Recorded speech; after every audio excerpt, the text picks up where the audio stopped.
web Reddit stories. I ordered myself on the dark web. I know you're frowning. The title is weird, I know.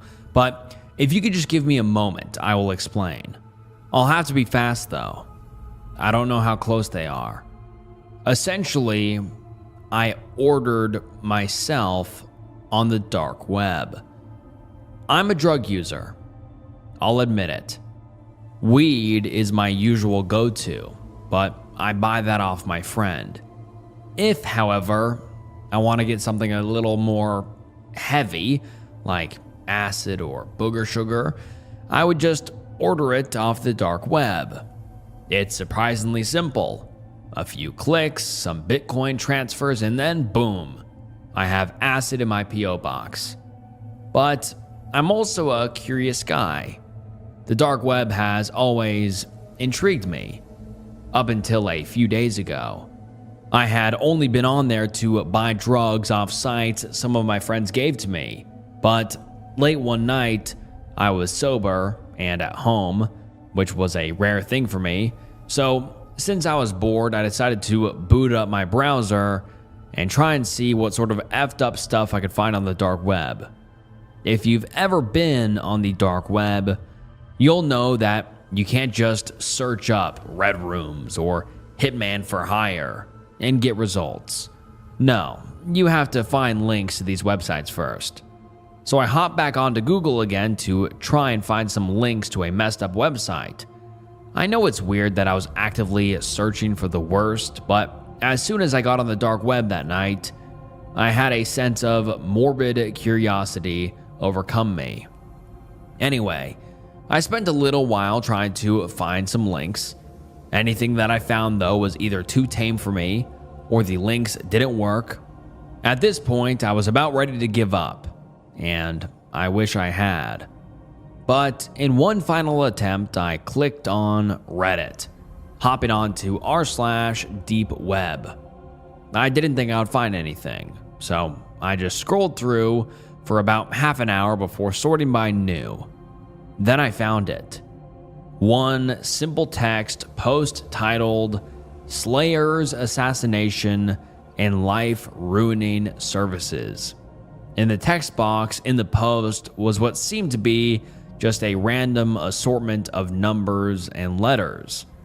It took my tired brain a second to figure out what it was, but I realized pretty quickly. It was a link, presumably to a hitman's website. So I decided to paste the link into my dark web browser, and what do you know? It worked. But before I decided to go any further, I figured I should go back to OP's profile to see if they have posted on any new dark web links. However, when I went back to that post in question, OP's profile was deleted. Weird. Anyway, I reopened my dark web tab and hopped onto the site. Up along the top of the website was its name, Slayer's Assassination and Life Ruining Services. And next to it, what looked to be a skull inside of a crosshair. I chuckled when I first saw that. The site must be fake. Upon scrolling down, however, I was not disappointed.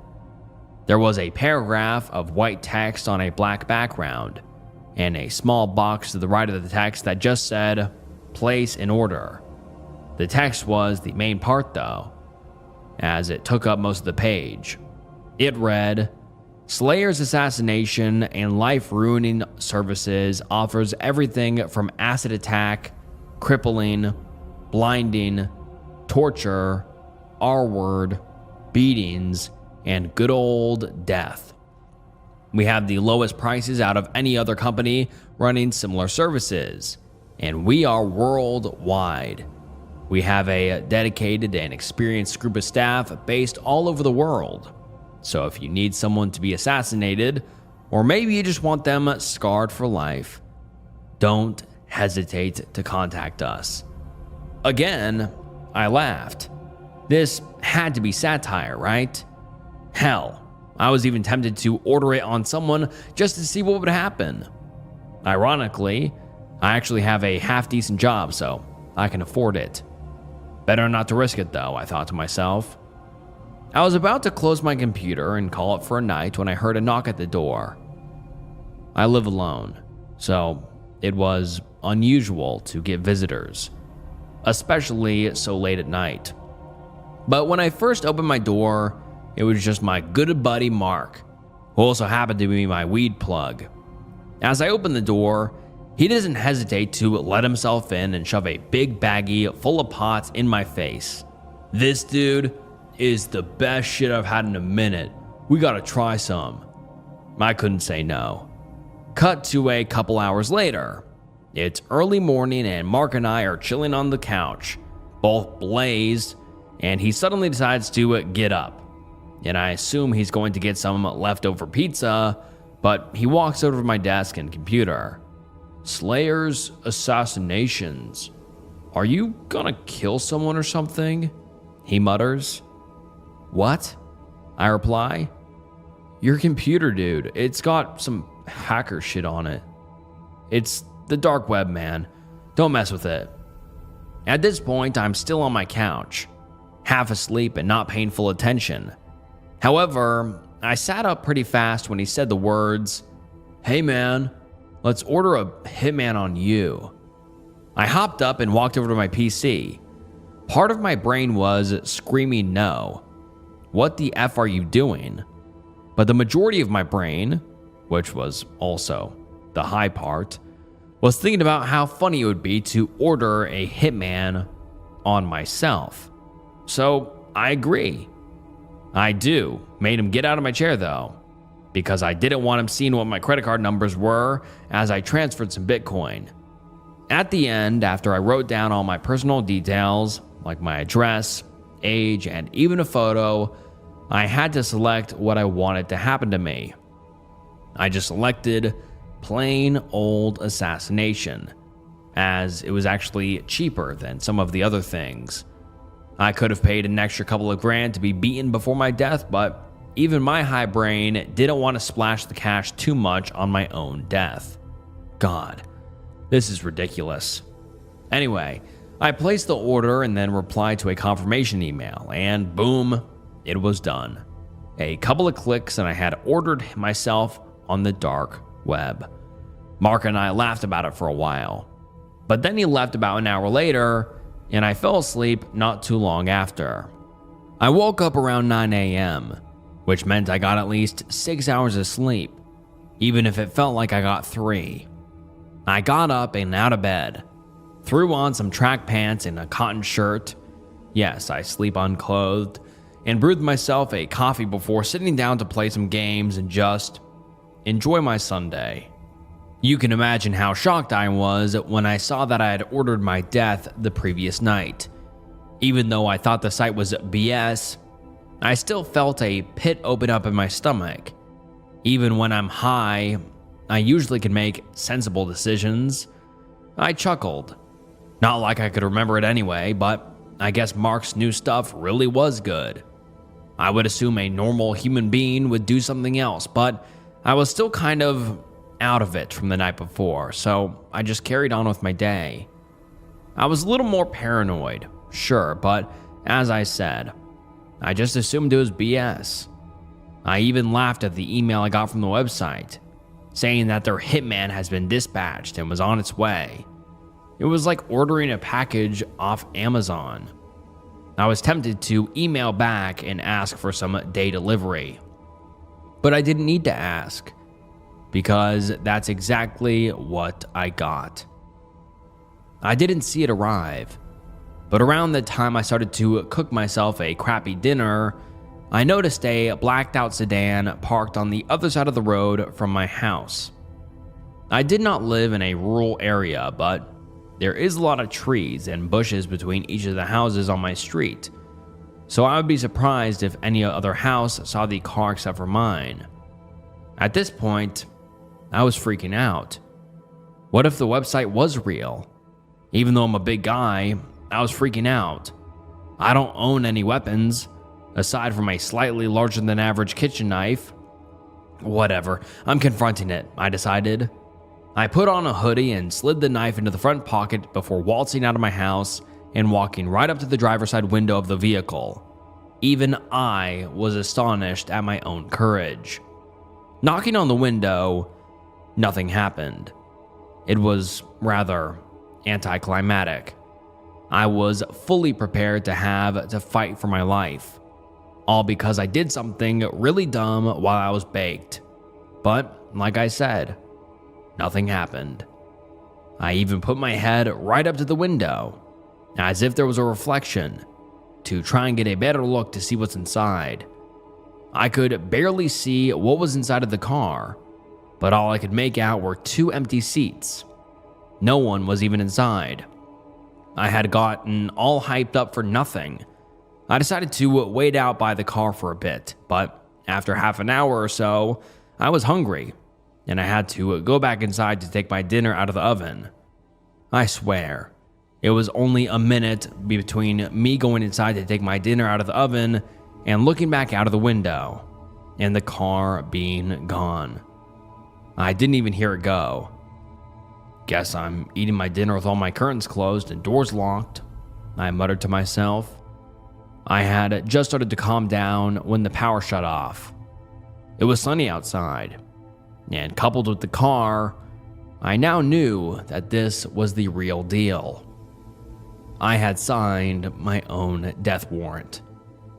I ran into my upstairs bedroom and locked the door, and then hid under the bed. I couldn't call the cops. What would I say? Oh yes, hello sir. Turns out while super high I paid $5,000 for some anonymous hitman to kill me, and now he's arrived. Send an officer ASAP please and thank you. So I just stayed hiding under my bed. And I still am now. I've been here for an hour now writing this. Think of this as my epitaph. I know I'm screwed. Just a minute ago I heard my back door slowly creak open. This piece of writing may seem humorous to you, the reader, but in reality, as you read this, I'm under my bed praying to God that lost all faith in me years ago to spare me, to let me go. But I know that won't happen. My bedroom door just opened, and I see a big pair of black boots.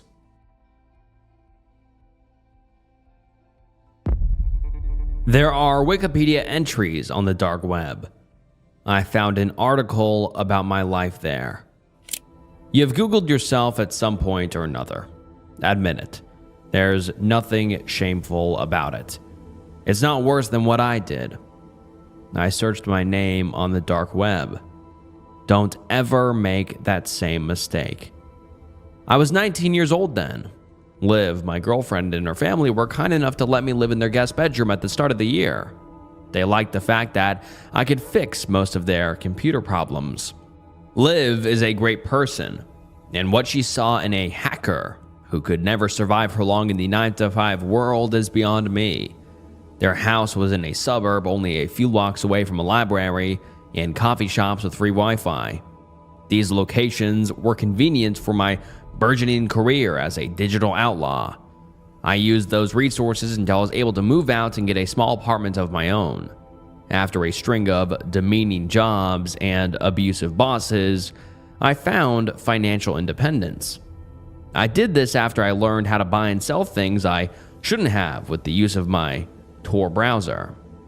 I engaged in illegal transactions such as ordering counterfeit money and stolen IDs. I discovered there was a large market for manufactured psychedelics. I often went to the skate park to sell those items off the nethermost landscape of the World Wide Web. Business was good.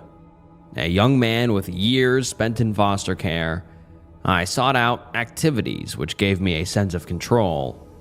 A childhood of not having any will do that to you. The ability to navigate the online world to get almost whatever I wanted afforded me a sense of power.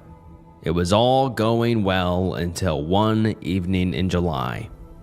I sat on the second level of a Barnes & Noble bookstore in a corner next to the self-help section. I always did my best work there. The place was starting to go under, and I did not have to worry about an influx of patrons. Despite having a disguised IP address, I never wanted to risk a raid at home. The items were always shipped to a PO box instead of my unit number as well. In retrospect, these were all flimsy safety measures. They still gave me a sense of comfort, even if they were a tad delusional. I made sure there were not any cameras mounted near where I sat. It was a small space out of the way of the general public. Hiding in plain sight was always my preferred method. I drank strong coffee out of an oversized styrofoam cup. After 15 minutes of searching, I grew bored. I typed in my name, Joshua Wells. An input of my identity on that part of the web should be an indicator of how successful and arrogant I had become. I did not expect Wikipedia to be among the results, but it was the third link down. The first one involved a ghost tour in New Jersey. The guide had a similar name. The second was a website I was just not interested in. It was very graphic. While I may have been a thrill seeker, I was not about to consume media which capitalized on hurting others. I clicked on the third article link because of the title. It was about a television show. It read, The Short Life of Joshua Wells. At first, the title did not startle me, since there are plenty of others with the same name. Recaps of 10 episodes were on the page. The first paragraph illustrated how the series did not continue past season 1. I read the summary of the first episode for the sake of passing time. Episode 1. Joshua's father is a known and feared gang member. His mother is a helpless addict. She attempts to use their own son as a drug mule on a plane flight from Boston to California. She has hopes to make a profit by dealing narcotics to a major criminal enterprise on landing. The authorities intercept them. Their son goes with CPS. He goes to a safe harbor for kids. The synopsis struck me as very close to home. Who wrote or directed the show was not listed, but it did state the air date. The month and year given matched the era when an identical set of circumstances had befallen me. The name of the center I went to was even called Safe Harbor. I was too young to remember much, but the facts were precise. I gulped and tried to shrug it off as an unusual coincidence. I read the second episode summary. Episode 2. We follow Joshua on his 15th birthday. He goes to a juvenile detention facility for the first time after he attacks a teacher by throwing a desk at him. Although he missed, the instructor still presses charges since he did not like the student much. He befriends a troublemaker on the inside named Ian. They escape, but not before a massive brawl with the other teens ensued inside of the facility. It ends with the two captured. I felt the hairs on my arms stand up. It was uncanny to me how similar the events went to my own experiences. A slight dizziness overtook me, but I went on to the third, unable to keep my eyes from skimming. Episode 3. Joshua is free. Joshua decides to break and enter an old man's upper-class home after scouting the place for days. His goal is to take the many Rolex watches from the top drawer of the old man's dresser. When he enters the house, Joshua discovers how the owner did not take his vacation cruise trip as planned. The man was asleep in his bedroom until Joshua wakes the victim by accident. Joshua runs away. He gets chased by the homeowner outside, where the elderly man dies of a heart attack in the street. I felt my chest tighten. It was all true, but I had never shared that story with anyone before. It was one of my most guilt-ridden memories. I read the next two. Episode 4. Joshua has nightmares of the old man crawling out of a ditch and choking him to death. He complains about night terrors to one of his counselors, who recommended a doctor. He ends up selling anti-anxiety pills after he does not like the way they make him feel. A girl he asks out ODs and goes to the hospital. While she survives, he feels terrible, but not enough to stop dealing. He takes his earnings and buys a PC. He takes lessons on how to breach other people's privacy from a group of credit card thieves he met in a mall. Episode 5. Joshua discovers the dark web. He uses it to hustle low-level street drugs at first. He later reads headlines about some of his accomplices getting arrested. He still continues to engage in illicit activity. I looked at the air date for episode 6. It was the 24-hour period I was living through. Episode 6. Joshua goes into a bookstore to poach their internet and to try and make some money. He does not realize that there is a man with a shaved head and a Carhartt t-shirt below him pursuing the sci-fi aisle. The stranger is actually an FBI agent. The government worker has a microphone and camera attached beneath his shirt. He is surveying for the perpetrator, even though he has not singled out who he is looking for yet. An arrest commences where they tackle, punch, and taser Joshua. They place him in handcuffs. My hand shook. I stood, gripped an Eckhart Tolle volume to appear less conspicuous, and opened it. I leaned my head over the railing to stare at the ground floor below me. A man who matched the description given by the article was there. His shirt was baggy and hid what I knew to be a gun on his hip. He held a paperback in his hands. I pulled out my phone. I pretended to have a conversation with an imaginary business associate about stocks. I folded the laptop with my free hand and went down the escalator. I strolled towards the back where there were stacks of hardcover tomes of history. I found an unsecured door and walked through it. I was in the warehouse. Unopened boxes were stacked all around. I did not spot any workers and made a run for a rear entrance. I sprinted down a wide alleyway between the buildings and rows of motels. I passed an art gallery and liquor store before my heartbeat slowed. Along the way, I found a closed vegan restaurant called Valenti's Eatery. The place was black on the inside, but its neon sign still glowed. A picnic table sat on the lawn out front. I stationed myself there. I opened the laptop again and connected to their free Wi-Fi without issue. I scanned the rest of the chronology. The remaining episodes were all future time periods. I wiped perspiration away from my forehead as I read the rundown of the next episode. Episode 7, labeled a darknet market operator in the media. 3 of the 7 charges thrown at him lead to convictions. This includes conspiracy to traffic narcotics. He gets out early after he agrees to cooperate with different agencies. He becomes a consultant for cybersecurity awareness and a social engineering expert. Following a keynote speech given out of town, he comes home. His girlfriend Olivia and her family have been murdered. My eyes strained and I felt my breath grow shallower. Episode 8. Joshua navigates her house. The walls had dried blood. Every corner is vandalized. Olivia's dead. Her body is over the couch in the living area. Her parents had socks stuffed in their mouths and deep wounds on their stomachs. Joshua calls the police. He's treated as the #1 suspect in the media for days on end. He is finally cleared, but the psychological damage is too much to bear. I pondered the words. Though I was still young, it is true that live meant everything to me. Episode 9. Joshua goes a psychiatric ward. He stares at the padded walls as though they will converse with him. Detectives do visit him with the hopes of gleaning some kind of further information. They tell him they know the aftermath of the massacre he stumbled upon was the work of an active serial killer. The murderer has remained unidentified. Episode 10. Joshua leaps out the window. He breaks his ankle. An adrenaline dump allows him to move across the field and onto the nearest highway. He goes out into traffic. A long-haul truck careens around him and takes out a line of vehicles. He goes to the nearest lake, where he weighs his own pockets down with stones.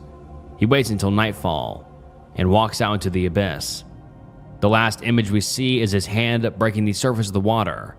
Starlight glints on his skin before his fingers submerge below the surface. His last few swallows of water create pockets of bubbles which rise to the top.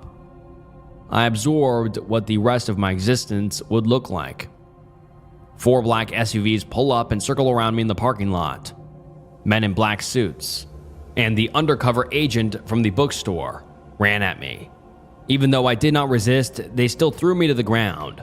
They dislocated my shoulder and kicked me in the jaw a handful of times before they cuffed me. I did get time reduced in prison after I agreed to cooperate to catch people like me. After my release date, I have tried to revisit that link without luck. I fail to understand how that article existed in the first place. I have read how high-level stress can open up insights and portals into the unknown. I would bank on the latter, though. Sometimes I think it isn't for me to know. I do not want to give in to what destiny has written for me. My escape from the bookstore has given me confidence that I can change the outcome of the dark web's prophecy, even if only for a little while. Or did I only extend the inevitable for a fraction of time? Fate, especially in regards to our stories as individuals, is not written in stone. It is malleable, I tell myself. This positive thought is the only thing which keeps me going. I should visit Liv's house now. She has not answered my texts all morning. And we have never heard from the OP ever again. How to access the Forbidden Wiki. Written by Mr. Outlaw. We all love Wikipedia, don't we? A seemingly endless source of information, all consolidated on a well-formatted, visually pleasing website. And despite what your teacher might tell you, I can guarantee you that just about nobody's trying to rewrite history pages with false information. Nobody has the time for that, nor does anybody care enough to do it. Beyond research and general curiosity, there's a ton of fun stuff you can do on the site. For example, there's the Wikipedia game, where you start on one topic and then try to click on related hyperlinks until you reach the pre-specified destination page. Also, did you know that if you go on a Wikipedia page relating to any topic, click on the first hyperlink and repeat the process, you'll eventually find yourself in a loop that always directs you back to the page for philosophy? Deep stuff, really. Now, that's all fun and whatnot, but did you know that there's something else you can do in Wikipedia? A ritual of sorts? I recommend proceeding with caution. There is a certain level of risk involved when pursuing something like this. Would I recommend it? Not really. So why am I talking about it all? Well, I'll explain later. This is what you'll need. A device with internet access, preferably something mobile, like a laptop or smartphone. Make sure that none of your personal information is stored on this device. If it's a smartphone, take out the SIM card, delete all of your contacts, social media apps, photos, etc. This is not an optional step. Internet access, preferably public, like a library or a large, crowded coffee shop. Obviously, not so feasible right now, so I would wait until the pandemic dies down. You can also just use your home internet, not recommended though. A weapon, bodyguard, vehicle, optional but also not at the same time. You'll only need these things for reasons I'll explain later. But more often than not, you won't be needing these things. 15 out of 100 times, I'd say. Still, better safe than sorry. Try and pack some heat. Here's what you'll need to do. Sit down at a library, coffee shop, university campus, or any place with public Wi-Fi. Start off by visiting an extremely popular wiki page. For example, Michael Jordan, World War II, Elon Musk, Google, etc. Now here's where you gotta exert a bit of brain power. You're gonna have to traverse from this popular page to an obscure page that has hardly been seen at all in comparison. But don't go searching up something like creepiest Wikipedia pages or most bizarre Wikipedia pages and try to get there. If those pages are on a list, then they'll have probably received a lot of traffic. You'll need to find a page about something truly unknown. like some unheard Romanian folk singer from the 1960s who only released 2 songs before dying in their 30s or something. Doing this is harder than you might think. The page truly has to be something that very few people are aware of or would bother to learn about. Once you found a page that you deem suitably obscure and unseen, you'll have to click on the Wikipedia homepage, find another popular topic, and repeat the process. Maybe 3, 4, 5 times at the very max. But don't worry about clicking pages endlessly. You'll know that you've done it right when you come across a seemingly blank page. The wiki symbol and side options will still be there, but the page itself will be devoid of any pictures or text, except for the title of the page at the top. That is, it'll say information limit, followed by a string of numbers. Remember that string. You'll need it later. Also, don't close the browser. You've done it. The ritual has officially begun. At this point, you'll have to leave the location you accessed it at. For the love of God, don't just go back into your house. Get into your car or walk on foot to a remote location without internet access. You can't just be disconnected from a network. There should be no networks available to scan for at all. Make yourself comfortable and open that information limit page again. Hit refresh.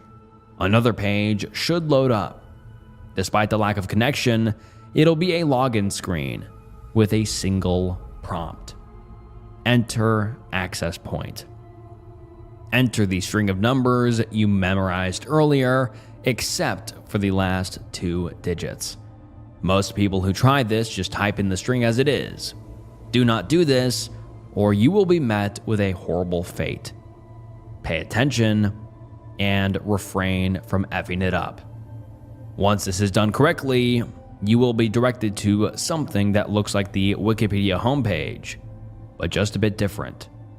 Now, I'm not quite sure what kind of site this is or where it even originates from. A lot of people just call it the Forbidden Wiki, myself included.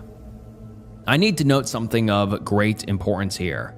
If the page that loaded up is not in English or whatever language that you originally accessed it from, then click off immediately and go home. You shouldn't try and subject yourself to any of the images that may pop up on the pages you visit. They aren't meant for you, aren't meant for human perception. If you glance upon these images, you'll end up with a fate worse than the one that you'd get if you entered the entire string into the prompt, and that one is bad enough to begin with. You're curious, but don't take the risk. But if the page is in the language you recognize, then go ahead and proceed. You'll notice that the Wikipedia symbol will now be a bit different than the one you're familiar with. It might be a different shape, a different color, different symbols perhaps. More often than not, it'll look more ominous, more sinister, I suppose. You need to keep in mind that the articles and topics you might stumble across on this site do not exist in our world. They are not something we need to be worried about. Don't stay up at night thinking about what you'll see. As far as we need to be concerned, they're not real. From this point, you have free range to explore as you please, somewhat. Be sure not to look at more than around 15 pages, spending less than a minute on each. If you linger around forbidden knowledge for too long, they will know you're looking, and they'll be sure to look for you as well. This is information that you shouldn't be privy to, and they'll make sure it remains that way. Who are they, exactly? Anybody who has a solid answer to that question likely isn't around to divulge it. Just know that they are not from this plane of reality, that they possess far more strength and knowledge that you could ever imagine. Don't think you'll be able to evade or, God forbid, try and fight back against them. Even the most decorated government field agent who's been through hell and back wouldn't come close to succeeding. Humans that try and overstep the boundaries of what they're supposed to know are nothing but pesky bugs that need to be exterminated to them. or in the worst case, bugs that need to be made an example out of first.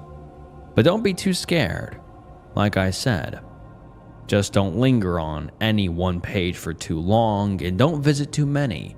If you do this, you'll more or less be able to bypass their detection. But don't think this means you're somehow getting the best of them. You'll need to read and analyze these forbidden articles for upwards of hours before understanding what they truly mean and the ramifications of their existence in the multiverse. With less than a minute of exposure, you'll only be able to gain a surface-level understanding of these subjects at best, and they hardly care about that. However, there is a way to legitimately bypass their detection, enabling you to look at the articles for a longer duration of time. But these involve complicated strategies that require extensive knowledge in both programming and arcane occult rituals. And even then, the risk is still astronomically high. Again, not recommended. You might be wondering why you can't just take pictures and look over them afterwards for however long you want. Well, I suppose you could, but it makes no difference. They'll still know you're looking and react accordingly. So why bother bringing any kind of weapon, you might ask? Well, it's not to fight back against them. Like I said, that's a fruitless effort. Nah, these weapons are for the lurkers. Sometimes, if you're unlucky, around 15% of the time, like I said, your mere digital presence on the Forbidden Wiki will alert them to your location. And it's something that can't be helped. But even though the lurkers aren't in any way affiliated with them, they do have comparable goals. They don't want you looking at that information either. But unlike them, the lurkers don't want you to have any kind of awareness of these subjects at all. You won't be able to anticipate them. They might fall out of a tree if you're in the forest. They might step out of a dark corner if you're in an abandoned building. They might crawl out of the lake. You get the gist of it. You won't see them coming. Some will be more humanoid in appearance. Some will look more unfamiliar. They will try and kill you in any way possible should you keep looking at the site. One sure way to guarantee your survival in these situations is to just close the browser, drop your device, and take off. If you do this, they'll have no real reason to chase you down. However, if you do want to keep looking, the lurkers aren't impossible to dispose of. In fact, if you're armed well and have moderate combat experience, you should be able to wipe them out relatively easily, and then continue exploring the site. Conversely, you could hire somebody else to deal with them on your behalf while you continue browsing. I'd recommend this option. Like I said, you can't stay on one page for too long, and if the lurkers start giving you trouble, then you might be a bit screwed. I'm not quite sure what the deal is with the lurkers either. One theory is that they're simply interdimensional agents / mercenaries hired by a third party who wants to protect their information from outsider eyes. But then who is this third party? And why are they trying to protect the info? This is why I don't bother with the theorizing. There's simply too much that we can't know. Well, now that that's all out of the way, let me tell you about some of the pages I have come across on the Forbidden Wiki. Keep in mind that I had under a minute to glance over these. And despite having a fairly good memory, I'll only be able to describe so much. The Great Lakes Incident. The Great Lakes Incident was a naval battle that took place across all 5 Great Lakes on the Canadian-US border from 2007 to 2011. Reports about a mysterious ship rising out of the water alerted Canadian authorities in late 2010. The belligerents were of an unusual nature, able to withstand conventional weaponry, possessing multiple heads, considered in between amphibian and humanoid, finally resolved using firebombs and chemical weapons. Inhabitants of the Bermuda Triangle. The beings living on these small, scattered islands are extremely hostile towards human contact, reported to be able to fly, causing trouble for aircraft traveling through, believed to have originated from a large underwater volcano. The Grand Canyon Void. The Grand Canyon Void is a hole in the ground in northwest Arizona, measuring approximately 4.6 meters in diameter. Hikers reported staring into the hole for hours on end before they were dragged away from it by park authorities. An average of 12 hikers were reported to have gone into it during the month of March, with their bodies turning up in different countries. Mr. Dream. Mr. Dream is an Australian DJ from Perth. His self-proclaimed style is known as infernal trance.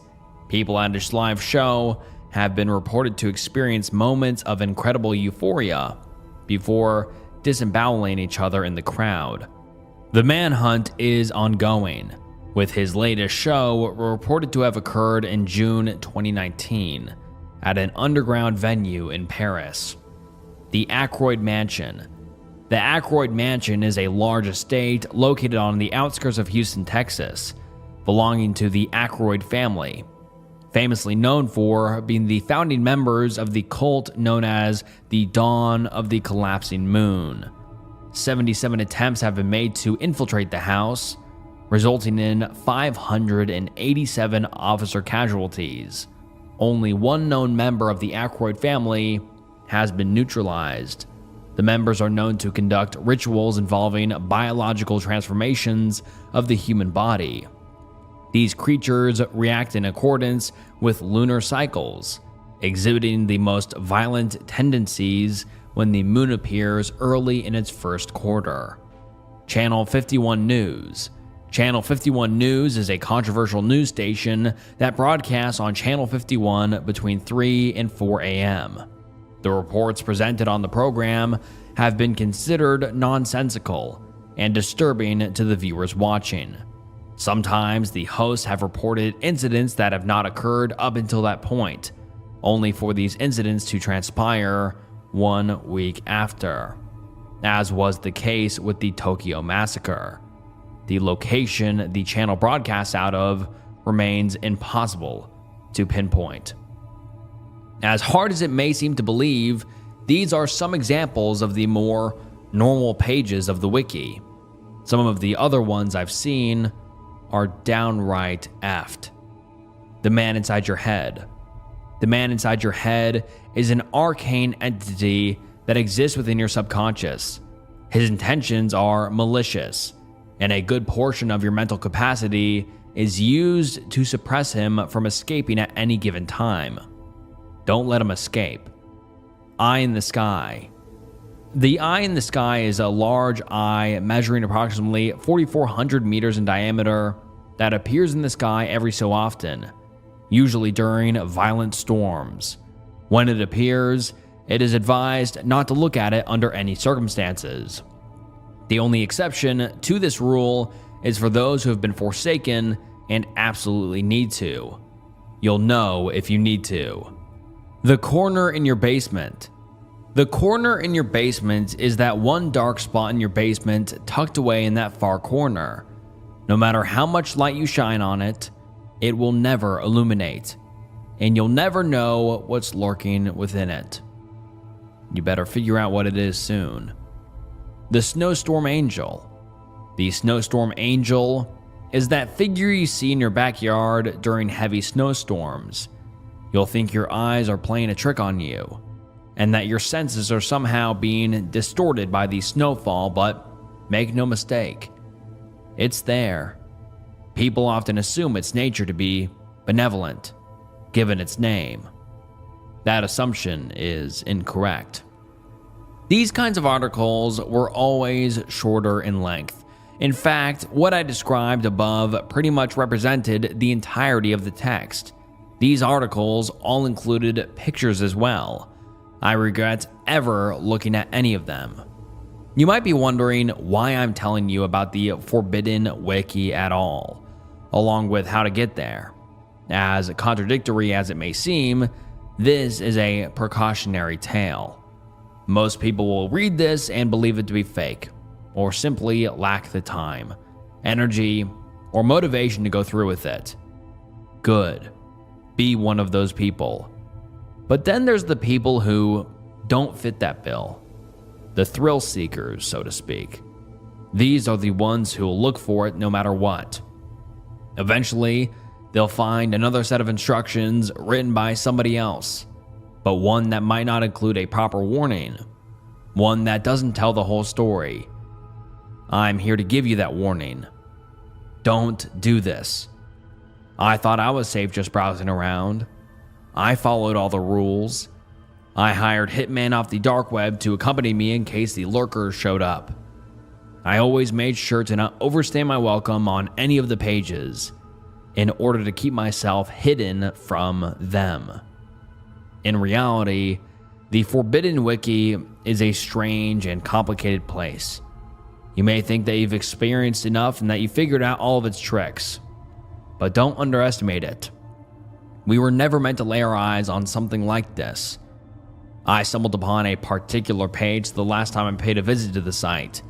This was the page that ruined everything. The title was simply a phone number that contained my area code. Here was the description. I remember this one verbatim. The phone number, the OP listed, is a number that will be calling you in a few days. You are obligated to answer his call and follow his instructions. If you refuse, he will come to you. You will only have 2 chances. Here's the thing. I live in an apartment, so I don't have a basement. I'm pretty sure there's no demonic entity living inside my head. I have never seen a giant eye in the sky. I'm in the south, so snowfall is rare and sparse at best. Up until a point, the stuff I've seen on the wiki had been 100% separate and disconnected from my real life. I really thought I had no cause for concern. But I did get a call. A call from a number I really hoped I wouldn't see again. I let it ring through without picking up. One last chance. Why I Quit My Job on the Dark Web. Written by Forget December. I used to work on the dark web. I won't get into how I came into this line of work. My job simply consisted of tracking down people I was paid to find, kidnapping them, and bringing them to a specific location. I never concerned myself with what would happen to these people afterwards, but from what I understood, they'd usually be put into the slave trade or held for ransom. After years of doing this kind of work, I eventually became desensitized to it. To me, it was just another day at the office. The only difference was that this paid much better.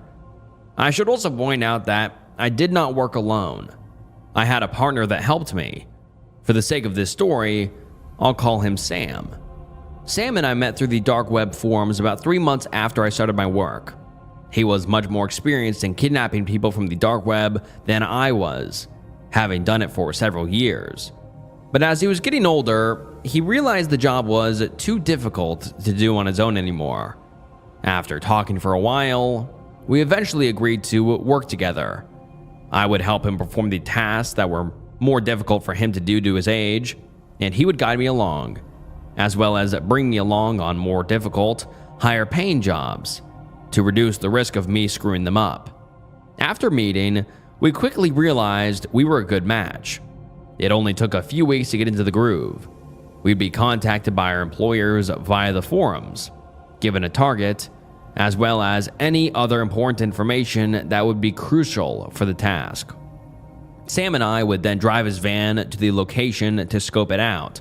We'd spend whatever time we had getting any information our employer left out, such as schedules and patterns. Then we would decide on a date, time, and location, then secure our target and bring them to a specified drop point given to us by our employer. We would be paid, then move on to the next job. We did our job like clockwork. As horrible of a job as it was, we were really good at it. We eventually got to the point where we could secure a target within a matter of days. We soon were able to live comfortably. Of course, we weren't stupid enough to grow complacent. After all, the dark web is a dangerous place for anyone who isn't careful. We were living smoothly, not really caring about the people we were hurting to do so. All we cared about was our fat wallets and nice homes. But then one day, everything came crashing down around us. Sam and I had been sent a job by an unnamed employer. They had instructed us to secure a 19-year-old male who lived in a wealthy neighborhood. This wasn't very abnormal for us. Plenty of previous employers sent us to secure wealthy targets, usually to ransom off. What was abnormal were the set of instructions they had given us. They told us that the target had no security system in his home, but we were not to take this for granted. We were to practice extreme caution and vigilance when securing the target, and we were to consider him extremely dangerous. Finally, the strangest instruction they gave us was that we were to administer carfentanil or a similar drug via tranquilizer darts before securing. It wasn't the fact that our employer wanted us to tranquilize our target that was strange. We had done it to plenty of previous targets before. What was strange was that they specifically requested we use carfentanil. That was the type of tranquilizer they used on elephants. Even a single dart of this stuff would be enough to kill a human, let alone make it clear that we were not hitmen.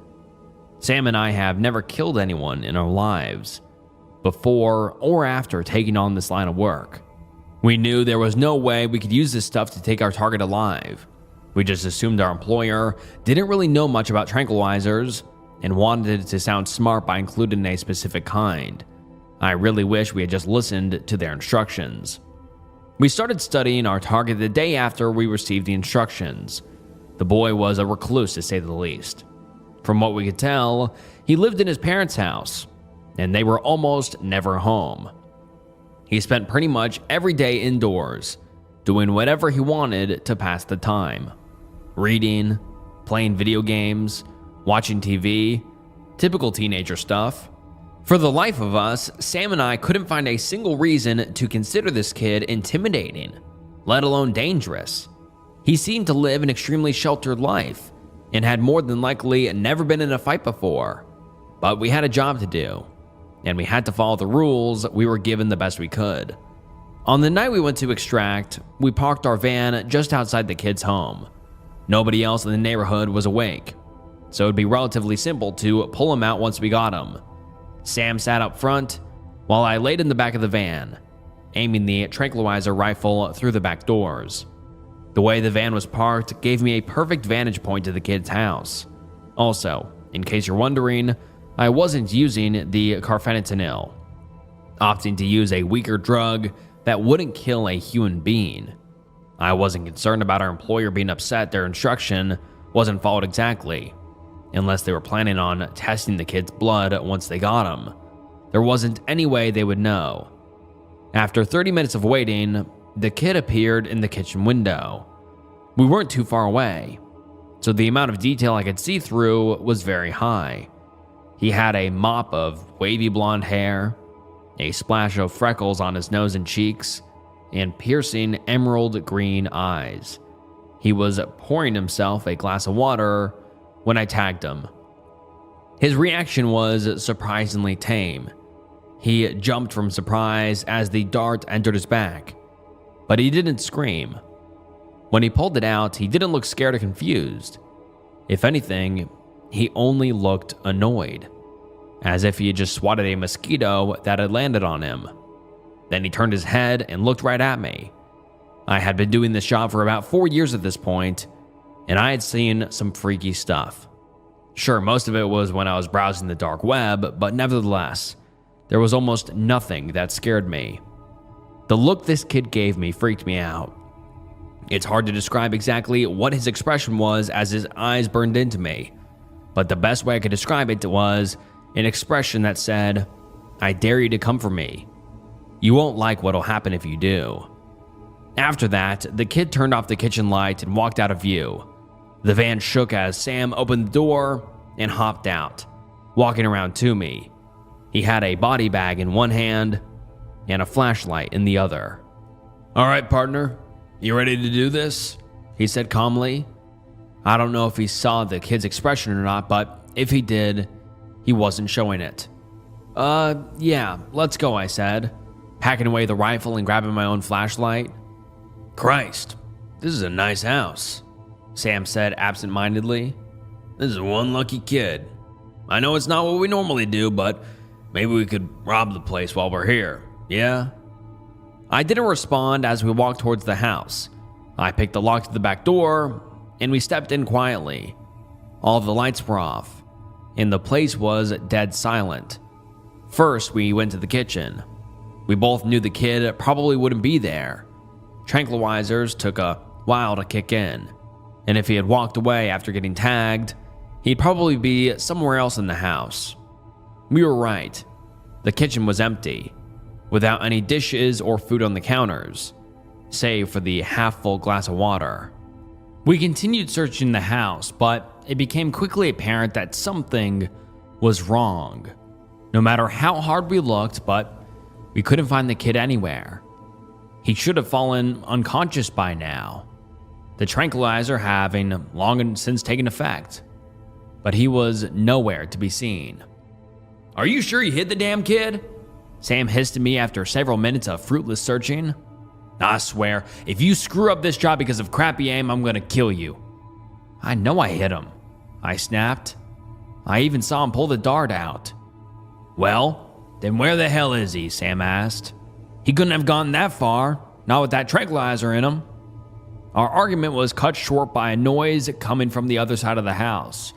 It sounded like multiple thuds in quick succession, like someone was loudly stomping around. The noise continued for a minute, moving around the house, before finally stopping. Sam and I quickly split up to investigate. We weren't sure about where the noise was coming from, and we didn't want to risk our target getting away. I walked back through the kitchen to the living room. I was about to move on to the next room when something caught my eye. On the floor was a pile of fabric. When I looked closer, I found that it was a pile of clothes. I recognized it as the clothes the kid was wearing. By the looks of it, he had stripped off his clothes and left his clothes there.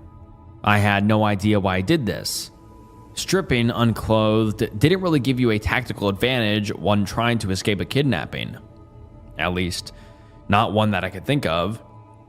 Taking off your shoes could make your footsteps quieter, but taking off all your clothes wasn't really necessary. I was trying to think of a good reason for the guy taking off his clothes when my thoughts were interrupted by a blood-curdling scream coming from the other side of the house. I instantly recognized the voice as Sam's. I ran as fast as I could to where the scream came from. When I got there, Sam was lying on the ground in the hallway. From where I was standing, I couldn't see any more than his upper torso, arms, and head. He was clinging to the wall for dear life, while something in the hallway that I couldn't see pulled and wrenched at his legs. Whatever it was strong and determined to pull Sam loose. I bolted forward, desperately trying to help my partner get free. I didn't even make it halfway before Sam lost his grip and was pulled out of sight.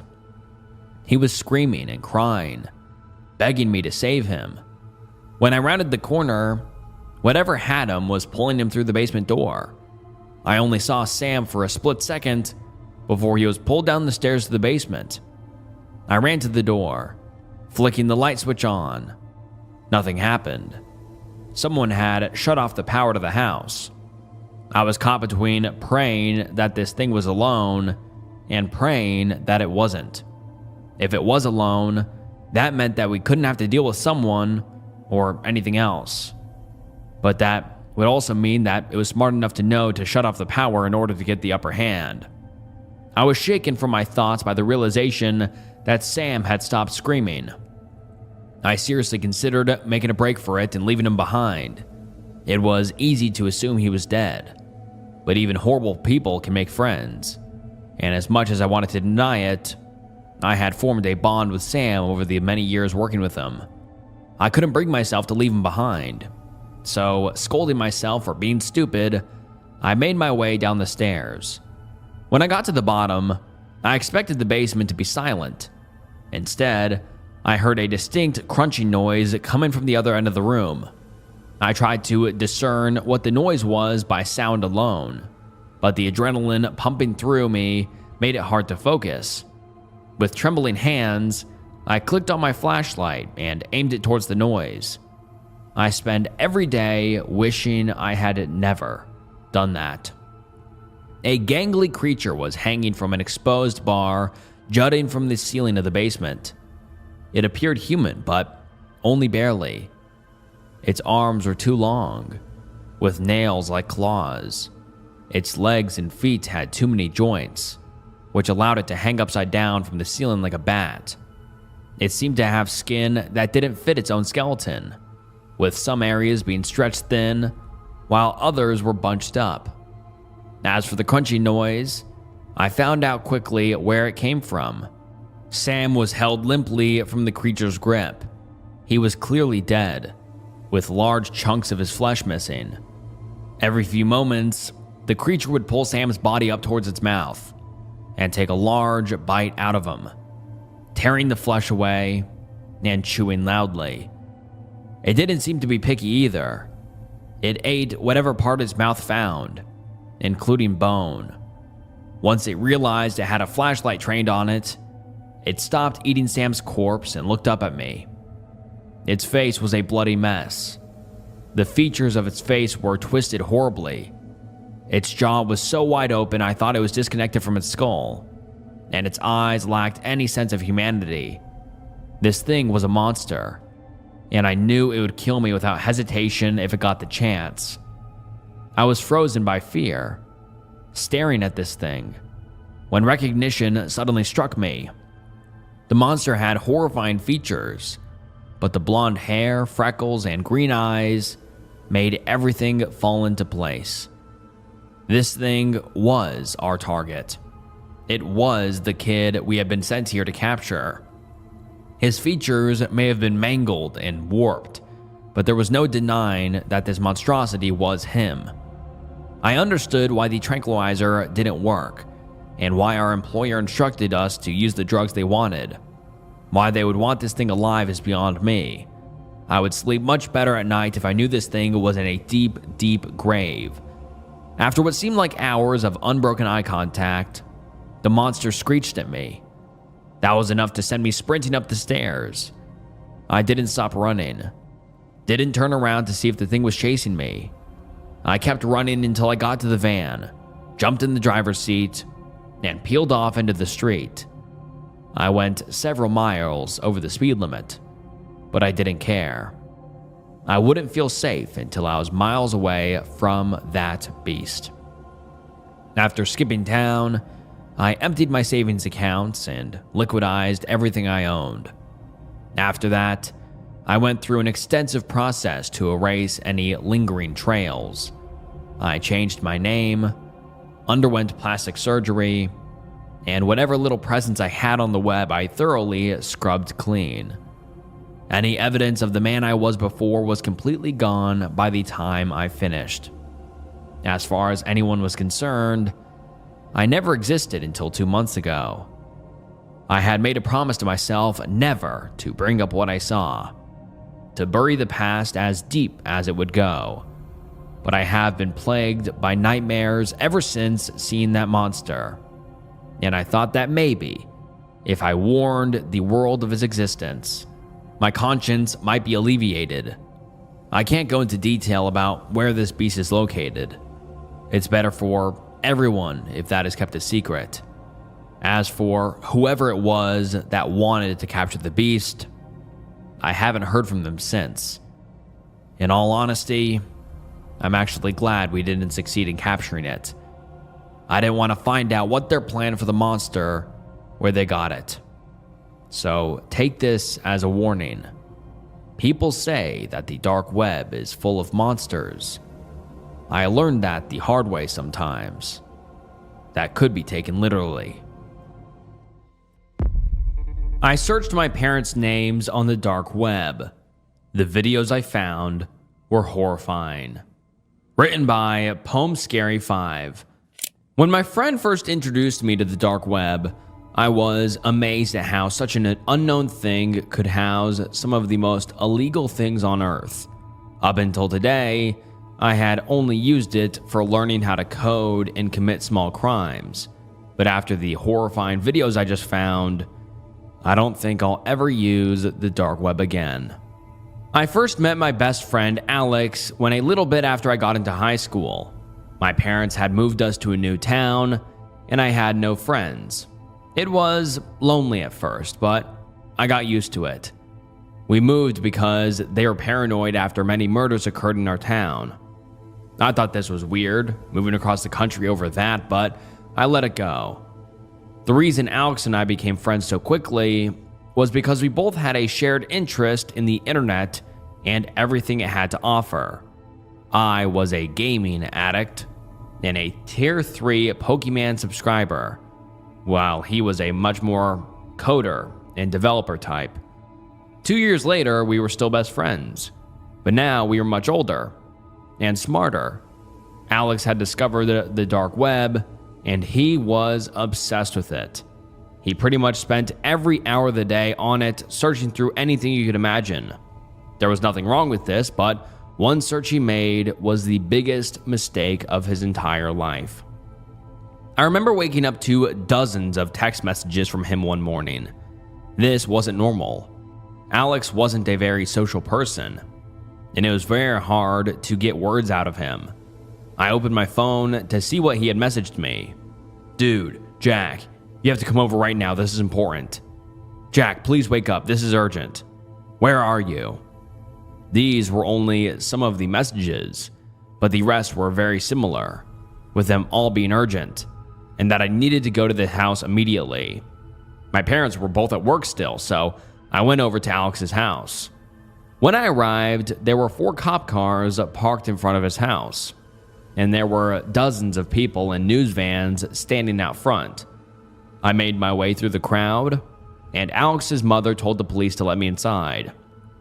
I could see tears rolling down her cheeks as she opened the door. "What's going on, Mrs. Gonzalez?" I asked. "Alex is missing," she said as she started crying. My heart sank. How could this happen? He had just texted me earlier that morning. That was when it hit me. What if he was trying to warn me? What if his text messages were related to his disappearance? Still in shock, I walked up to one of the detectives in the kitchen. "Is Alex going to be okay?" I asked. "Of course he is. He's going to be just fine. We're going to find him really soon," one of the detectives responded. Something about that response was off. It was like I knew he was wrong. Deep down, I had this slight feeling that I wasn't going to see him ever again. I remembered the text messages, however, and pulled out my phone to show it to the detective. "He texted me this morning. What if this has something to do with him going missing?" I said swiftly. As he began reading them, his expression quickly changed. It was like it got worse. He told me they needed to keep my phone for now to investigate the text messages, and said they would give it back to me later. I stayed around the house for a while, not just because I missed Alex, but because I wanted to comfort his parents. They cared about me a lot, and it hurt to see him like that. His mother couldn't stop crying.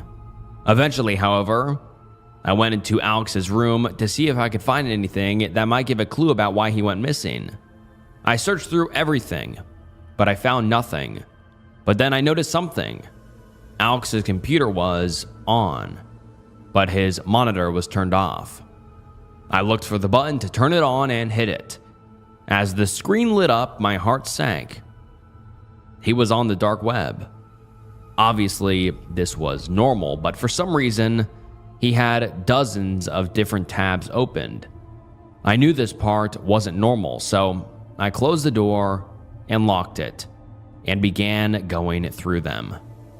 At first, it was all pretty usual for him, but then things started to get weird. He had a tab open that was an article about a murder that had happened several years ago. The article said that it was a woman who was found dead in her apartment. Her body was mutilated and covered in acid.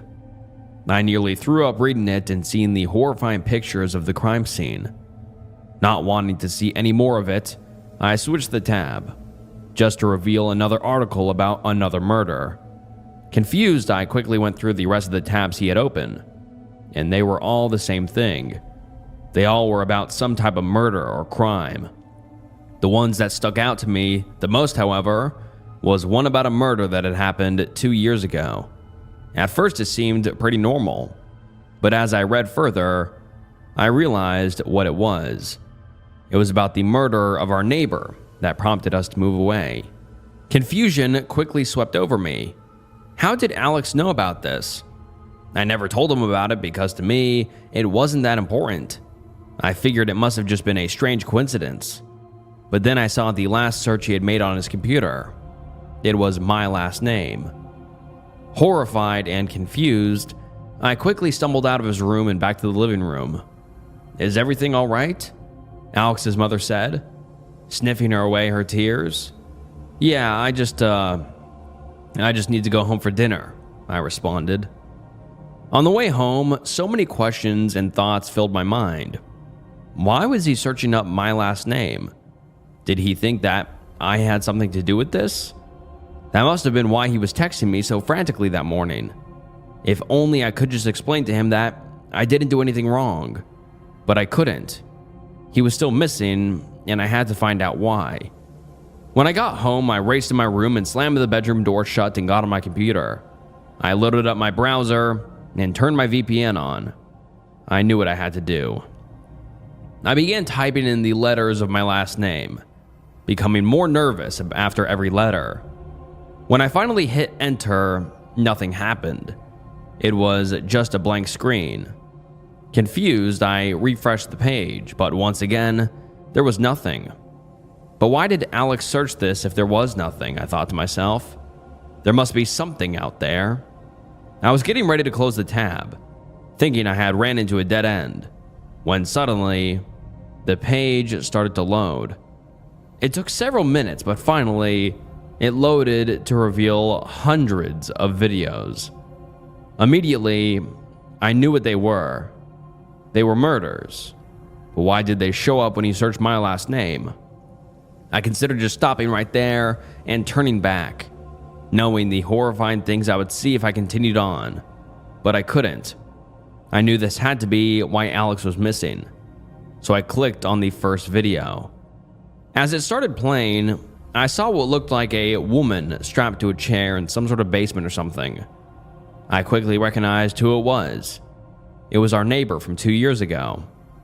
I could tell because she had the same heart-shaped tattoo on her neck.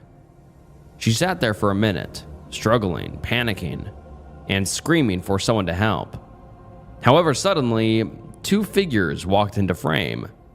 At first, I couldn't tell who they were, but as they turned around to face the camera, my heart sank. It was my parents. My father was holding a knife, while my mother was holding a small scalpel.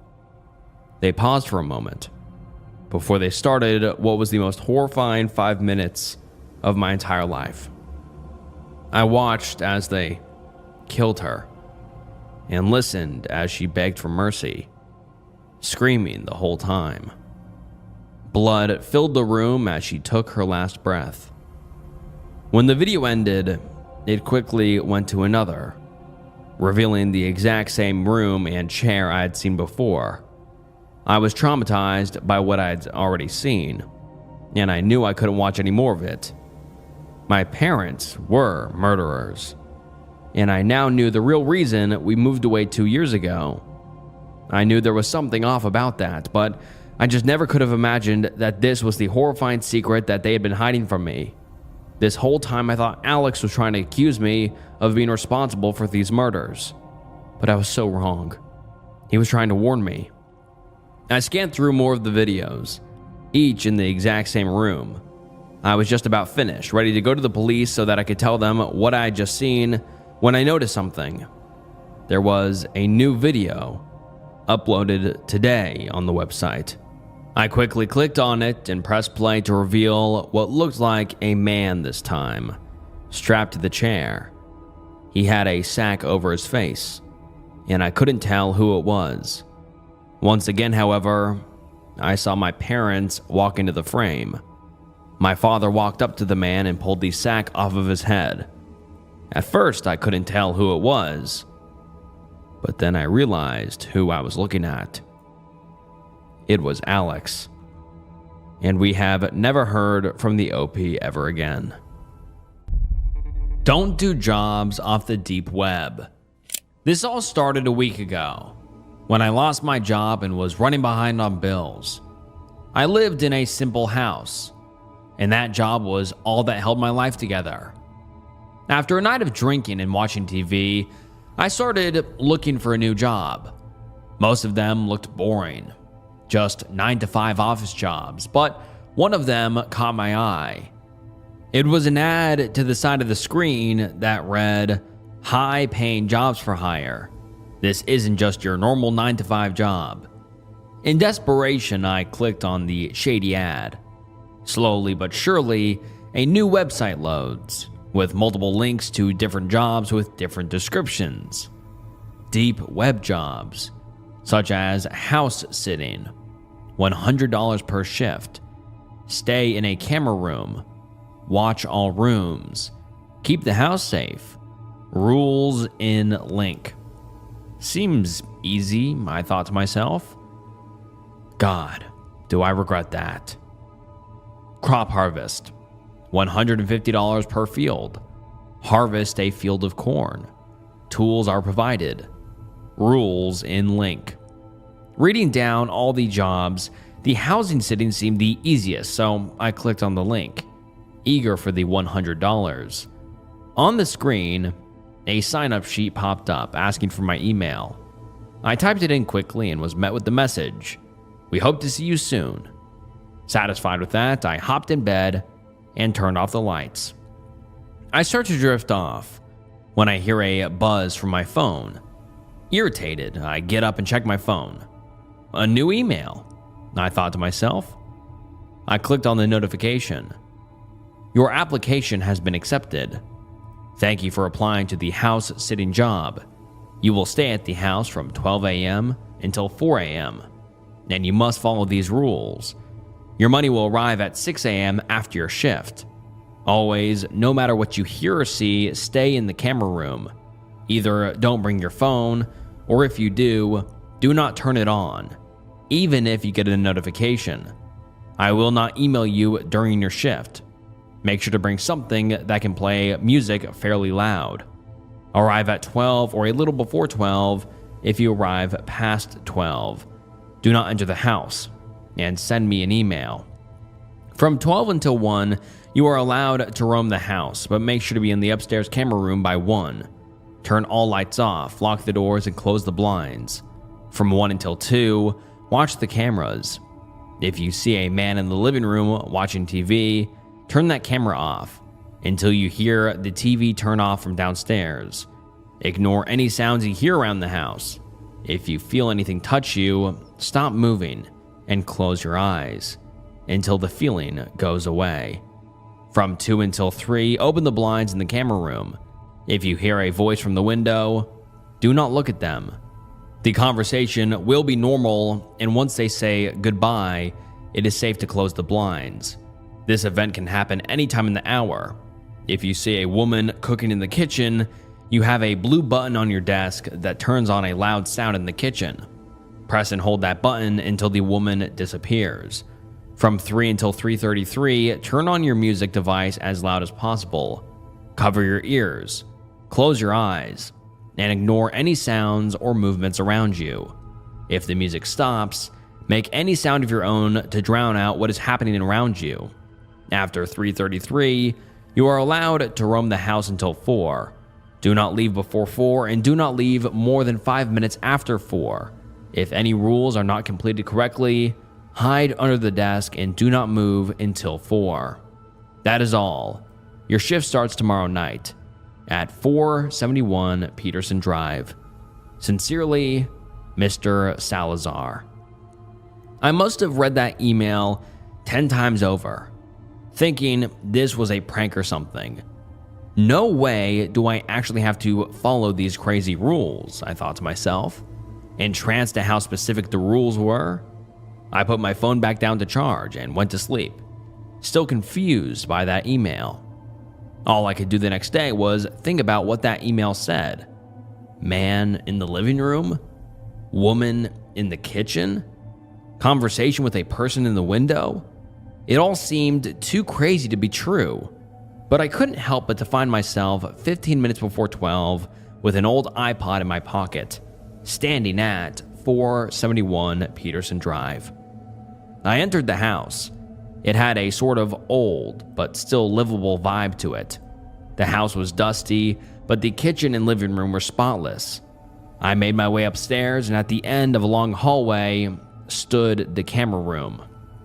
It was barren and small, with nothing but a chair, a camera monitor, and a couple windows in it. I sat down in the chair. Man, I hope this is worth it. It wasn't. Looking at the computer's clock, it's 12:03. I have 1 hour to look around the house. First, I head back to the living room, close blinds, lock doors, and turn lights off. Repeat that for all rooms, and at 12:56, I was back to the camera room. As soon as it hit 1, I felt a sudden dread, telling me to get up and leave right now. I turned on all the cameras, and on the back of my neck, it felt as if a feather was resting on it. I froze. Keep calm, Chris. Keep calm. I closed my eyes as I remembered the rules. It felt like hours, that feather tickling the back of my neck, but I held out, not moving and keeping my eyes closed. The feather went away. I opened my eyes, relieved, and heard behind me slow, coordinated footsteps. I whipped around. The footsteps went away, and a slow chuckle came from the camera speaker. The man was watching TV. The TV was lit up with some cooking show, and the man was chuckling while watching the show. I turned that camera off, and I hoped I had done it fast enough. The sound from the TV echoed up the stairs, chilling me to the bone. What the hell is this place, I thought to myself, feeling queasy. And how is it only 1:20? The next 20 minutes were creepy as can be. Unknown sounds bounced around the house, the man laughing at the TV, watching all the cameras, until the silence hit me hard. The TV had been turned off, and dread had fell upon me once again. The noise from the TV had been a constant for the past 20 minutes, but now that it was off, the silence felt threatening. I slowly turned on the camera and found the room to be empty. I sighed in relief. For what felt like an eternity, my eyes darted around the cameras, on edge, until the clock made a quiet beep, and it turned 2.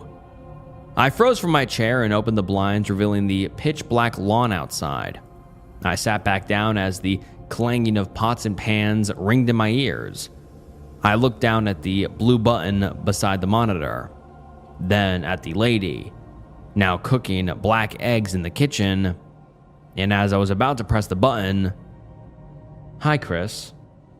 A woman's voice came from the window.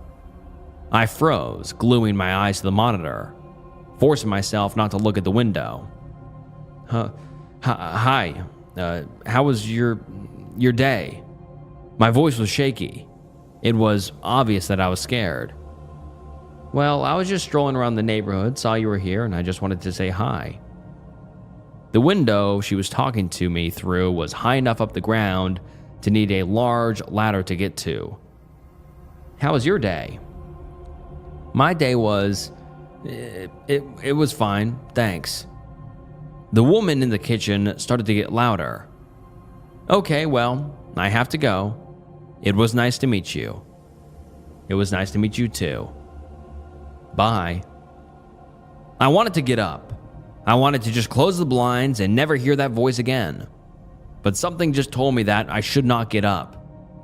Wow, you're a smart one. I thought that would get you. Maybe next time. Goodbye. I waited a few seconds. The last thing I wanted to see was the face of the lady talking to me. So I waited until I was sure she wasn't there anymore, then closed the blinds. Once that ordeal was over, I realized that the lady in the kitchen was gone, even though I never pressed the button. Oh no. Oh no. I thought.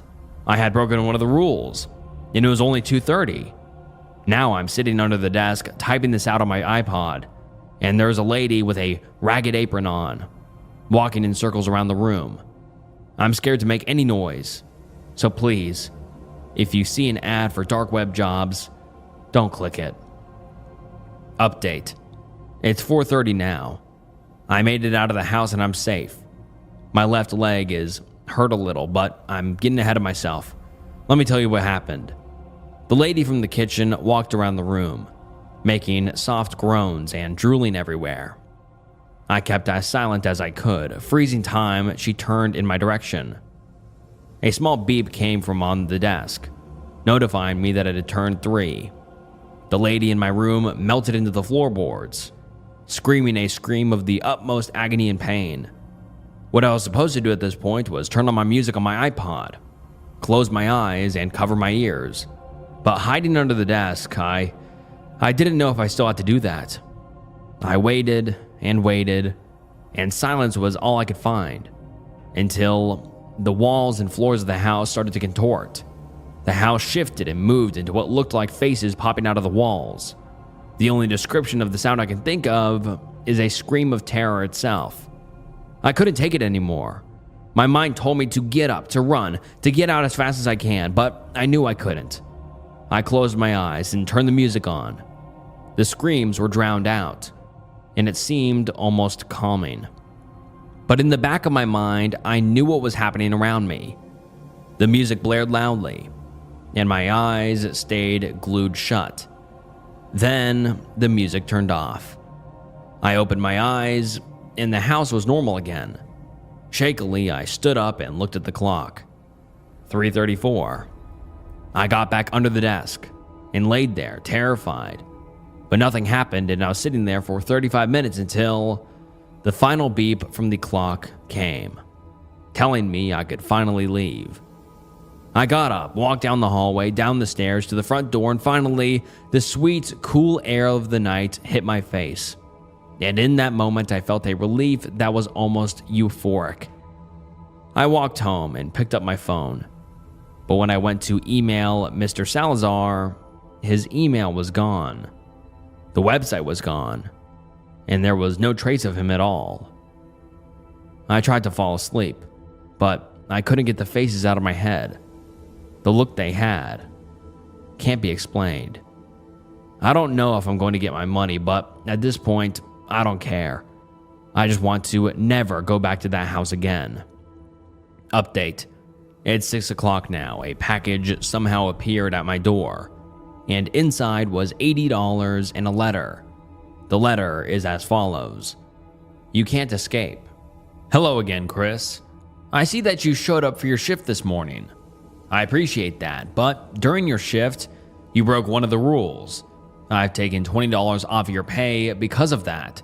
I'm pretty sure you're already aware, but I can tell. You don't want to go back. Most people don't. And I'm here to say, you can't escape. By entering that house, you pretty much signed your soul away. No matter what you do, you will always be at that house by 12. That is all. Sincerely, Mr. Salazar. Part 2. My sleep last night was horrible. I couldn't stop thinking about what happened on my first shift. The whole day I stayed in bed, terrified for midnight to come. But it had to come eventually. 11:57. I begged that nothing would happen to me. 11:58. I put my iPod in the trash. 11:59. I lay in bed and closed my eyes. I feel pressure on my feet, and my soft bed disappears from under me. I open my eyes and find myself inside that cursed house again, with my iPod and a printed paper of the rules in my hand. What? How is this possible? I think to myself. I ran to the door, slamming my fist against it, wanting a way out, but to no avail. I could not leave. I defeatedly walked up the stairs and sat in the camera room chair. I sat there crying for an hour, until one came, and with it came the man laughing at the TV. I turned the camera off and continued to sob, not caring about these sounds around me. But then I felt a hand wrap around my neck. I froze, closed my eyes, and tried to control myself. The grip closed tighter and tighter until I could barely breathe. Then it finally left me alone. I gasped for air and grabbed the printed paper of rules given to me at the start of my shift. I looked at the printed sheet of rules, and at the bottom was a handwritten message from Mr. Salazar himself. Good luck is all that was written. I looked back up at the cameras and composed myself. Okay, Chris, you can do this. You've already been here once. Pull it together. I listened, not hearing the TV anymore. I turned the camera on and the clock let out a small beep. It had turned 2. I stood up to open the blinds but hesitated. Did I really want to talk to her again? Regardless, I pushed the thought away and opened the blinds to be met with a face only insane people would call a woman. It looked as if she hadn't eaten once in her life. Her skin looked like it was airtight to her bones, and she had no meat in her body. Her smile was literally ear to ear.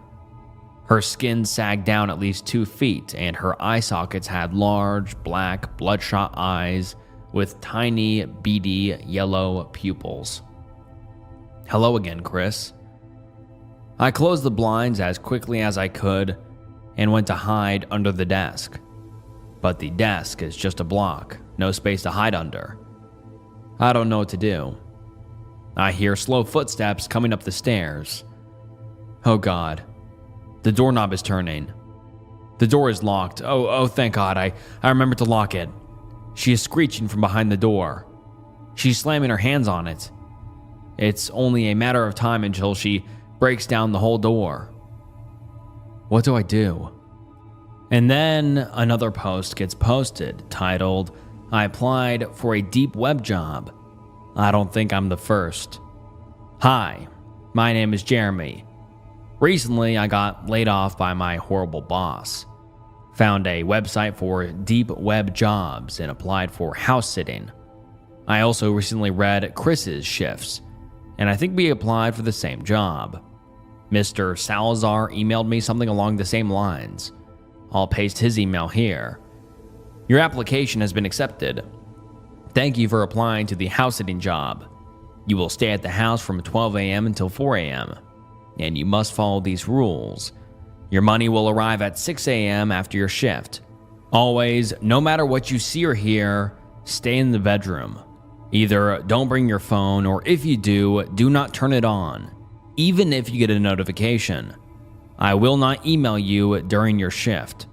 Arrive at 12 or a little before 12. If you arrive past 12, do not enter the house and send me an email. From 12 until 1, you are allowed to roam the house, but make sure to be in the upstairs bedroom by 1. Turn all the lights off, lock the doors, and close the blinds. This can happen anytime during the night. If you hear loud music from the camera room, put on the hazmat suit we have provided. Enter the camera room, walk to the security desk, do not interact with the security guard, and turn off the music from the iPod on the desk. Make sure to do this fairly quickly. From 1 until 2, clean up all clothes in the bedroom and put them up in the closet. If any clothes have blood stains, put them in the trash quickly. Make the bed. If there are more than 3 sheets, throw away any extra. If you hear a knock at the window, hide under the bed until the entity has entered and left the room. From 2 until 3, put the hazmat suit back on and walk into the downstairs area. If there is a man watching TV, turn the TV off and ignore what the man does. If there is a woman cooking in the kitchen, then turn off the stove and ignore what she does. There is a bathroom connected to the bedroom. If you hear the shower turn on, knock on the door 3 times. No more, no less. If the showering stops, it was done correctly. From 3 until 3:33, lay in bed and close your eyes. Do not fall asleep. Make sure to pull the blankets up to your neck and make sure they stay there. From 3:34 until 4, your shift is complete and you are allowed to roam the house until 4. Do not leave before 4, and do not leave more than 5 minutes after 4. That is all. Your shift starts tomorrow night at 471 Peterson Drive. Sincerely, Mr. Salazar. I don't know what this means, but having read Chris's posts, I think I'm ready and I can survive.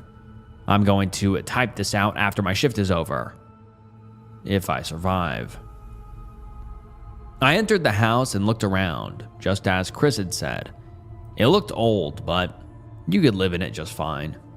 The kitchen and living room were in pristine condition and looked like they were bought yesterday. I walked up the stairs, walked down the hallway, and turned right just before the camera room, entering the bedroom. The room had a king-size bed in it, with clothes and bed sheets scattered around the room. There was a door off to the side of the room, which I assumed was to the bathroom. The nightstand next to the bed held a small digital clock and a printed paper of the instructions. The clock gave a small beep, signaling my time had started. I bent down and picked up a couple pieces of clothes, varying from bras to underwear to hats. I put them up in the closet and started to get bored, until I found a gray striped shirt with a large crimson stain on it. I immediately threw it in the large garbage can in the corner of the room and continued with my work. I was picking up the last piece of clothes, ready to make the bed, when I heard 5 slow, hard knocks on the window across from the bed. My blood ran cold. I dropped the clothing I was holding and crawled through to the small space under the bed. It was silent until the door slammed open, and a woman, fitting the description Chris gave, entered the room.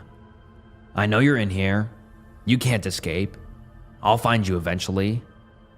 I held my breath for as long as I could. She started to get angry and slammed her frail hands on the nearest things around her. She screamed in anger, wanting only to trap me in this house. Eventually, she left and slammed the door behind her. I got up out from under the bed, quickly collected the sheets and made the bed, making sure to throw away the extra 2 sheets. Only 2:45, I thought. Then came the loud music from the room next door. I calmly but scaredly put on the hazmat suit and opened the door. I cautiously stepped out into the hallway and saw down the stairs a man watching TV. I opened the door to the camera room slowly and saw a man, if you can even call it that, sitting in the chair. He had rotten, dead skin and sat with such a hunch. His back was almost at a 90-degree angle. I walked over to the desk and spotted the iPod. "Keep calm, Chris. Keep calm," the guard repeated to himself. I gave him a look of sympathy as he stared up at me with terrified eyes. I grabbed the iPod and turned the music off.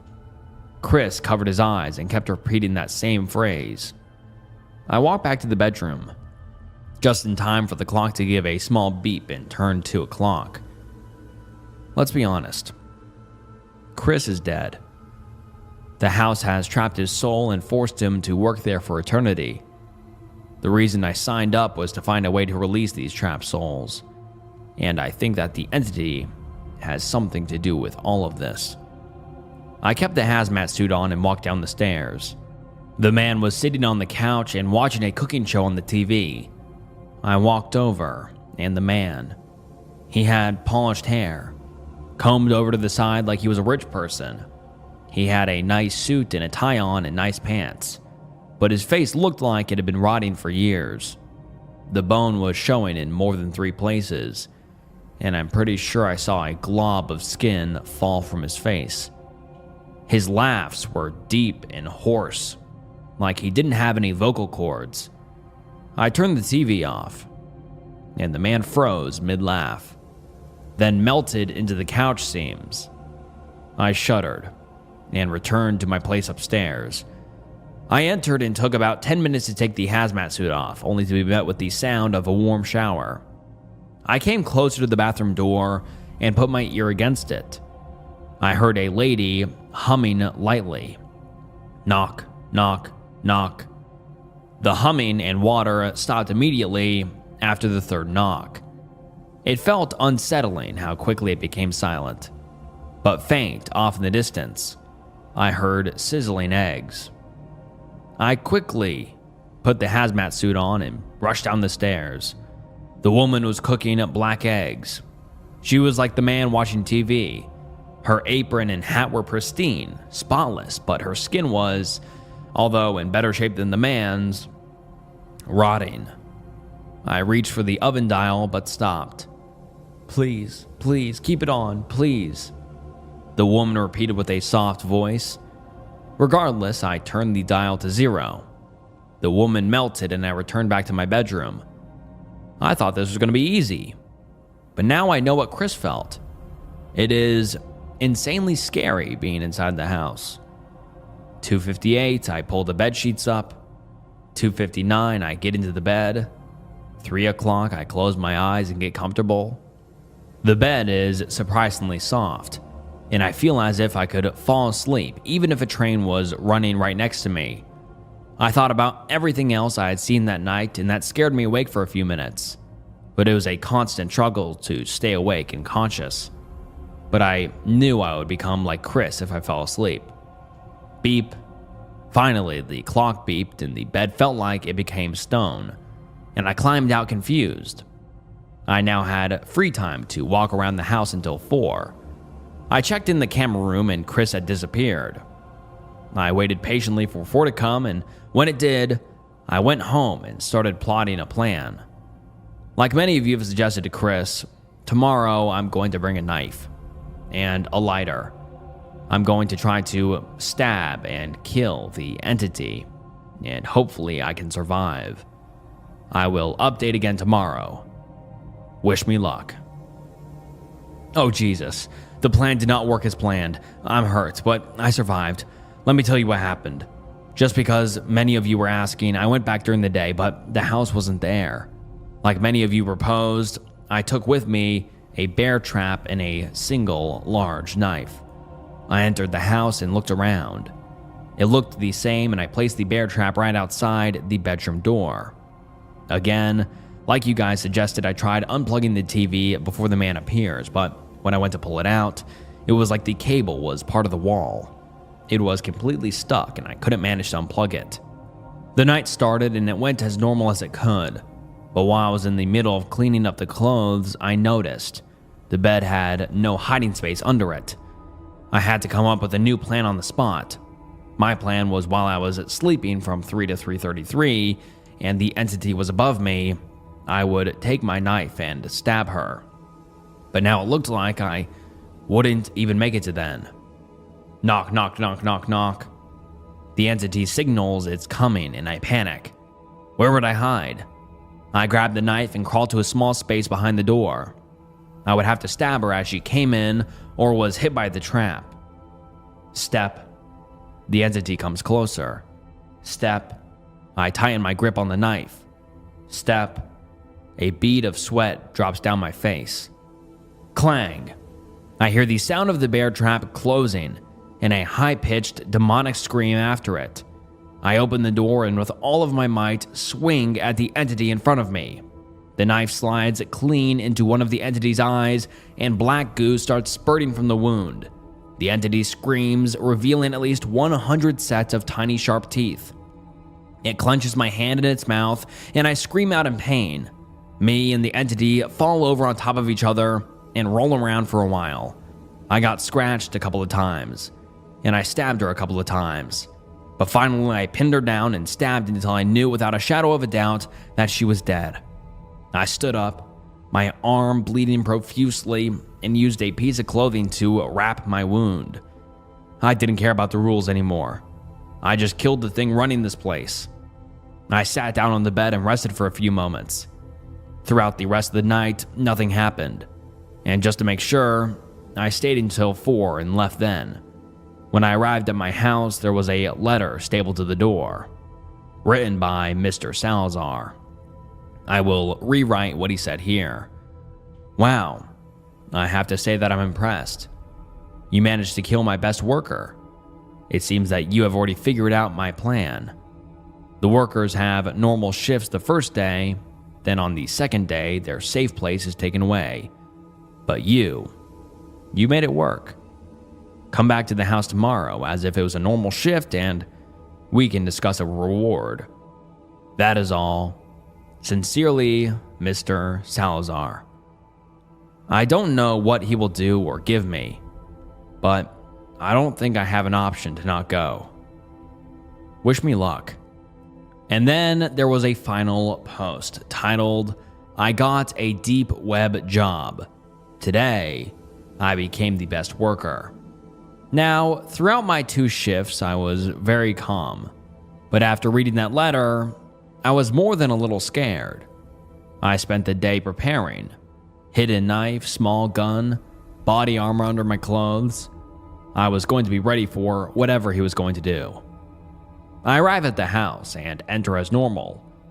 The inside of the house is completely different. It's no longer a house, but a chamber. A tunnel down into the earth. I slowly walk down the stairs, ready to pull out my gun. I reach the final step and arrive in a blue room with many monitors, and a large man sitting in a chair. Hello, Jeremy. I am Mr. Salazar. The man turned his chair around and I got a good look at him. He had a black goatee, balding black hair, and a dark suit on. Hi, what is this place? This is my viewing chamber. I spend all my time here, watching the house, monitoring my workers. He had a deep, scary voice. Well, what happened to the house after I killed that thing? Once the house lost its best worker, the other workers suspended their existence and the house will do nothing tonight. But if it doesn't have a new worker by tomorrow, then the workers are released from the house's grip and they will destroy and kill anything they come across. So, why are you doing this? Because, Jeremy, it is simply the only way to contain these workers. Then, who is going to be the next best worker? Well, Jeremy, I'm looking right at them. His mouth twisted into a sinister grin. Me? Yes, you. Killing my best worker and touching that black liquid caused a transformation to begin. In the next day, you will see your muscles and meat disappearing. Your skin will become stuck to your bones. Your face will sag. Your eyes will turn black and yellow. Your teeth will fall out. And you will grow an insatiable desire to return to this house. What? I'm going to become like that thing? Unfortunately for you, yes. You can leave now if you'd like, but it is inevitable. I stood in disbelief for a few moments. Was I really going to become that thing? I turned around and ran out of the door. When I came out of the door, I was standing in front of my house, and behind me, the house disappeared. It's been a few hours. I'm noticing that I'm losing my muscles, and I have a really strong feeling to go back to that cursed house. My eyes have turned a dark gray, and I don't think I can stay away from the house for much longer. I know that I can't stop what's happening to me. All I can do is just go back to that house. Wish me luck. and we have never heard from the OP. It has been many years since I've told anyone about my experience. I normally keep it to myself, as anyone I tell it to thinks I'm crazy. I don't blame them either. If someone told me this story, I would think they were a lunatic. Be me. Just got out of high school. Wanted to do something fun. I decide that I'll kayak through the Florida Everglades by myself. My mom hates the idea. My dad thinks I'll be fine. I had been camping, backpacking, and kayaking for about 7 years then, so I was fairly experienced in bushcraft. Ergo, like my dad, I thought I would be fine. Boy, was I wrong. As a precaution, my dad gives me my great-grandfather's old groundhog hunting rifle. My face when my great-grandfather's groundhog rifle is a M1903 Springfield. Regardless, I grab my shit and rush off into the unknown. I decide to kayak around the Thousand Island portion of the Everglades. I pushed off a small island known as Chokoloski, and I made my way into the wild. I was ecstatic. Finally, I get to enjoy my favorite hobby with no one around to bother me. I camp at a small dinky campground known as Mormon Key. Pick related. It was a 10+ mile kayaking trip to get there. Plus, part of that was just navigated through the mangroves. Needless to say, I was tired as fuck. Make camp, cook dinner, watch the sunset, and go to sleep. I wake up to howling in the distance. Sounds like a wolf. Problem is, wolves have been extinct in the Everglades since like 1910. Kind of weirded out, but there is a body of water between me and the howling, so I don't really dwell on it. I wake up, make up a quick breakfast, and continue heading south with my kayak. End up going down the Lost Man's River. See red circle and pick, and I'll talk about the pick and show the pick after I finish this one thread. Find a place down the river to camp, set up camp, eat and sleep. That would be my last comfortable night of sleep for the rest of the trip, and maybe the rest of my life. Wake up the next day refreshed and head further down the river. Eventually hit the mainland. See blue circle on pic. Okay, so now we will talk about the pic. So he adds this picture of, I guess, Google Maps or Google Earth or whatever. We can see Mormon Key. You know, it's out in the Everglades. No people around, no cities around. I think the closest city is Everglades City or Chokoloski, where he originally left from. And then he headed down south towards Mormon Key, stayed there, and then I guess he went through that little inlet, and then he's all the way into the Everglades now at the blue circle. So he's a ways away from civilization and people in general. But anyways, let's continue the thread. OP writes about, I walk about 1.5 miles east before I decide to turn back. That was a mistake. I tripped, fell, hit my head, and knocked myself out. Fuck me. I wake up about 2 hours later. I pick myself up, orient myself, and start heading back towards the kayak. I get to where the kayak was, and it was gone. The rope is still tied to a mangrove, but the middle is chewed through. It finally hits me. The kayak is fucking gone. My tent, most of my food, water, other gear, and most importantly, my transportation is gone. I decide to get to dry land, as I don't want to be in the mangroves at night. I get to dry land, eat a granola bar, and decide to head northeast in the morning to try and get help. I fall asleep with my head on my pack and next to a fire. I wake up only 4 hours later to the noise of howling. Wolf howling. Once again, baffled, seeing as they should be extinct around here. I shine my light into the brush. I see an absolutely gargantuan wolf, bigger than I've ever seen. Think the size of a rhinoceros. I flip the fuck out and add what little dry wood I have to the fire. I spend the night clutching my rifle next to a dying fire. They eventually fuck off, but I don't let down my guard. Around sunrise, I immediately head northeast. I'm tired, hungry, thirsty, and just want to get help. I'm slowly trudging through knee-high water. I consider ditching the rifle to get rid of the weight. But then I remember those wolves. I keep going on and on mindlessly, checking every 10 minutes or so to make sure I am on course. In the middle of these mangroves is a small dry area. I figured that I could rest here for a short while. I walk into the clearing and I see a structure. It's a pyramid in the fucking Everglades. Think of pick related, but smaller. I am dumbfounded at what a pyramid would be doing this far out here. I didn't think that the local tribes ever got this advanced. I needed to keep moving, but I just found a hidden pyramid in the middle of the Everglades. Archaeologists and historians would kill to find this. I figure I need to stop and at least look at the place. I climb up to the top and there's a pit. Just a dark pit. Out of the pit, I can hear something faint. I get down on all fours so I can hear it better. I realize that there is wailing coming from the pit. Griefly, painful wailing. I probably get up and try to get the fuck out of there. In a rush, I trip. See a pattern?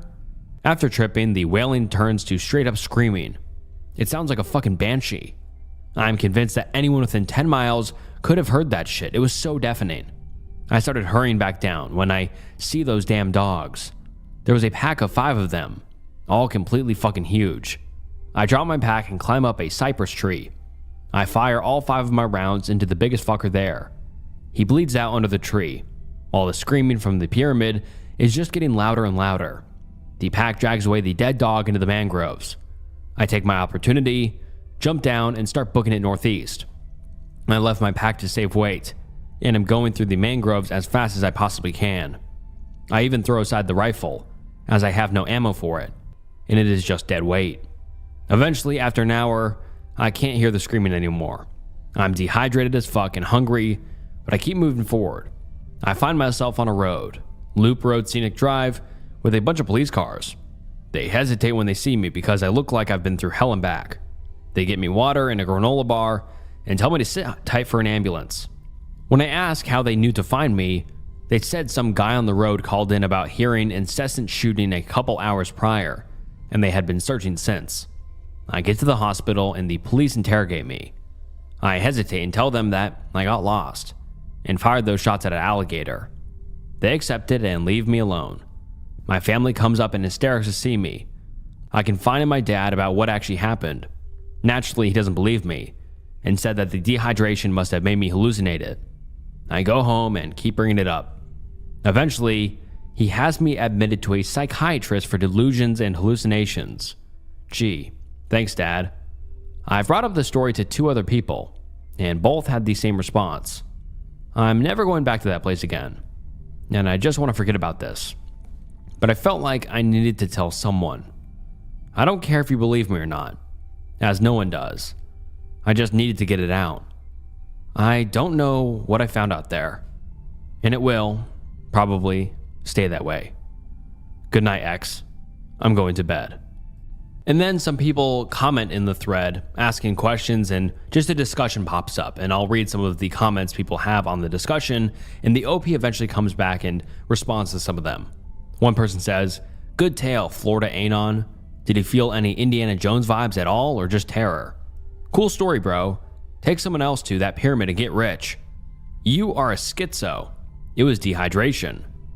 Fuck huge native wolves, get BTFO by Explorer in his rifle. Classic. Why didn't you tell about the pyramid though? Go to some archaeologist or college professor and tell them you found some pyramid in the forest. Don't include the wolves or screaming, just the structure. Maybe get some other guys to see it. Take me there, Anon. Let's hunt some spirits and wolves together. Bringing a K-nut might actually help you out of this one.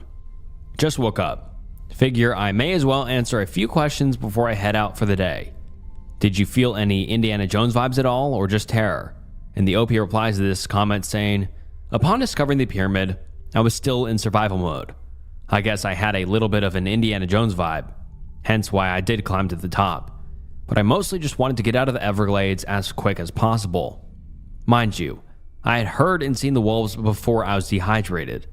I had a half-full water bottle with me after I lost the kayak, and by the time I saw the pyramid, I had been dehydrated for less than 24 hours. If I go up to any archaeologist or college professor, I doubt they will believe me. Finding a pyramid in the Everglades is unbelievable, and would rewrite the history of the whole region. Most people don't believe it, let alone waste resources or time on it. There is no way I'm going back there. I steer clear of the West Everglades after that incident. Even if it did, I'm not 100% sure I could find the place again. Tell me the general location. I'll gladly die for some actual spooky shit, my dude. my face when my great-grandfather's groundhog rifle is at an M1 903 Springfield. He must really not like groundhogs. That's pretty funny. And then some people keep talking. You were supposed to go into that pyramid and find a great sword in the clutches of a mummified Atlantean king, and use it to cleave off your shackles and hew the Hyperborean direwolves asunder with the great ancient blade and your iron thews while you call out an oath to Crom. But instead you fucked up so bad, you not only failed to take revenge on the Serpent King who took your father's sword, but you let the reptiles have your great-grandfather's rifle too. Why the fuck would anyone kayak through a giant sweltering alligator spawning pit to begin with? There are campsites scattered along Lost Man's River, some picnic benches, etc. Have a look around on Google Maps. It would be cool if it wasn't fake and he actually confirmed the existence of the pyramid-like structure off that river. And then the OP comes back saying, "I'm back, figure I may as well answer more questions." I don't suggest it. You could easily die out there, even without the paranormal jazz. Exposure and dangerous wildlife can easily kill you. Please don't go out alone. And please get to know the area first, or better yet, don't go at all. I've attached a better, more updated map, sitting at Chokolotski, where I first pushed off with my kayak. The green line is the first day, red line is the second day, purple line is the third day, and orange line is the fourth day. All black dots are where I camped or where I got picked up. I had to navigate through mangroves and crap on foot for the fourth day, so I figured that the temple could reasonably be anywhere in the orange circle, with the orange dashed line being an approximation. Keck, I thought the same thing when I was given the rifle. Your comment made me chuckle. Why the fuck would anyone kayak through a giant sweltering alligator spawning pit to begin with? Another Anon already pointed it out. But the outer area, where I was kayaking in the first 2 days, have designated camping areas about every 2 or so miles. I suppose something about the area is just charming to people. I go because I like the area, and I like isolation. Hence why I went even deeper. Not faked, but I appreciate the article. I've heard about other pyramids around the Everglades, but there seems to be only mentions of them here and there. I've also heard about one near the Lost Man's River, but I believe that their story says they just viewed the temple from a distance, never visiting it. And that is the last we ever heard of from Florida Anon. And I thought this was so interesting. I mean, like Florida, all of that is so interesting to me, and a lost pyramid of some sort, that is crazy to me. And, I just recently moved to Florida, so if this video gets 30,000 likes. We probably won't reach that, but I did that for a reason. If this video reaches 30,000 likes, I will go explore for the lost 4chan pyramid. That'd be a good video. I'd make a video about it. It would be a banger video, to be honest, but 30,000 likes, I will go look for the lost Florida pyramid. Hopefully not die out there. Maybe even see some big wolves or something paranormal. That'd be interesting. So, yeah, if this video reaches 30,000 likes, I will go looking for it in real life and film it all and make a video about it. That'd be super interesting, but I doubt we will reach that goal, but, we never know. That could be very, very interesting. But, yeah, this was a very good story. I enjoyed it a lot, and, there's a lot of mysteries out there in national parks, especially the Everglades. So if you want to see me go explore for a lost pyramid, like the video and subscribe to the channel, and on to the next one. Entities me and my neighbors had to deal with back in 2005. Move into house in the outback in South Australia in 2005. Pretty much every person living in our street had only lived there for under 5 years, apart from an elderly couple that lived at the end of the street. This elderly couple had lived in the street for 40 years and had raised their children in the street. They said strange things happened on that street, and a lot of people can't handle it and leave. They never really went into what scared people, just saying the whole street was haunted or something like that. But they did say it only started happening in the early 90s. First experience I had was a week after moving in. I heard a low-pitched humming sound coming from outside my bedroom window. When I looked out, I saw this tall, black figure with long arms and long fingers, with no facial features. He was slightly transparent. He was backed up against the wall, holding up the garage area of my house. Due to its height, he had to be hunched over. I was looking out for about 5 seconds before it realized I was looking at it. It turned its head towards me, and I quickly ran away from the window and ran and told my parents. My dad went out and saw nothing was there. I sketched what I saw, pic related. And we can see the picture he drew. Black figure, long fingers, long arms, and very interesting. And then he keeps posting and he explains, I started hanging out with the neighborhood kids. We were all teenagers, and they told me their stories, and all described the same figure I had seen. One of the kids was Aboriginal, and we would go visit his grandfather a lot. He called the entities Myaluma, which translated roughly to stranger man. He said that the Aboriginals in the area had been dealing with them long before the arrival of Europeans, and said that they weren't of the land, which kind of meant they didn't belong there or weren't native to there, and that they would take children away and eat them. He said that the Aboriginals cast them behind the creek, but since the creek partially dried up, the Myaluma had once again been able to get into the town. The town that I lived in was built directly over the previous Aboriginal settlement. This Aboriginal tribe wasn't nomadic and had remained in a small area for over 1,000 years. One day, me and my friends were playing cricket out on the flat pitch of desert in between the road and my house. The sun was setting, and as we were packing up our stuff, we noticed that there were people off in the distance approaching the road. The closer they got, the more details we could see, and we noticed that they were fully black, tall, and that they weren't walking but floating. We could also hear a low-pitched humming sound that got louder the closer they got. We bolted back to my house and told my parents, but my parents once again just didn't believe us. I hassled my father enough to drive down on his motorbike to the area we saw them approaching. After 9 minutes, he came back to the house, visibly shaken, saying he saw them, and that I wasn't to go down there anymore. Every time I tried to get details on what happened, he would always change the subject.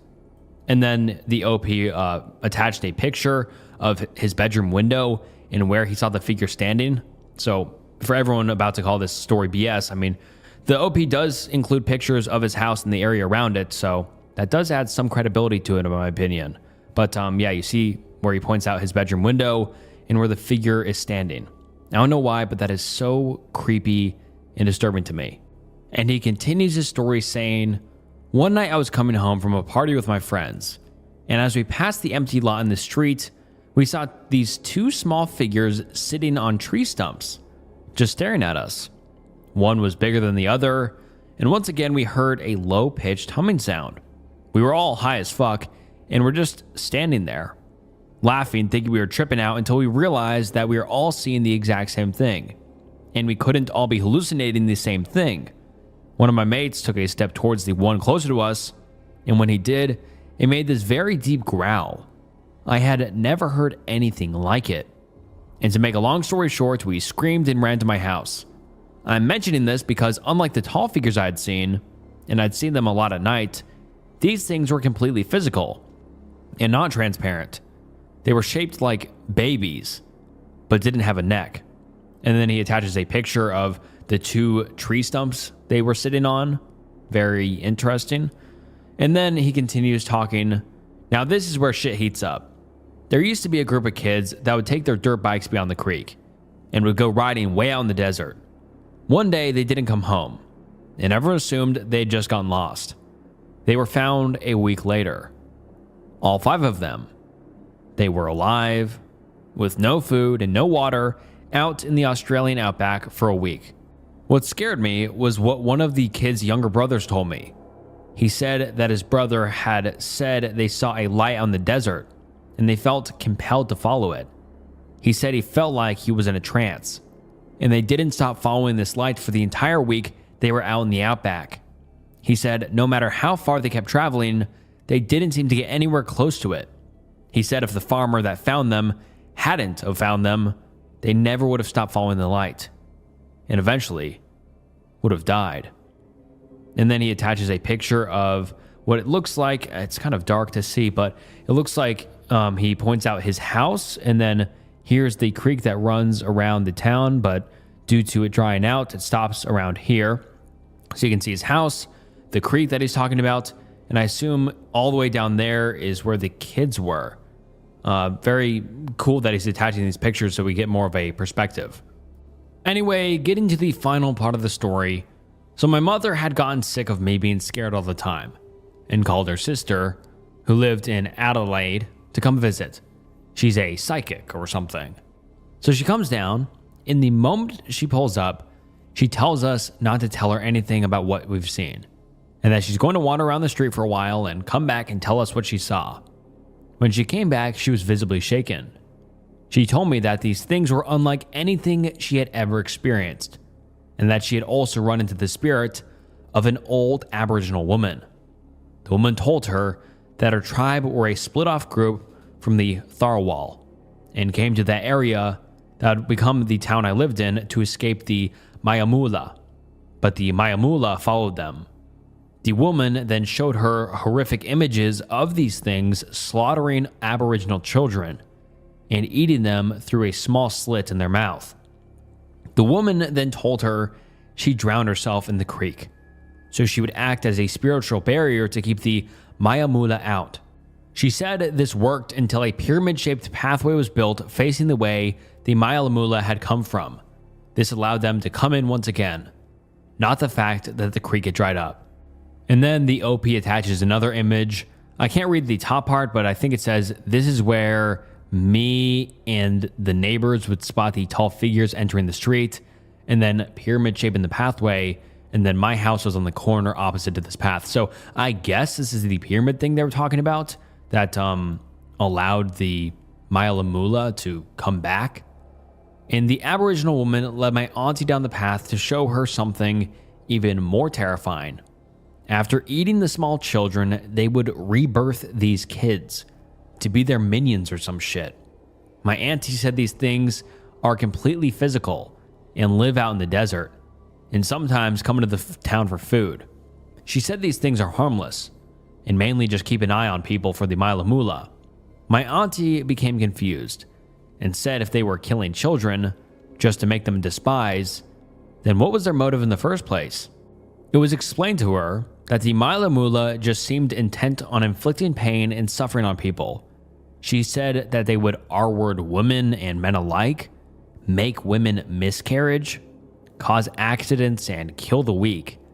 Despite this, they seem to have a personal vendetta against the Aboriginal woman's tribe and seem intent on wiping them out. This is why they remain focused on the town. And then he adds another picture. Behind the green fence is flat, desert going, until it hits another road, then the desert continues. Pyramid pathway. So I guess this is where all the activity happens with these tall Mayamula figures. And then he continues saying, my auntie came to the conclusion that the Mayamula aren't human spirits and aren't spirits at all. She believed that they were a physical, reproducing race of beings and are most likely aliens. She said she had heard of similar beings all around the world. And then he adds another picture, empty lot with the 2 tree stumps. Here's a view of my street. So I guess this is just where it all took place, on this weird corner of this neighborhood. And then he keeps talking, saying, after hearing all of this, we put the house on the market and began preparations to leave. A couple of days before we left, I went on one last motorbike ride where my father has told me not to go. While riding along a dirt path, I saw this rock on the side of the path. It was weird because it looked like it was smoothed down a bit and had some markings on it. I don't know if it's related at all to what had been happening. I personally think it's someone playing a joke because none of the engravings on it are Aboriginal, and the engravings on it are all over the place. Anyways, I took it with me when we moved. Pic related. So yeah, this is my experience with the paranormal. Thought I'd share it with you all, and it'd be great if someone else had an experience like this that they could share.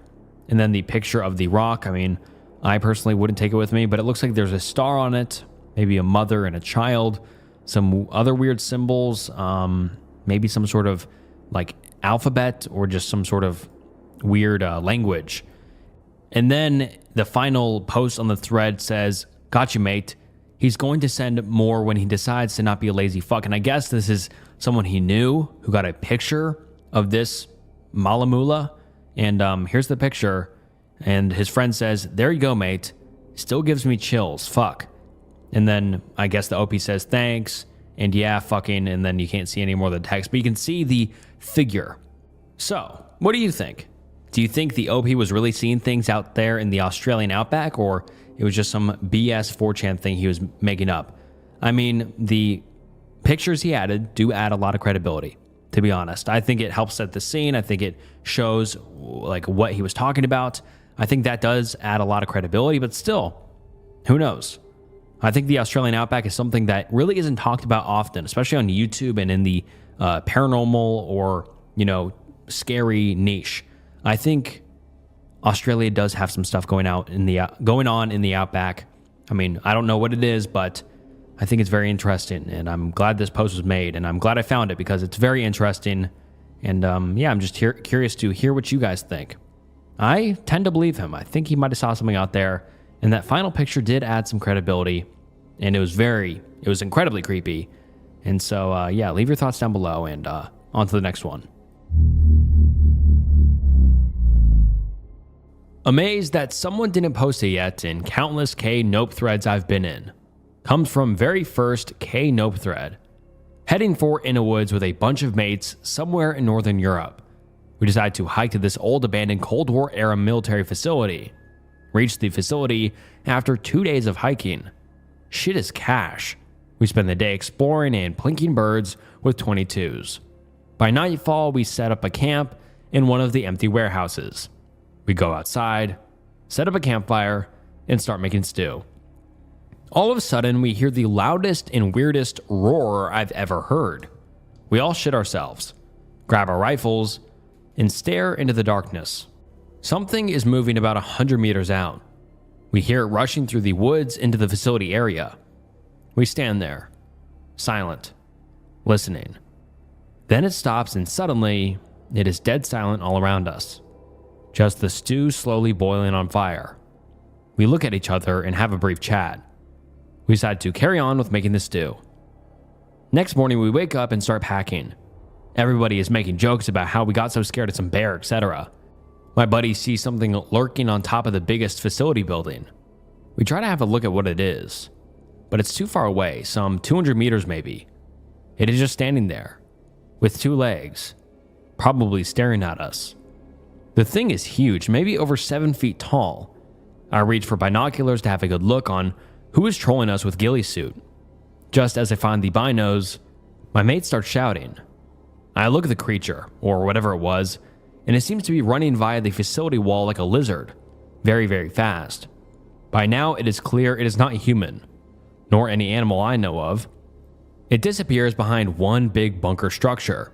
We decide to nope the fuck out of there. We're scared shitless even though it is day. As we are hiking back, we don't take any breaks before nightfall. As the sun sets down, we make a camp and start preparing supper.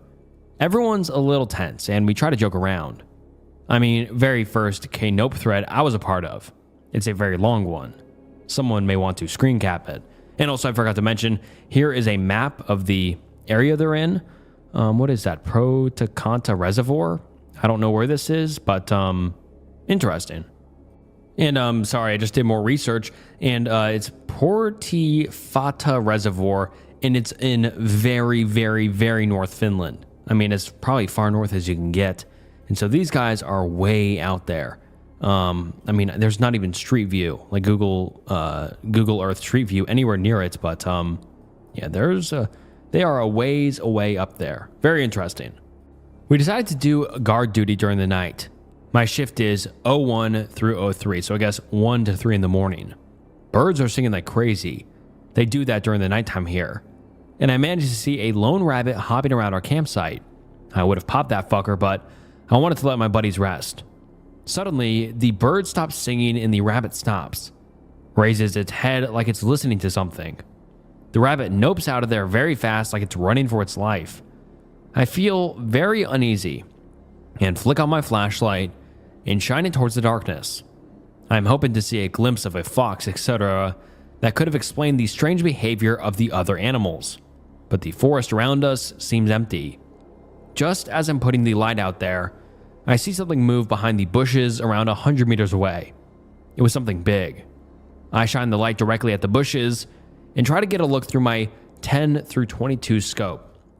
I managed to see something moving there, and I believe I saw a pair of yellowish eyes. Then it stands up. I don't know to this day what the fuck it was, but it was hairy looking, very dark, and had a face. The face of lighter color, and there were two eyes, two yellow eyes. The thing was around 7 feet tall, somewhat human-shaped.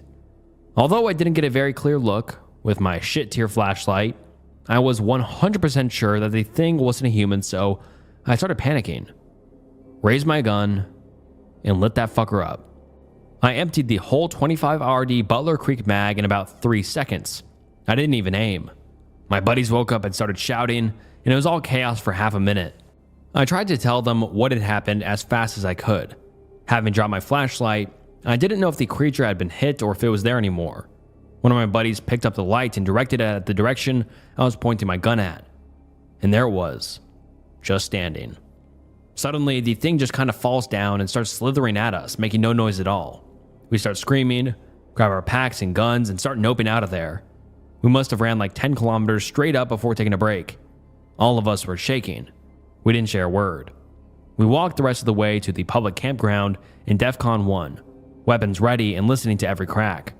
I've never been as happy as I was when I saw some German tourists grilling sausages by their RV. They were all like, what the fuck, when we exited the woods with guns in low ready stance. We said nothing, walked to our car, and drove away, breaking pretty much every speed limit on the way. We talked about the thing on the way home. None of us knew what it was, but everyone had seen it, and everyone was convinced that it was not a human, nor an animal of any sort. We decided to stay away from the woods for a while. Problem is that the wildlife around here is scared of people, even children, and there has been one bear sighting in over 80 years. Continued, the best is yet to come. Last summer, we decided to be tough guys and find out what the hell that thing was. This time, we would go with 3 ATVs, in case we'd have to bail out fast. We took 2 cameras, 3 308s, and 1 1276 with slugs. There were 4 of us, by the way. Load of survival gear, and one of my buddies managed to get a Gen 2 Envy camera. We also had 7 pipe bombs in case shit got out of hand. Yeah, it was kind of lame fake operator tier shit, but we thought we'd get all famous and shit if we actually killed it or got footage of it. Anyways, we entered the woods with our gear and headed for the facility. Again at the facility, everything looks normal and birds are singing again. No sign of anything abnormal.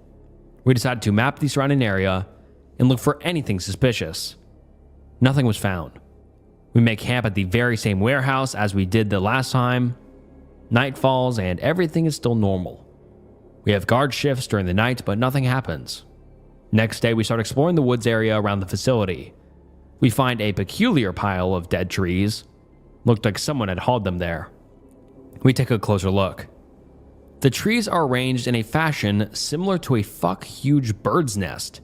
In the middle of the nest, there is 1/2 rotten moose carcass and a shitload of different animal bones. We start quietly noping back to our campsite. We park our ATVs next to the warehouse. We keep our camp in. We enter the camp warehouse and see our camping gear all torn up. The somewhat expensive cameras smashed to against the floor. Food taken and sleeping bags torn to pieces. Fuck. We take everything we could in like a minute and start driving the hell out of Dodge. It's evening by the time we get back to the public campground. A police officer stops us by the gates and checks our gun permits. Then the officer proceeds by asking whether we wanted to volunteer for a search operation. Our ATVs would be much appreciated. Some hiker had apparently gone missing in the nearby forest, 20 kilometers from the facility site. We look at each other and shake our head. One of my buddies quickly says something about being late and we drive out of there. The dude who went missing was never found. We decided that we wouldn't go in a woodsing in that part of the country anymore. No, we didn't, sadly, but there you go. Dude who went missing actually was found.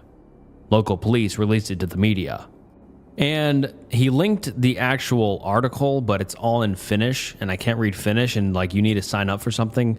And so I'm not going through the whole effort of signing into a Finnish website. Title says, missing Thai berry picker found dead in Lapland. So that's interesting. So do you think something was out there? Do you think it was a Wendigo or a skinwalker or something of the sort? Or do you think it's just a 4chan story? But it's very interesting how there is an article of someone who was found dead in the area. So maybe something's out there in the northern Finnish woods. Who knows? A few years ago, in 2008, a native friend and I went up to the Northwest Territories on a hunting trip. A little background. I live in Alberta and I'm in the Canadian Army, 3rd Canadian Division, so I'm a good tracker. My friend, who we will call Penua, which is his surname, is Algo Quion, also a good tracker. He also lives in Alberta, but was born on a reservation. His family had taught him all the legends and customs when he was growing up, but he handles modern society well. Anyway, we drove for a long time. I wasn't keeping track, but it was more than just a few days. We were headed to a heavily forested region west of the Great Slave Lake. Pick related. I believe that's the general area that this happened. There were no government roads back there, so the drive was rough. The snow was also shit, but we were both used to it and loved cold weather anyway. When we had found a good spot to park, we got our things out of the bed of my truck and began our trudging through the snow to find a place to set up camp. We wanted to camp in a place a few kilometers from where we parked, to give us a bit of a challenge. Even though it was very heavy snow, the place was beautiful. The nature was completely untouched. I tried snapping a few shots with my phone, but none of the pictures came out good. It was disappointing, but at least the drive was worth it. After walking for about 3 hours, we came into a clearing in the trees and made the decision that it was where we would set up camp. I began setting up our 2-person tent. And Panuwo, and I can't even pronounce this guy's name, I'm sorry, but I'll just call him Pan from here on, it's just easier. And Pan was clearing the snow off of the ground to prepare a fire pit. I had set up the tent and our sleeping bags and helped Pan with the fire pit. Once that was done, I told him to follow me to find some firewood. He nodded, understanding that it was going to be dark soon and we would need fire. We both had hatchets with us and began chopping branches off some of the pines close to the camp. The wood was wet, so it was going to be difficult to get it dry for the campfire. We had a good stack of thick branches and carried them back. When we returned, there were tracks in the snow that weren't ours. They seemed to be a kind of morphed human footprint. Pan and I exchanged strange looks and set our wood piles in the area that was cleared for a fire. "You think someone else is camping nearby?" I asked. Pan shrugged and replied, "I can't say for sure. Normal people wouldn't walk in the snow barefoot." We returned to our tent and took our rifles out of their carrier cases, now alert. "We should get the fire going now. We've probably got an hour left of sunlight," I said. I headed to the pit, set up some of the wood, covered it with some dry hay that I had brought for fire starting, and got to work on the flint. The fire died out early, so we tossed our beers in a plastic bag and headed into the tent. I got in my sleeping bag and fell asleep quickly. I was awoken late at night by the sound of snow crunching. I got out of my sleeping bag as soundly as I could, but the movement seemed to alert whatever was outside, and the snow crunching stopped. I shook Pan until he woke up.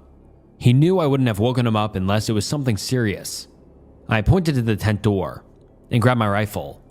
Pan grabbed his as well.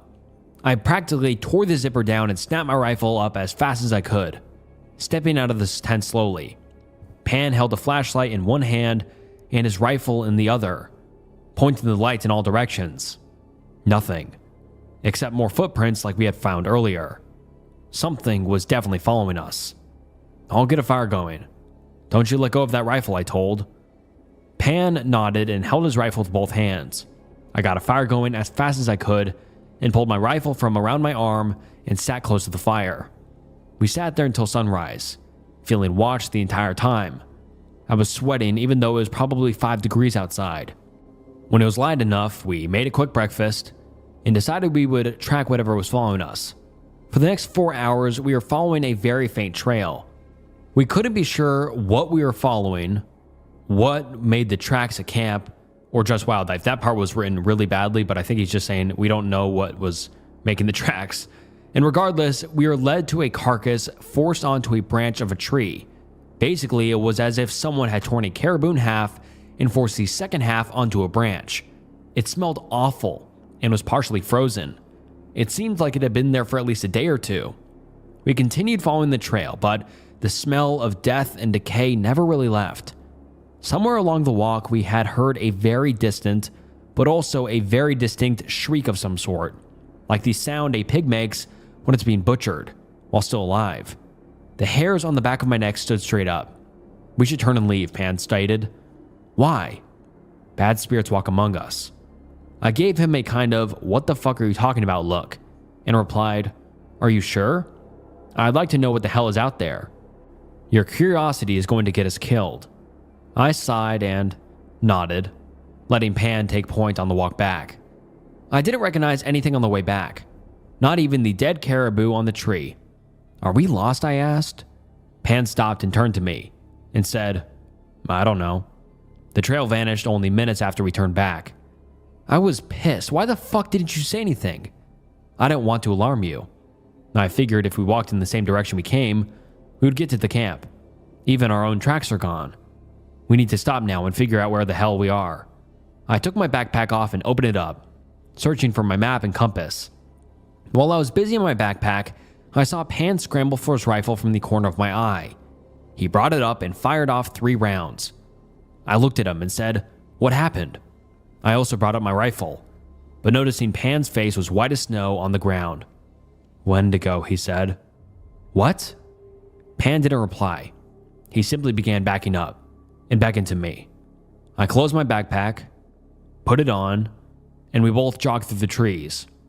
We had now been out there for close to 7 hours, and the sun was going to set soon.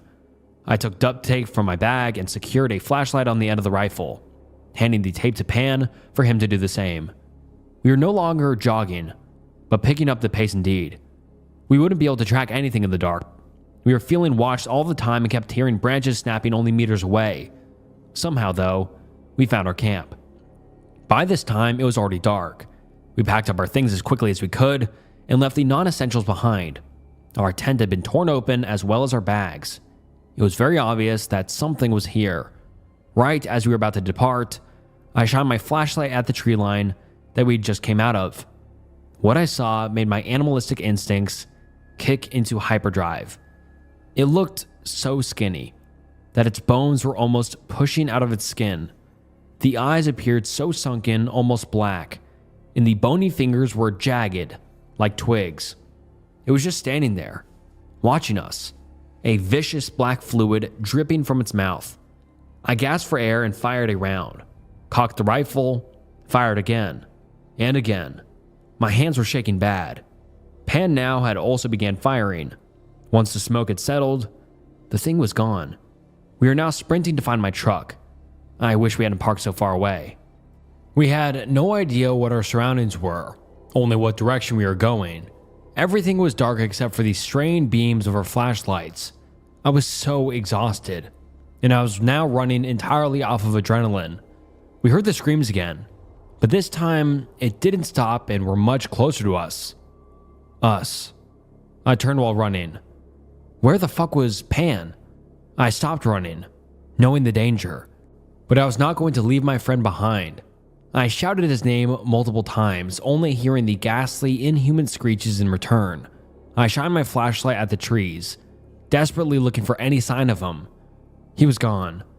Then I saw movement, a lot of movement. This was no longer just one thing hunting me, this was many things hunting me. I don't want to leave Pan behind, but my brain screamed at me to fucking run. Whatever they were now only 1 to 3 meters behind me. And my body just kind of turned and began sprinting on its own. At least, that's what it felt like. I now knew what it was like to be a gazelle being chased by the lion. I felt nothing but fear. I have no idea how long I was running, but at one point I broke out of the trees and into the road. I was ecstatic and continued sprinting down the road until I spotted my truck.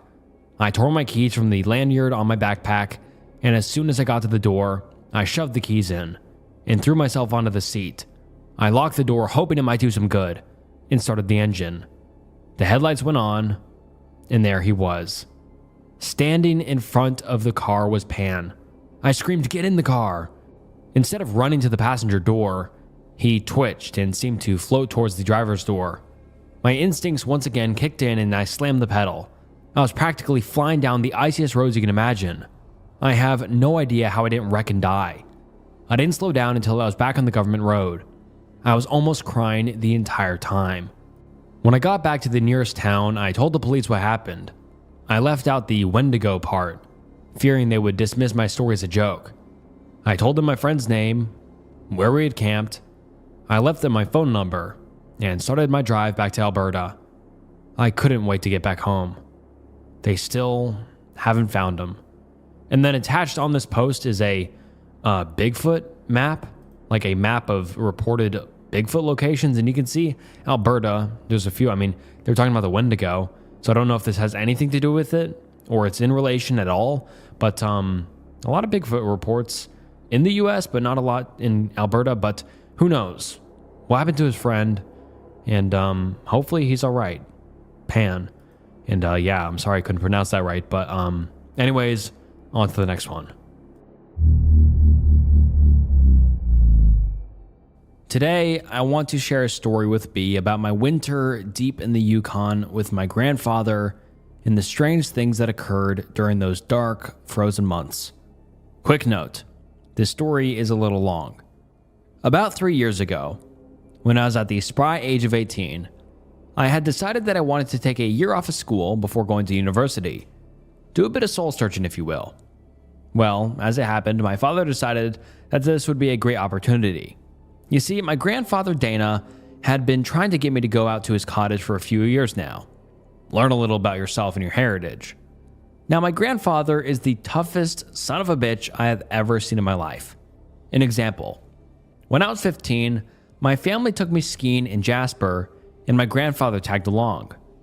During that trip, Dana hit a fallen log that had ever so slightly covered in snow and plowed straight into a spruce tree. Tore his lip open down to the cheek. Once we caught up to him and started freaking out and talking of getting an ambulance, he just calmly stood up, told us, while his lip was hanging open enough to see his teeth, that he'd be fine and was going to go back to the lodge to patch himself up. As it turns out, this involved him skiing all the way back, grabbing a sewing needle and some fishing line, and stitching his own face back together in the bathroom mirror. An hour later, he was back out on the slopes as though nothing had happened. He still has a vicious scar too. He is a born Swede, a massive guy, around 6'6", and pretty muscled despite being in his 60s. He's a pretty quiet guy and rather eccentric. He lives on his own in the middle of a frozen hellscape at a time in his life where most would be retired, so go figure. The main reason I hadn't gone with him sooner was because my mother was terrified of me going off to live with my crazy relative for any length of time. Despite my father's assertion that I'd be well taken care of and was old enough to fend for myself, this year was to be different though. Through some Herculean effort of coercion, likely involving the fact that I was moving out soon anyway, I was granted to go with him. My family lives in Alberta, and my grandfather off in the northwestern Yukon, past the Minto mine if anyone here knows the area. It was arranged for me to fly out to meet up with my grandfather, who would then drive us out to his home. After landing, I was greeted with the amusing sight of my grandfather standing about a foot above the rest of the crowd, standing forward waiting for me. We had a quick greeting and before long had hopped in his truck and were making trail towards places where no roads go. We drove for a few hours. Not much said between us, though that was pretty standard for him, and finally arrived at what appeared to be little more than a snowy plot near the tree line and away from the road. So, where exactly is your cabin? I didn't see it on the way over, I asked him. He turned to me and smirked. About 3 days of hiking that way. He pointed into the trees. And so began one of my adventure.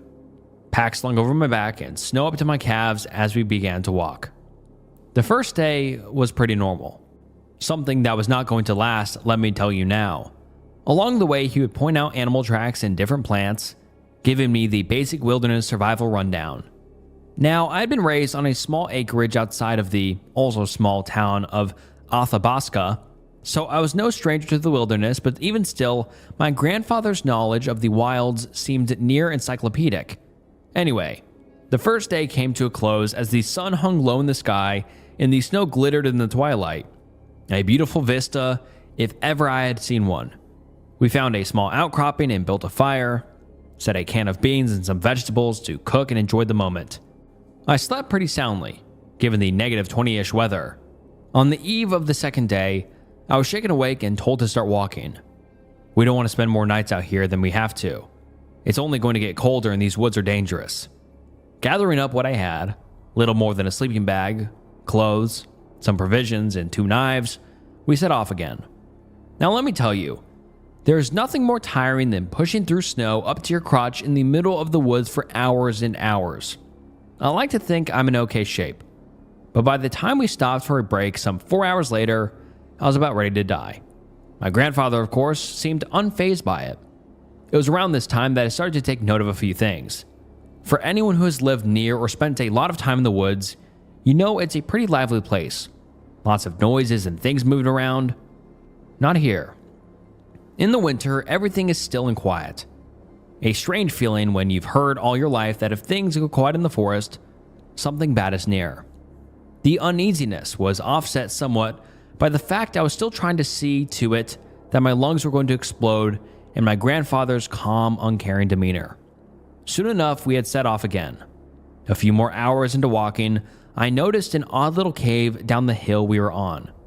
The opening had huge icicles hanging on the front and a few bones could be seen scattered around the area. I turned to my father and asked, pointing towards it, "Should we be worried about that?" At that, he stopped and looked at it for a few moments before he just continued walking, saying nonchalantly, "No, long as we get a ways off before night, it won't matter." When we finally settled for the night, I was sure I'd be out before I hit the ground, but without so much as a glance, I was told to wait. He was going to get firewood and start dinner.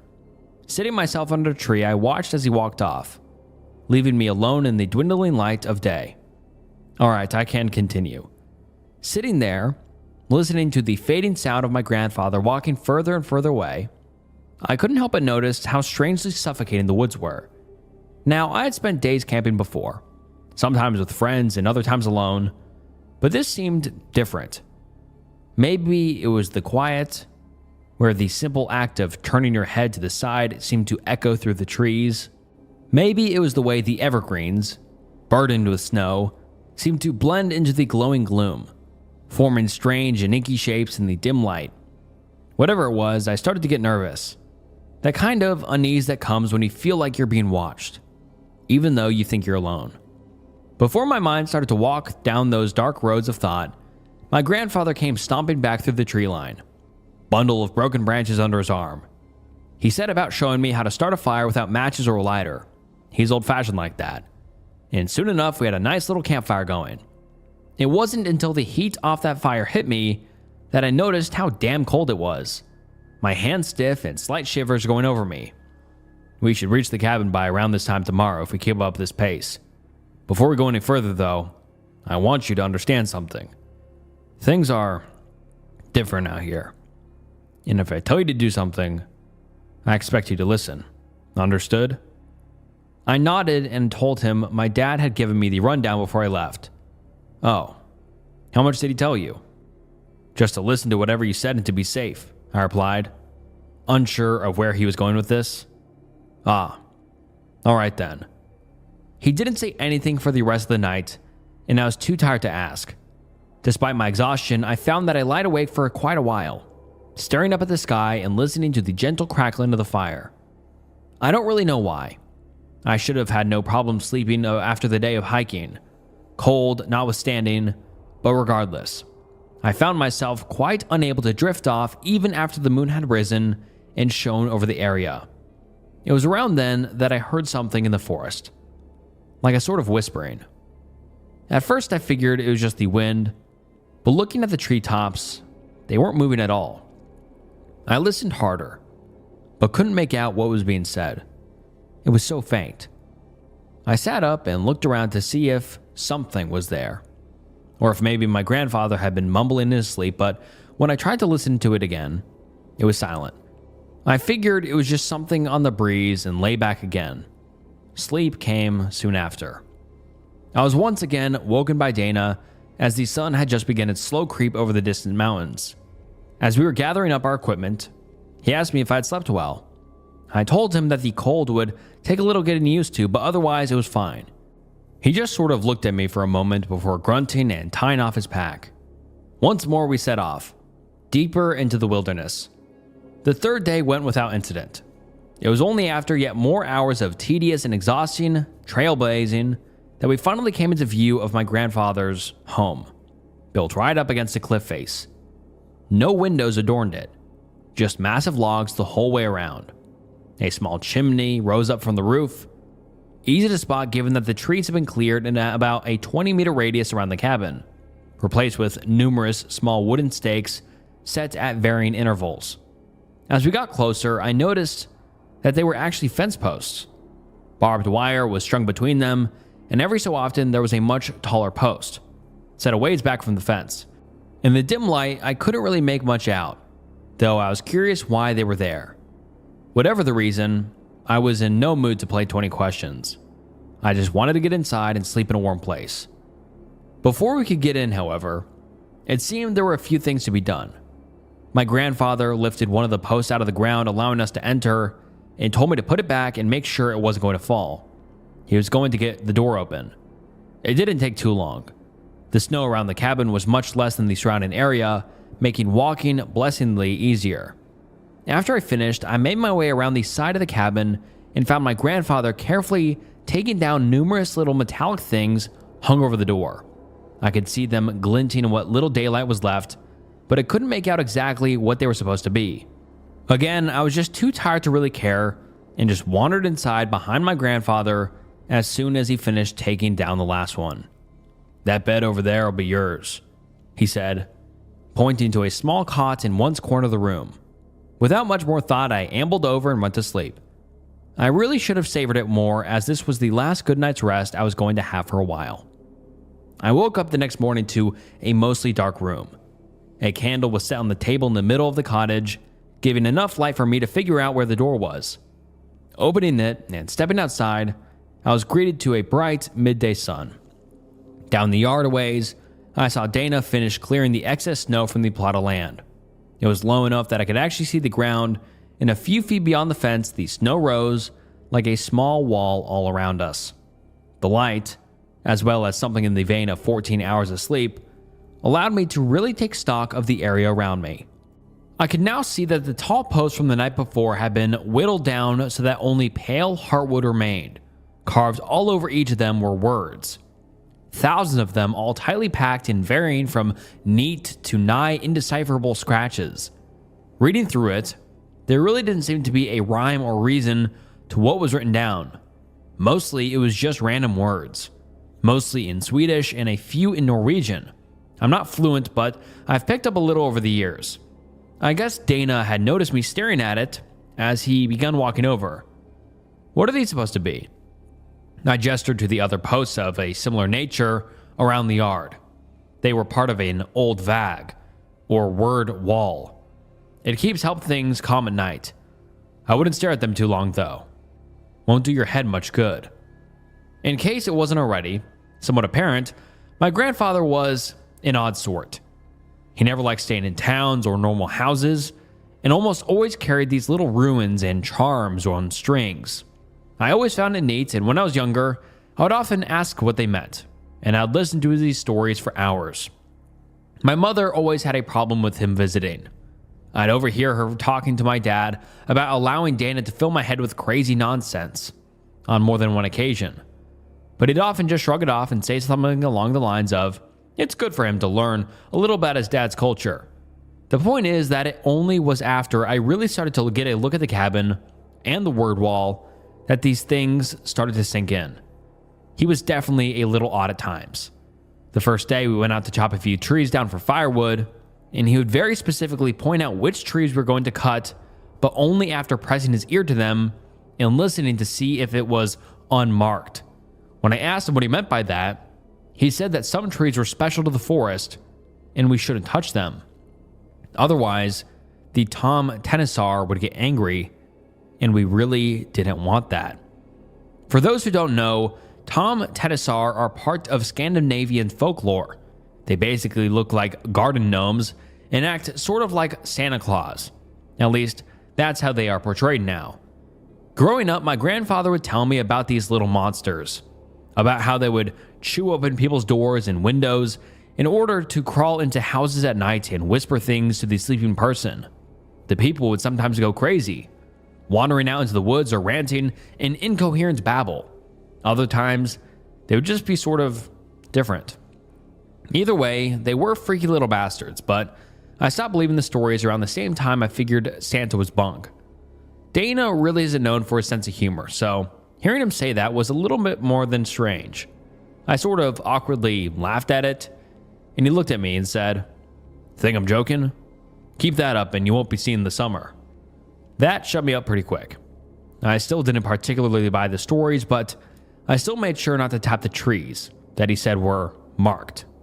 We finished loading up the sleds we had brought with us, and at that point Dana said, "Let's go this way. I want to show you something before we get back." Following him, it seemed to me like we were making a wide arc instead of going straight back, but I wasn't going to argue. As we walked, I noticed there were no animal tracks, as in absolutely none. Even on the way to the cabin, I had at least picked up a few prints from rabbits or moose and the like. When I asked why we hadn't come across any despite being so far in the woods, I was told that they don't like it here. No, to stay a ways off. "Why is that?" I asked back. "These woods aren't safe for much of anyone after dark. Least of all critters." After walking a while longer, we reached a high at the edge of the section of the forest we were. Dana pointed out beyond this now sparse tree line. What lay past it was the vast, snowy rises and falls of the untamed wild. Honestly, it was one of the most beautiful things I had ever seen. There was an overturned tree, and he mentioned for me to sit on it. For a little while, we just sat there, taking in the view until he sighed. Now, I knew you were going to be new to all this for a while, but I think you ought to know. Things are different out here. I need you to trust me when I tell you something, or else it could get us both killed. You understand? I said I did. I figured that he had taken my reaction to him talking about Tom Tenizar to heart. He may be strange, but he means well, so I figured I would humor him and make things easier for the both of us. That would prove to be a very bad idea. Once we got back and finished stacking the firewood, Dana broke out more of our dwindling provisions. And as we were cooking, he said that tomorrow we would need to go hunting. If we caught anything, he would show me how to properly butcher an animal. We ate and settled in for the night, but as we were settling in, he told me that if I ever got up in the middle of the night to use the outhouse to the side of the cabin, that I should always bring a candle, no matter how bright the moon was, and that if it goes out, I should come back inside right away. With that, he set a small dangling thing up on the door, pick-related. When I asked him about the thing on the door, he told me it was there to confuse anything that was trying to get in. Later during the winter, I found out it's supposed to be a rune for illusions or disguises. I guess the idea is that it would help make it harder to tell what was inside the cabin if something got inside the door. The next few days we went out hunting. For the first while, we didn't catch anything. It wasn't helped by how we needed to head a fair ways away from the cabin before we saw any signs of animal life. And Dana always insisted that we be back before night fell.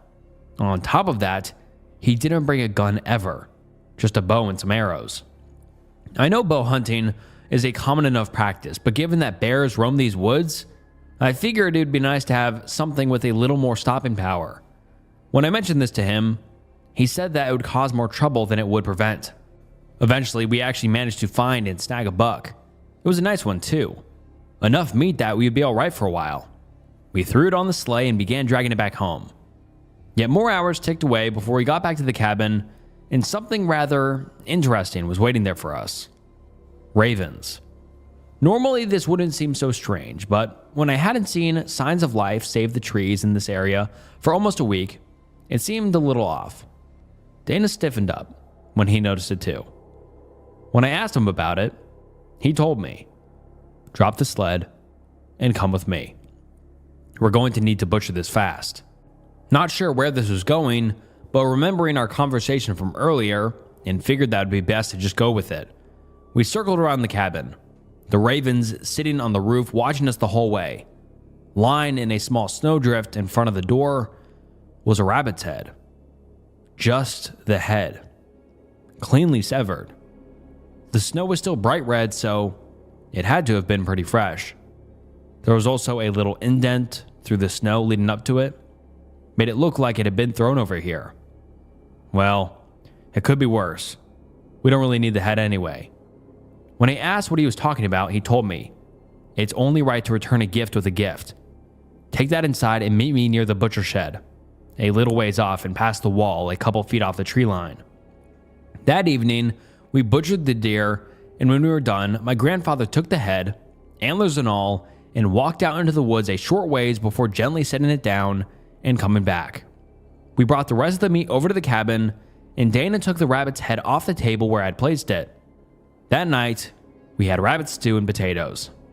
When I asked about why we were going to just eat something we found sitting there, he told me it would be just rude to throw it out and it wouldn't be wise to insult the neighbors. There are other people out here? I thought you lived alone. Alone? No, I just don't live by people. Who are your neighbors? I thought I already told you. The Tom Tenzar live here. I didn't really have a good response to that. The next morning, when we went out to check the fence, as was becoming routine, I walked out to see the spot he put the head down. There was nothing there. Not even a bit of blood. The next few weeks went by in relative peace. We would collect firewood on every so often, we went ice fishing occasionally, and every morning we cleared snow away from the cabin.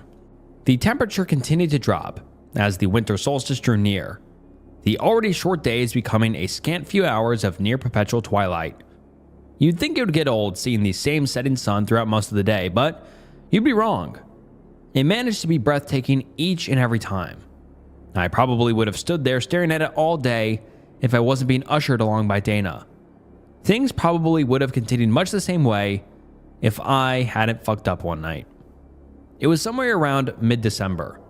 You start losing track of the days out there, especially when they are mostly night. And we were going ice fishing again. We set out early, as the sun was just barely peeking over the distant mountain range, and hiked for about an hour until we reached a small frozen over lake. We set about like always, checking the ice thickness and cutting a hold, etc. After only a few minutes into it, we heard the snapping and cracking of branches behind us. We both stopped for a few moments before my grandfather said it was fine though.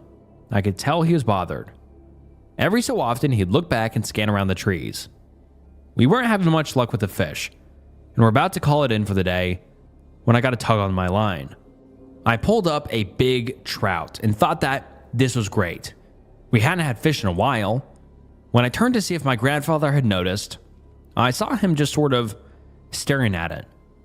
A little confused, I gave it another look over and saw that it had a few huge gashes taken out of it. Little indented lines cutting through the gray scales.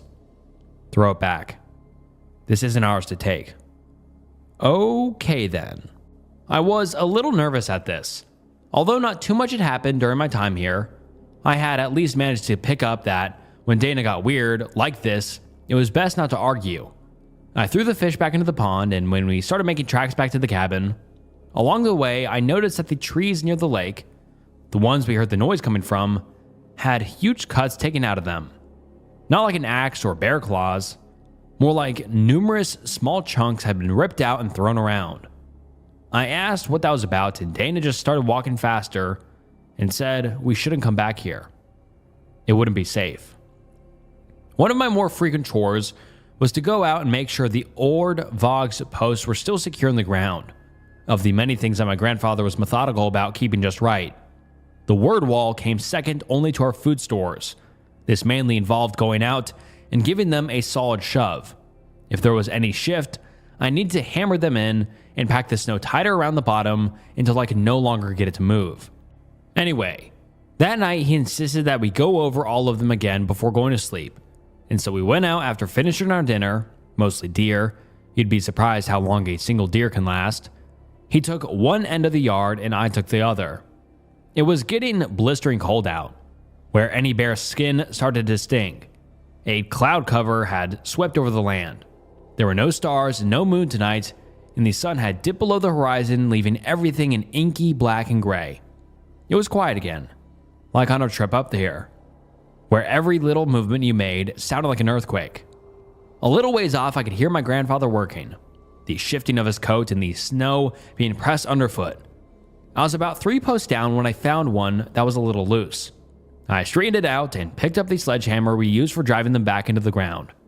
As I lifted it up and got ready to bring it down on the post, cringing because I knew that in the suffocating silence of the forest, this would be very loud, but as I was about to swing it, I heard something, like a quiet hissing mumble. Reflexively, I swung around while I was bringing the hammer down and hit the post with a glancing blow, knocking it off center. Spinning it around, I tried to listen for it again, thinking maybe it was my imagination. The woods will often make you think you're hearing things that you aren't. After a few seconds of nothing and figuring that it was either just me imagining it or overhearing Dana saying something to himself, I turned to start fixing the post again. But just as I put my back to the trees, I heard it again. It seemed so quiet that I couldn't make out what was being said, but I'm sure that it was someone whispering, quickly and in a whistle-like tone. I really started to freak out. I slowly began walking towards the cabin, my back to it, in the cliff face as I scanned the trees looking for where it was coming from. The noise didn't seem like it had a direction to it. It was like it was everywhere at once. Still quiet and indiscernible, but very much there. While in panic mode, combined with just being tired and cold, I got it in my head that if I threw something into the woods, it might scare off whoever was there. Reaching the woodpile we had outside, I picked up a small log and threw it into the tree line and started shouting about how whoever was there needed to come out. My grandfather comes running over. My name. "What the fuck are you doing?" I told him I heard someone talking nearby, and before he can say anything, the trees near where I threw the log started to shake and I could hear snapping branches. "Get inside right now," he said, not taking his eyes off the trees, and so the two of us backpedaled into the cabin. By the time we closed the door, most of the trees had started shaking. The once oppressive stillness of the woods replaced with something akin to a hurricane. That night, neither of us slept. We just sort of stared at the door, my grandfather holding his hunting knife. Throughout the night, the sound didn't die down. It was so loud and so violent, I thought the trees must have been snapped in half. Periodically, we heard things hitting the cabin wall, crunches and ripping noises from every direction. I told myself that it was just branches and the like hitting the wall, that it was just a bad storm. Around an hour before dawn, things started to settle down, and soon enough, my grandfather got up and went outside. I heard him start to swear and curse, so I hurried out after him and saw what had been done. The outside walls of the cabin had been covered, every inch from top to bottom, with words, violently slashed into the wood. Chunks had been ripped out of the corners, and the fence was in ruins.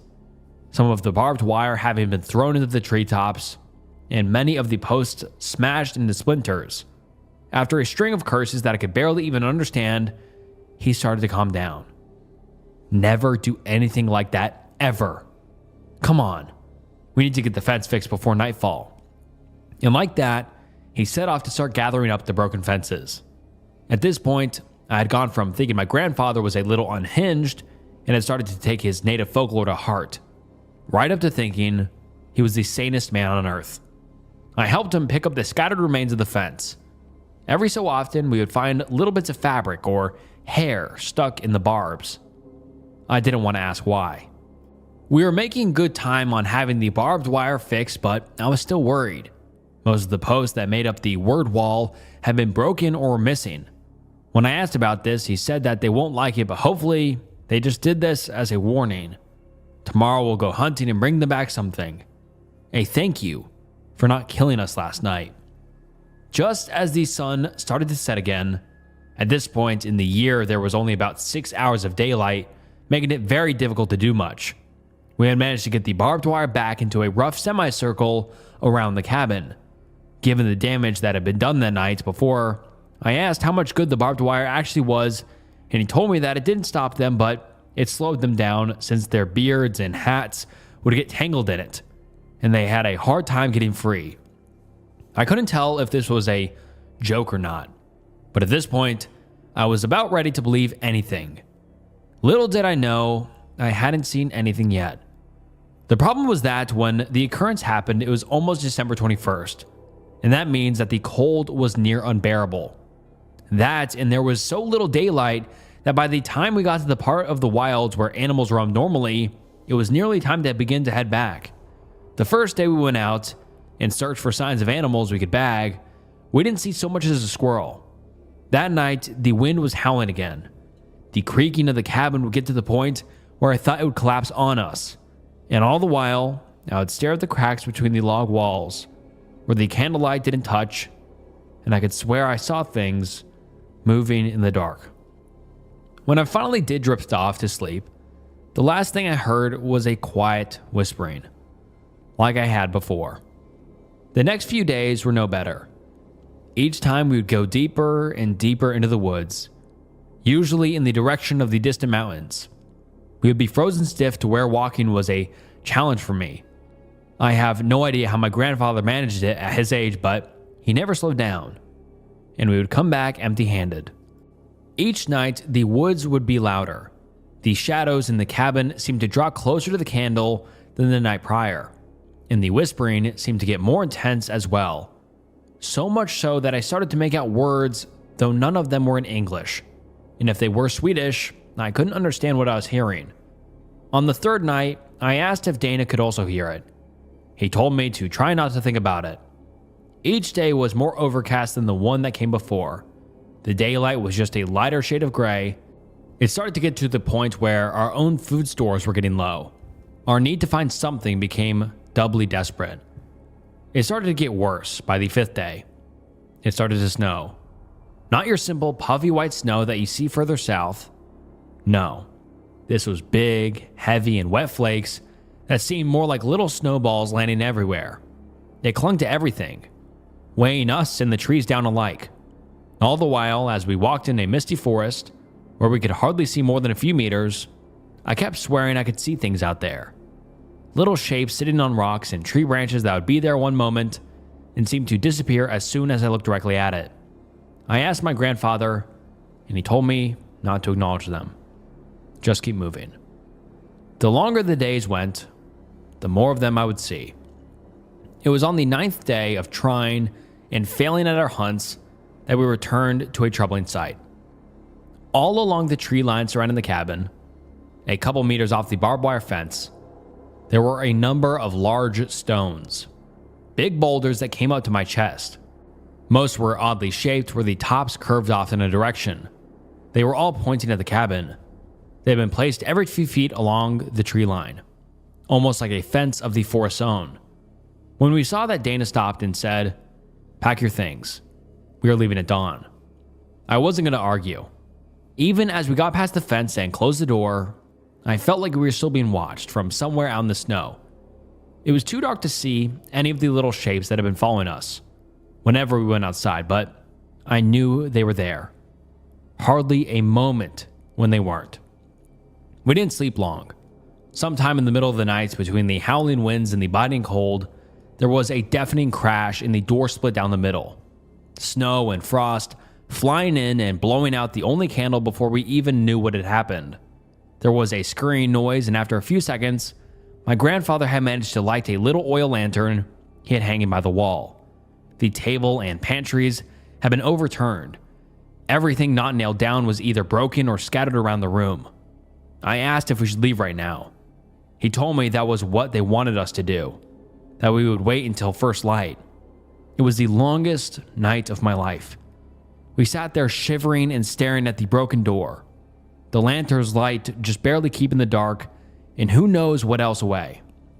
Several times I thought I saw something there, just outside the door, watching. When I saw the horizon getting brighter, it was like waking from a nightmare. Only this one wasn't quite over. We grabbed whatever hadn't been broken and made for civilization. The snow had stopped, but the clouds still hung heavy above us. It would be 3 days until we got to the truck. We moved as fast as we could. The snow was so deep and clingy that we had to stop every kilometer or so just to wipe it off. It weighed us down more than our packs did. I don't know how far we traveled. I know we didn't stop, and I don't think we ate until it started getting dark. Dana said to get as much firewood as I could find. We were going to need a big fire. What about the marked trees? I said to him. I still wasn't sure if things could get worse. Fuck them. They're already pissed and won't matter much now. That night, we had a massive bonfire going. I bet you could see it from one of the mountains, it was so bright. Even so, we could hear them out there. The whispers never stopped. Every now and then, a branch or rock would come flying out at us and the fire. It didn't make for a restful night. Around an hour before dawn, the snow started again. The second day was worse yet. With the snow back, the little fucks got brave and started coming in close. Every now and then, we'd get hit with a something that fell from the tree branches, or a tree along our path would fall down and make it harder to progress. We didn't walk. We ran through those woods. I didn't think I could run so far, but I don't remember either of us stopping. We just managed to stumble into a little clearing as the light was fading again. We hurried and grabbed whatever wood we could find and tried to start the fire. The wood was wet and uncooperative, and the shadows started to close in. We could see the little moving figures at the edge of our vision again. I guess Dana was getting to his wits end because he grabbed the little oil lantern and broke it open, pouring the oil across the logs and lit it up with the lantern sparker. The shadows retreated for a moment, and I think the little monsters were hissing at us. We were left mostly alone that night. Hell if I know why. Maybe even they need to rest sometime. The snow hadn't quit yet, so by the time we woke, we were both mostly covered. We set out before the sun rose. I think Dana didn't trust us to make the rest of the way in only a few hours of light. The trail was a fucking mess. Trees and rocks littered the animal trails, and the bush was so thick with evergreens that it was no better. It was slow going, and of course we were still being followed. We would still catch sight of them at the edge of our vision, watching and whispering in tune with the wind. I couldn't even tell which was which by this point. Sometimes I still can't. For whatever reason, we were left mostly untouched on the rest of the way back. The poor trail conditions slowed us to the point that it was already dark and we still hadn't made it back to our truck. Dana didn't want to stop though. He said we were close and didn't want to risk another night outside. I'm not sure when it was, but we eventually made our way out of the trees and onto a road. We followed it for a few minutes until we saw it. The glorious steed that would get us out of that place. Covered under a few feet of snow, though it was. We swept out the truck bed, threw our things in, and drove away. I don't think either of us looked back. After we got back to town, stayed at an inn for a night, best goddamn night of my life. We woke early and drove for nearly the entire day until we made it to Eric Nelson Airport. When we got back, Dana stayed with my family for a little while, at my dad's behest.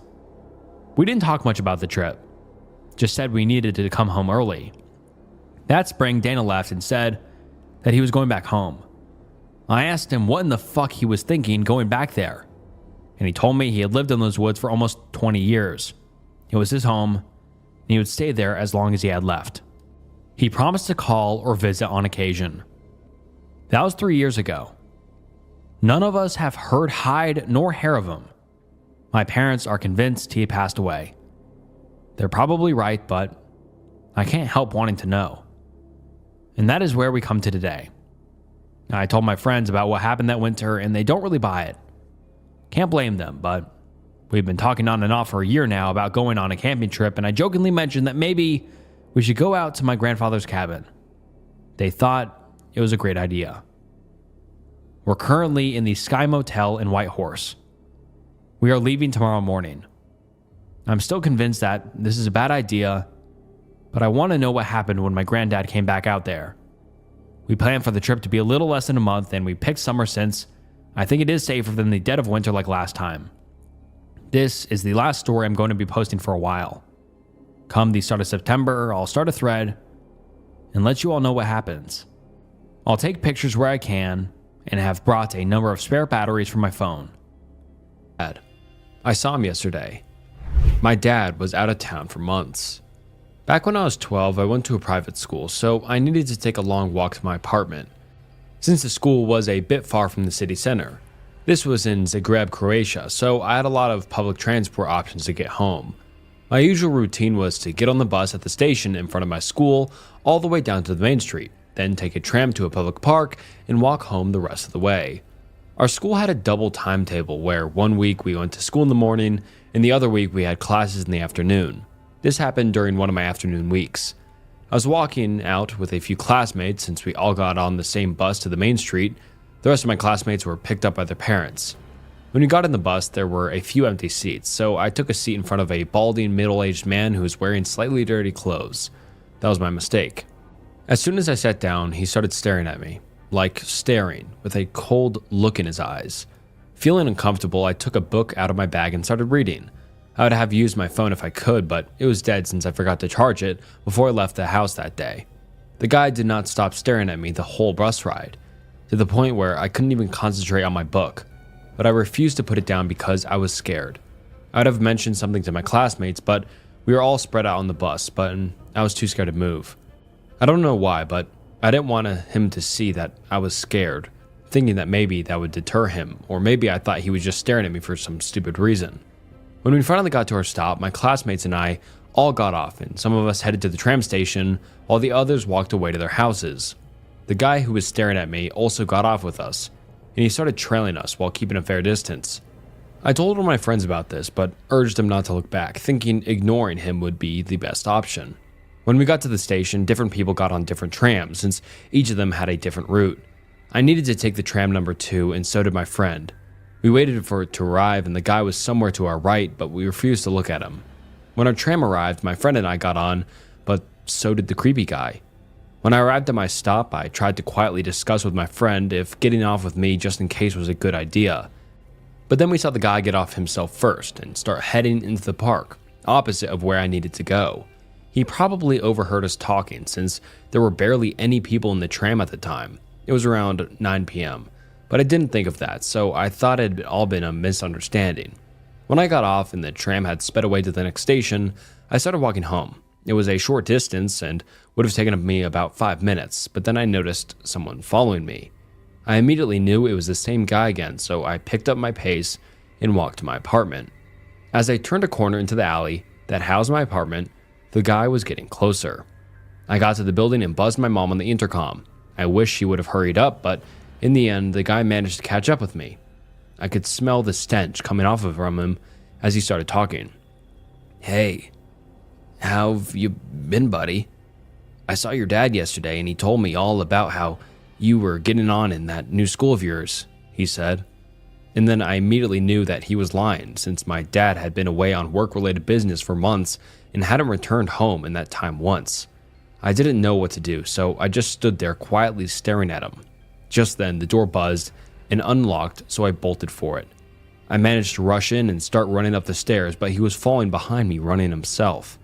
Never in my life have I felt such an adrenaline rush as I ran up the stairs to the 3rd floor.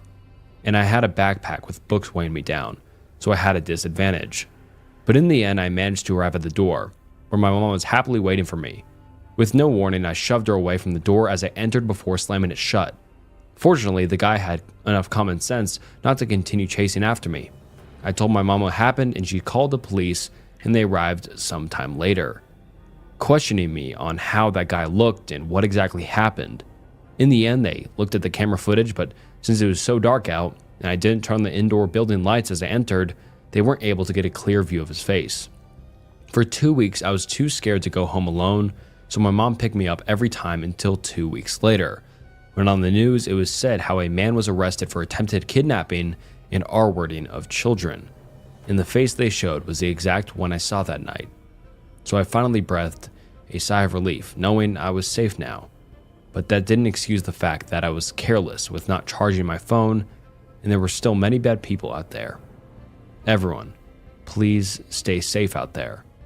To the person who I met, if you ever get released for some ungodly reason, I hope I never see your face again. Scary childhood story with me and my sister. I might have been around 11 at the time, and it was only my sister and I still living at home by then. My dad worked overnight a lot, and that night it was just us in the house. I remember it was very dark, so maybe we had went to bed less than an hour before this happened. All of a sudden, I heard someone ruffling what sounded like Christmas wrapping paper or loud plastic, maybe even tinfoil. You could hear the way they were going through it and tearing it, etc. Then I heard my sister call out my name from her room across the hall and shout, "Stop!" She sounded angry, and I remember exactly what I felt and thought when I replied. I yelled back, "That's not me!" Literally, as I was completing my reply, a flood of fear and confusion went through my mind. I knew my sister, and the anger I heard in her voice was because it was scaring her too, even though she probably did think it was me. So once I said it wasn't me, I could feel the intense increase in fear that we both felt. It was very scary, and it stopped as soon as we started talking about it. My sister had another scary story from around that time, give or take a few years. She was reading a book in the living room while I was outside playing, and she would hear someone tapping on the wall, and every time she looked up to see what it was, the tapping stopped. I don't remember us ever talking about that night again, but for a period of time after that, I requested to sleep in her bed because I was scared. The time a raging customer stalked me in his truck. I, 24F, at the time was 21 female. I lived in a larger small city in the Midwest. At the time, I had no car, a bicycle, and hardly enough money for the public buses. I worked at a retail battery, lighting, and repair store. I worked full-time and only lived a little over a mile from my job. Since I was a female in a male-dominated field, I was often used to targeted abuse from men that thought they knew better. Many times I stood my ground and flaunted my knowledge in subjects that these men couldn't grasp. Because of my willingness to learn and my close proximity to work, I often worked all sorts of hours, mostly by myself. This time I wasn't the person closing and had a coworker, Joey, who was 22, who came in for a part-time shift after he wrapped up classes at the local college. We had a close friendship, and we often stood up for each other and stood in when we were flustered or needed to go to the bathroom in the back. Joey received a phone call for a possible repair on a smartphone, possibly LG, low-tier phone though, and he wasn't 100% sure if it was a phone that we could repair. He asked the young female caller to stop by for a consult. She had quickly agreed and said that she would stop by at around 5:30 p.m. This was a night that I was supposed to get done at 6 p.m. and catch the bus at 6:12. It was a windy, drizzly, early fall night. I remember this because I had my bike with, and it became my anchor that night. A little before 6 p.m., this frantic, terrified, bawling 19 to 20-something-year-old woman came into our tiny shop. I was at the counter, switching out aging price tags and general store maintenance. I looked up at her, confused and willing to help. She looked me deep in the eyes, asking if Joey was here. At the time, he was pooping in our tiny bathroom in the back, so I had to step in and help out any customers. I told her that he was currently busy and that I was willing to help her. She handed me her smashed, cheap phone very timidly. My customer service skills couldn't prepare me for what she was going to say next. She quietly told me that her boyfriend, who was out in his red mini truck in the small front parking lot, had gotten angry and smashed her phone when she tried to call her sister that afternoon. I took the backing off the phone and tried to research the model for any possible screen repair. No results found. I tried to hand her back the destroyed phone, and she pushed it back in my hands with a pleading look. Then the honking commenced.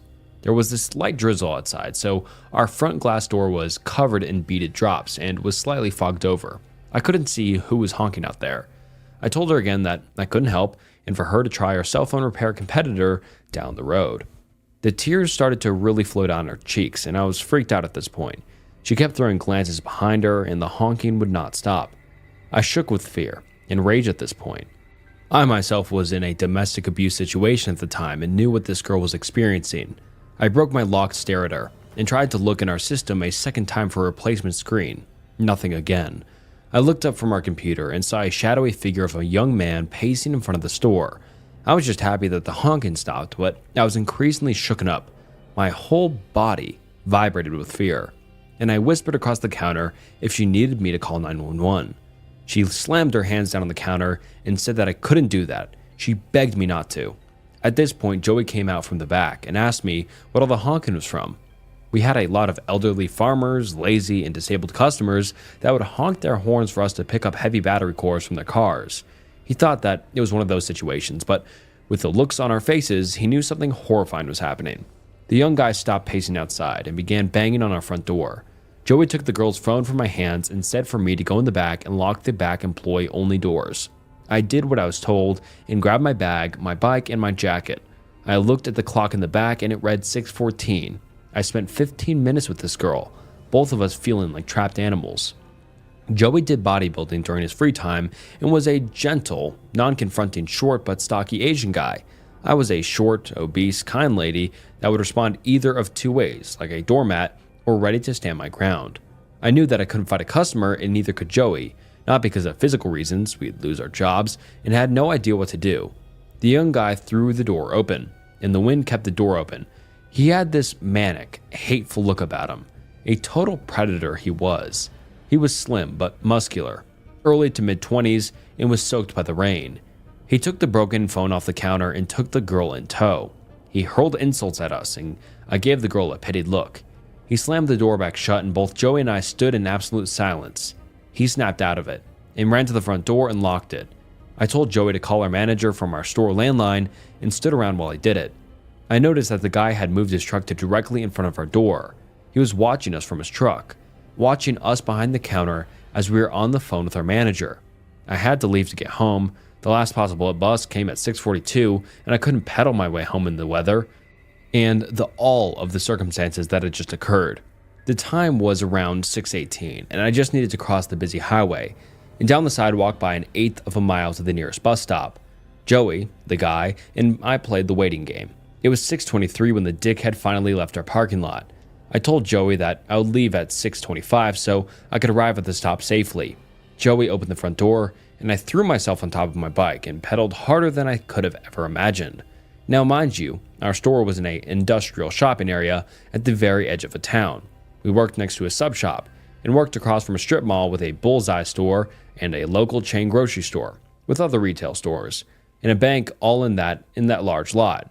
It started to downpour, and as I tried to pull out of our parking lot straddling my bicycle, I caught a glimpse of the red truck looping around the sub shop.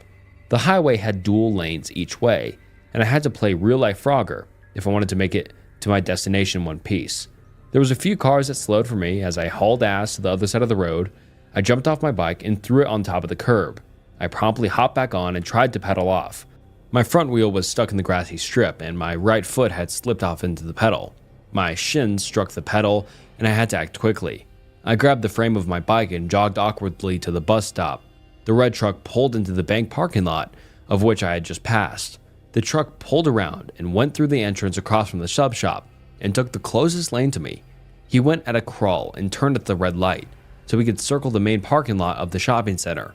There was 3 ways to get into that parking lot. One to the left, one in the center, slightly off to the right across the sub shop, and the other far to the right next to the grocery store. I stuck to the sidewalk since it felt safer and was in front of people. The truck patrolled the parking lot, the hunter stalking its prey. I felt cold, sore, and concerned, just like an injured animal. There was a couple of cars that pulled into the left entrance of the parking lot, causing the truck to stop from re-entering the lot again. I almost collapsed in the shitty small bus stop, and I felt my phone buzz. I saw that it read Joey, so I rested my bike on my person to answer the call. Joey told me that he was watching, and even though he had an elderly couple in the store that he was helping, that he wouldn't allow the guy to hurt me.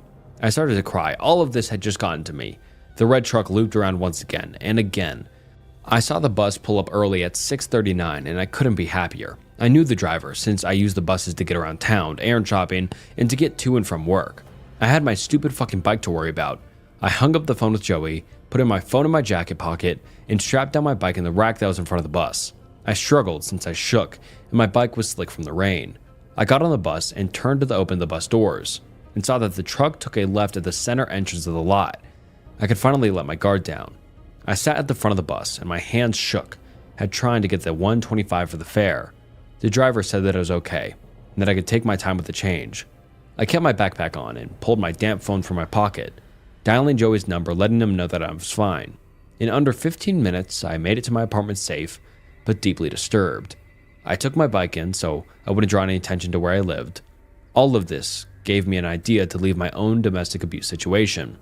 A few months later, when COVID took the world by storm, To this day, I wonder about that girl and hope that somebody more daring and stronger than me called the cops on her abuser, that she had the strength to leave that violent man, for her to write her own story and to recover from all of that. I'm currently doing significantly better in life and finally have my own car, and I live a couple of states away safely from my past life. Even though I'm states away, and it's been 3 years now, let's not meet. Scariest person I have ever briefly met. One night, a neighbor I never talked to asked me to help him break into his house. I told him it's 1 a.m. You're being weird. He asked me if he could borrow a wrench or hammer. If I don't trust him, I can use them instead. I told him, be reasonable. It's 1 a.m., stop acting strange. He left. 2 days later, police surrounded his house. He had murdered his father. I reported the event to the police. The murder occurred around the reported time. They were unable to figure out if he wanted to use me as an alibi. We break in and his father was already dead, or if he had a fight with his dad, broke in and murdered him. 15 years later, today I saw workers cleaning the house, which reminded me of this whole story. Over the years, the house was completely covered in vegetation. I wonder who owns the house now. It would be weird if he did. Should there be a law if you murder your dad, you can't inherit his property? Fishface, the serial stalker. This takes place over the course of a few years, from just before my university freshman year to my junior year. I am now a 20-year-old female, but at the start of the story, I was 17. For my freshman orientation, my family and I were staying at a hotel across from my college campus. Orientation started in the morning, so I wandered over to the campus with my luggage to check into my dorm room for the next few days. I was roomed alone for orientation since I have OCD and sleeping problems and didn't want to bother any potential roommates, so I put my luggage away and began walking the campus. This entire fiasco started for one reason. I wanted breakfast. It was foggy that morning, and I had never been on campus. It was a ways away from my hometown, so I quickly became turned around. I spotted a group of 4 people walking toward a building, so I swallowed my anxiety and approached them to ask for directions. I should add that I am a shy and quiet person, so it took a bit before I piped up and excuse me. One of the 4 turned around, and my immediate thought was, oh my god, this guy looks like a fish. He had a big, creepy eyes and fat lips. He was blonde and a little chubby. This is purely for descriptive purposes. I am by no means a model. Still, I stifled my gawking and asked, do you know where the dining hall is? Oh yeah, it's right here. He motioned to the building directly behind us. Oh, wow, I'm dumb, I laughed. There was a small pause before he asked, you here alone? As someone who has run into predatory people before, this question never, ever sits well with me. My family will be here later. We all have sleeping problems, so they're catching up on sleep. They'll be here at 6. This wasn't a lie, but I hoped it would deter him from latching onto me. Oh, well, do you want to sit with us? I guessed that he had meant the group of 4 he was with, but the other 3 had already disappeared in the dining hall. Sure, I conceded. I immediately grabbed a 2-person table, which made me internally groan. I had a feeling of where this was going, and I wanted no part of it. I'm a lesbian, for Christ's sake. I didn't want to risk making him angry. I didn't want someone to hate me before the school year even started, so I sat down with him in a plate of eggs. I tried to make conversation, and he kept replying dryly with things like, oh, uh-huh, and mm-hmm. I thought that I had upset fish face, so I looked up from my plate to see him staring directly at my breasts. I'm a 36 double D, so unfortunately, used to this. I sighed and bagged out my sweater on my chest. Even after this and my slouching, he kept staring. After this, I didn't want anything to do with him, but I wasn't so lucky. Everywhere I went, he followed. Even in our orientation events were separate. I repeatedly tried to slip away from him before increasingly creeped out by his attempts at flirting, but everywhere I went, there was fish face. I gave it one last try, slipping away to the library. That's when the messages started. Somehow, fish face found my Snapchat. I guess that he searched my name. He kept messaging things like, where are you? Where did you go? I'm at X location. Knowing that he could see that I'd read them, I felt obligated to respond. Okay, I'll be there soon. This didn't stop with orientation. The beginning of my freshman year was marred with fish face encounters. classes, trips to the store, student activities, it didn't matter. He was there, shadowing me. The constant messaging drove me to just delete my Snapchat. Thank Christ he never got my phone number. At this point, Fishface was incessantly hitting on me and reminding me of how much he liked me, despite numerous times of me stating that I'm not interested. When I made myself clear, it only seemed to make him push harder, as if he thought I was playing games with him. It became more and more common for him to put his arm around me, or try to hold my hand. This is where I drew the line. I told him, clear as day, I am not interested in you. I do not like men. Do not touch me. He pouted but relented, touching me, at least. The shadowing only got worse, to the point that I couldn't leave without my roommate. I couldn't get a single dorm for the actual school year. I became more exhausted, paranoid, and felt like he was a time bomb waiting to blow. After weeks of this, weeks of sheer anxiety, I spoke to my priest at my university. The father was deeply concerned and went so far as to walk me back to my dorm. He made me a promise that I would speak to security first thing the next day, which I agreed to. Security's first question was if I was really being stalked or if my anxiety made me believe that I was being stalked. When I cited the witnesses to his shadowing me, that was dropped. Then the question was I clear enough with him? I don't know how much clearer I could have been. After much back and forth, I managed to get a no-contact order against Fishface. I knew that a no-contact order only meant that he couldn't contact me and vice versa, rather than physically keeping him away from me. I was okay with this because at this point, I did not want to hurt this guy or to potentially impact his future. For the remainder of the year, there were no more attempts to contact me or be near me. I thought that would be the end of it. But then came sophomore year. I could never be sure if it was a coincidence or he was actually tailing me, but then he started appearing outside of every classroom door, every coffee place, absolutely everywhere.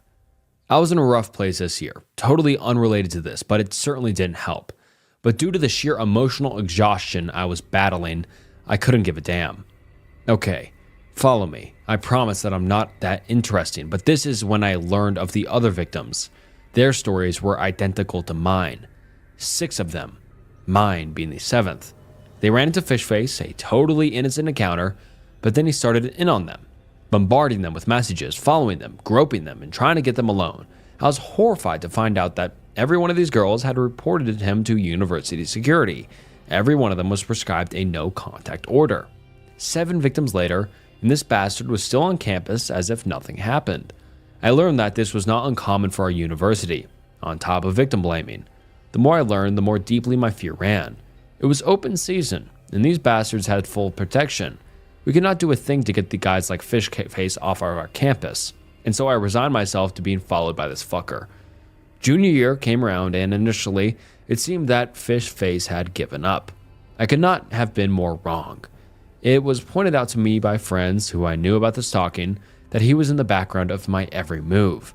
Throughout the year, he got closer and closer, until it became worse than I'd ever dealt with before. I was a member of campus conservationalists, and we were selling reusable grocery bags in lieu of our state banning plastic bags. And then after about 45 minutes apiece, I glanced to my right. He was there, just around the corner, staring directly at me. Ice cold fear ran down my spine and my stomach dropped. I tore my gaze away and tried to hide my panic. He hadn't been this close to me since freshman year. There was no mistaking it. He was here for me and me alone. I texted my girlfriend, letting her know that what was happening. I'll be honest and say that the rest is a blur. I was too panicked to remember how we got back to my dorm safely. I thank God every day for my ultra-protective girlfriend. Just 2 days after that, he appeared in the hallway outside of my class. It was just reaching the end and I was ready to call it a day. I glanced at my watch. It was 2:45 p.m. I wandered to the bathroom, ignoring Fishface lurking in the corner. I did my business and approached the door. It began to open, so I called out, "Oh, I got it," and opened it for the next person. Fishface. I felt my face go pale and my breath hitch. He stared directly at me with those creepy-ass blue eyes. His giant, floppy lips pulled into a small smirk before he turned and disappeared down the hall. My heart thumped in my chest as I re-entered the classroom. I felt myself shaking and tried to hide it. All that kept running through my head was, what was he doing? Why was he trying to get in the bathroom? I glanced down at my watch again and knew that I didn't have time to wait for my girlfriend as the class was minutes from ending. I asked the girl next to me to walk with me to my next class. She agreed without hesitation. She was a really sweet girl to begin with, and thank God for that. I finished my final class of the day and sped back to my dorm. I didn't get much sleep that night. I reported the incidences to security the next morning. I was met with the same pressing questions and doubts. I threw everything I had at them and asked them to watch the security cameras outside of my classroom to see him attempt to corner me in the bathroom. I had to threaten to contact state police before they relented and promised to investigate my claims. They informed me that no action would be taken. They said that they could find no evidence of the incidences.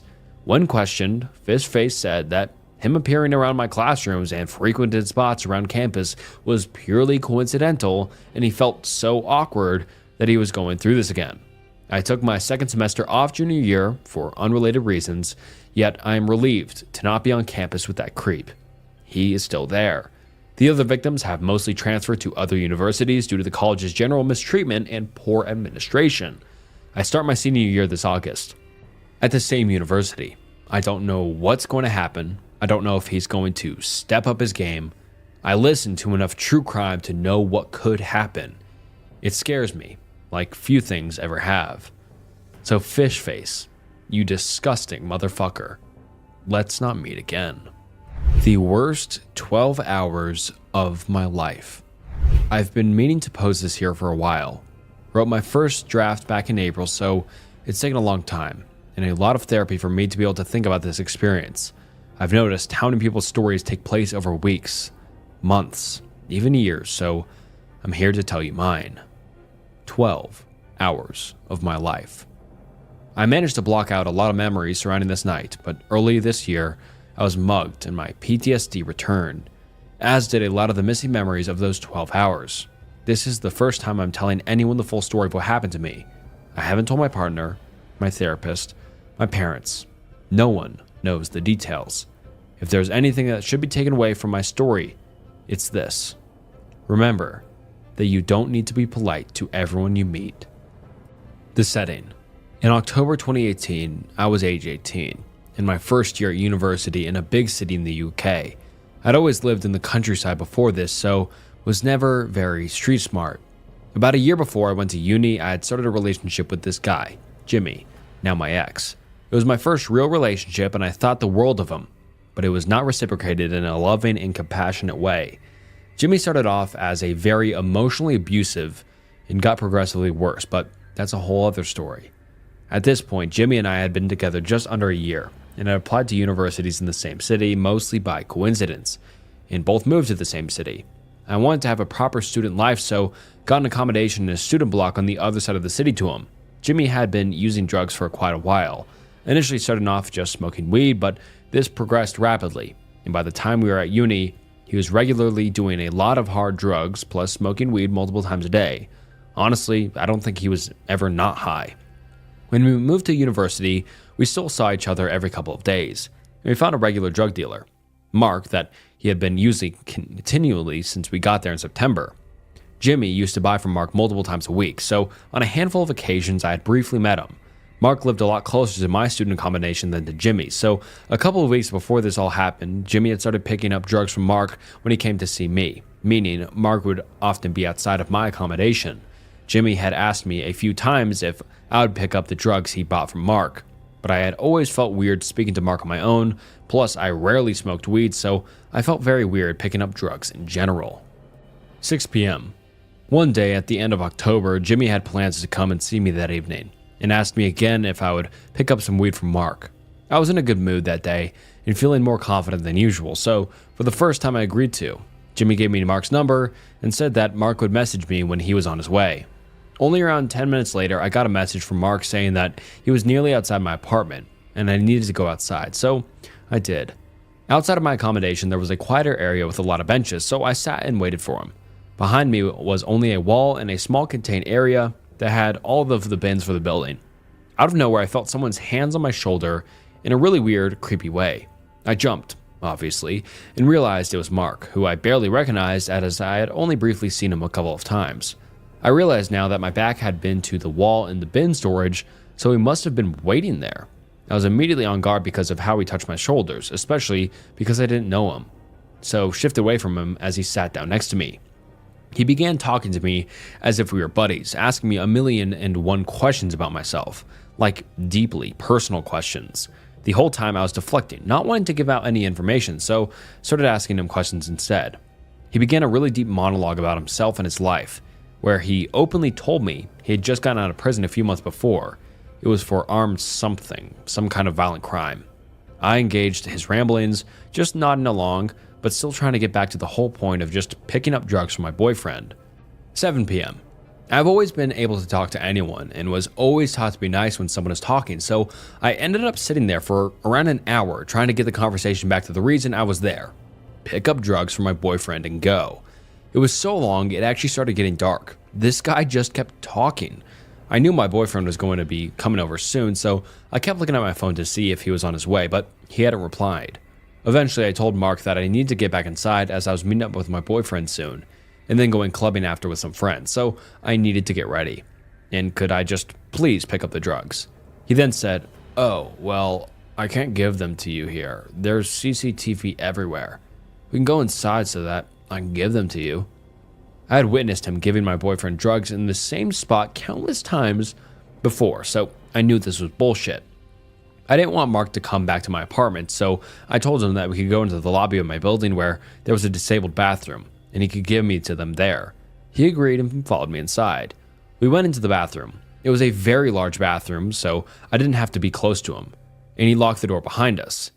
He then began fiddling with something in his pocket, I assumed the drugs, but instead pulled down his trousers fully and started peeing into the toilet. I was hugely freaked out. This guy just presented his dick to me and began peeing, but I rationalized that there was no way he had any sexual motive because he had met me and my boyfriend together, so knew I was in a relationship. I figured he just really needed to pee. I just kept my eyes shut the whole time, and when he flushed, I thought that finally he would give me the drugs that I was here to collect. This whole thing had been going on for about an hour and a half at this point. He said, "I really want to roll myself a joint, but there's no space in here to do it. Can I come and roll it on your desk, and then I'll give you Jimmy's stuff?" I asked again if he could just give it to me now, and he said no, saying that I was being rude for not inviting him in. By this point, I was wanting to get ready to go out with my friends later that evening, and knew my boyfriend would be coming by any minute, so figured it'd be okay even though I didn't want to do this.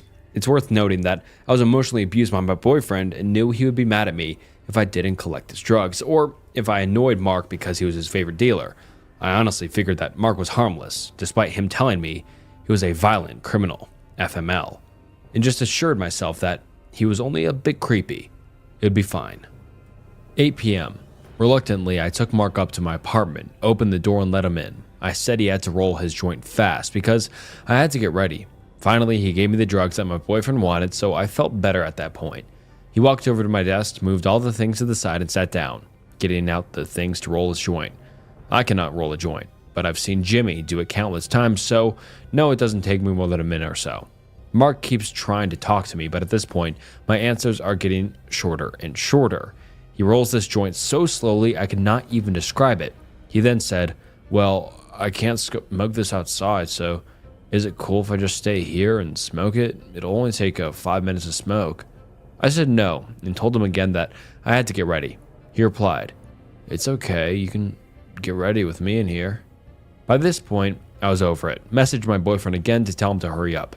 Mark asked me again, and in my frustration and wanting this guy out of my apartment, I just said, "Okay, sure, but be quick." I then went out my room into the shared kitchen. I only had 2 flatmates, and no one else was in the apartment that night. Grabbed some wine and a glass so that I could have some solitary pre-drinks and return to my room. I sat for another 15 minutes before increasingly less polite, but he kept talking to me. I drank my first glass of wine pretty fast and just decided if Mark was going to take ages, then I would just get ready to go out with my friends. I told him that as soon as he finished smoking, he could just leave on his own, so I left with him, sat at my desk, took some clothes into the bathroom, and jumped into the shower. 9 p.m.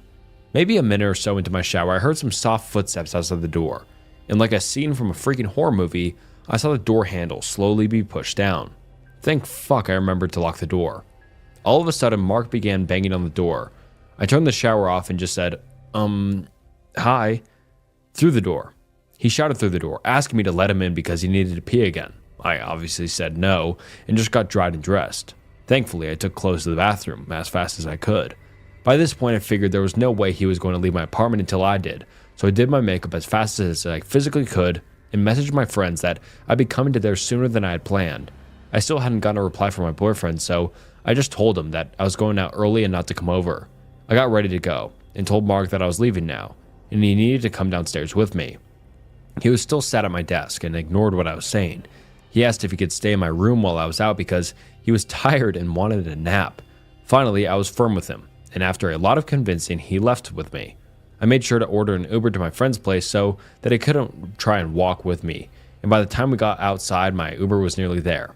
He stood with me, looking over my shoulder at my phone the whole time. Then the Uber arrived. I got into it, and Mark straight up walked around the other side and got in.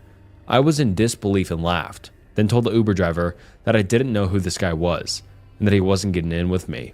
The Uber driver was not as polite as me and told Mark to get out, and he did. 10 p.m. I sat there on the way to my friend's house and finally felt calm that I had gotten away from Mark.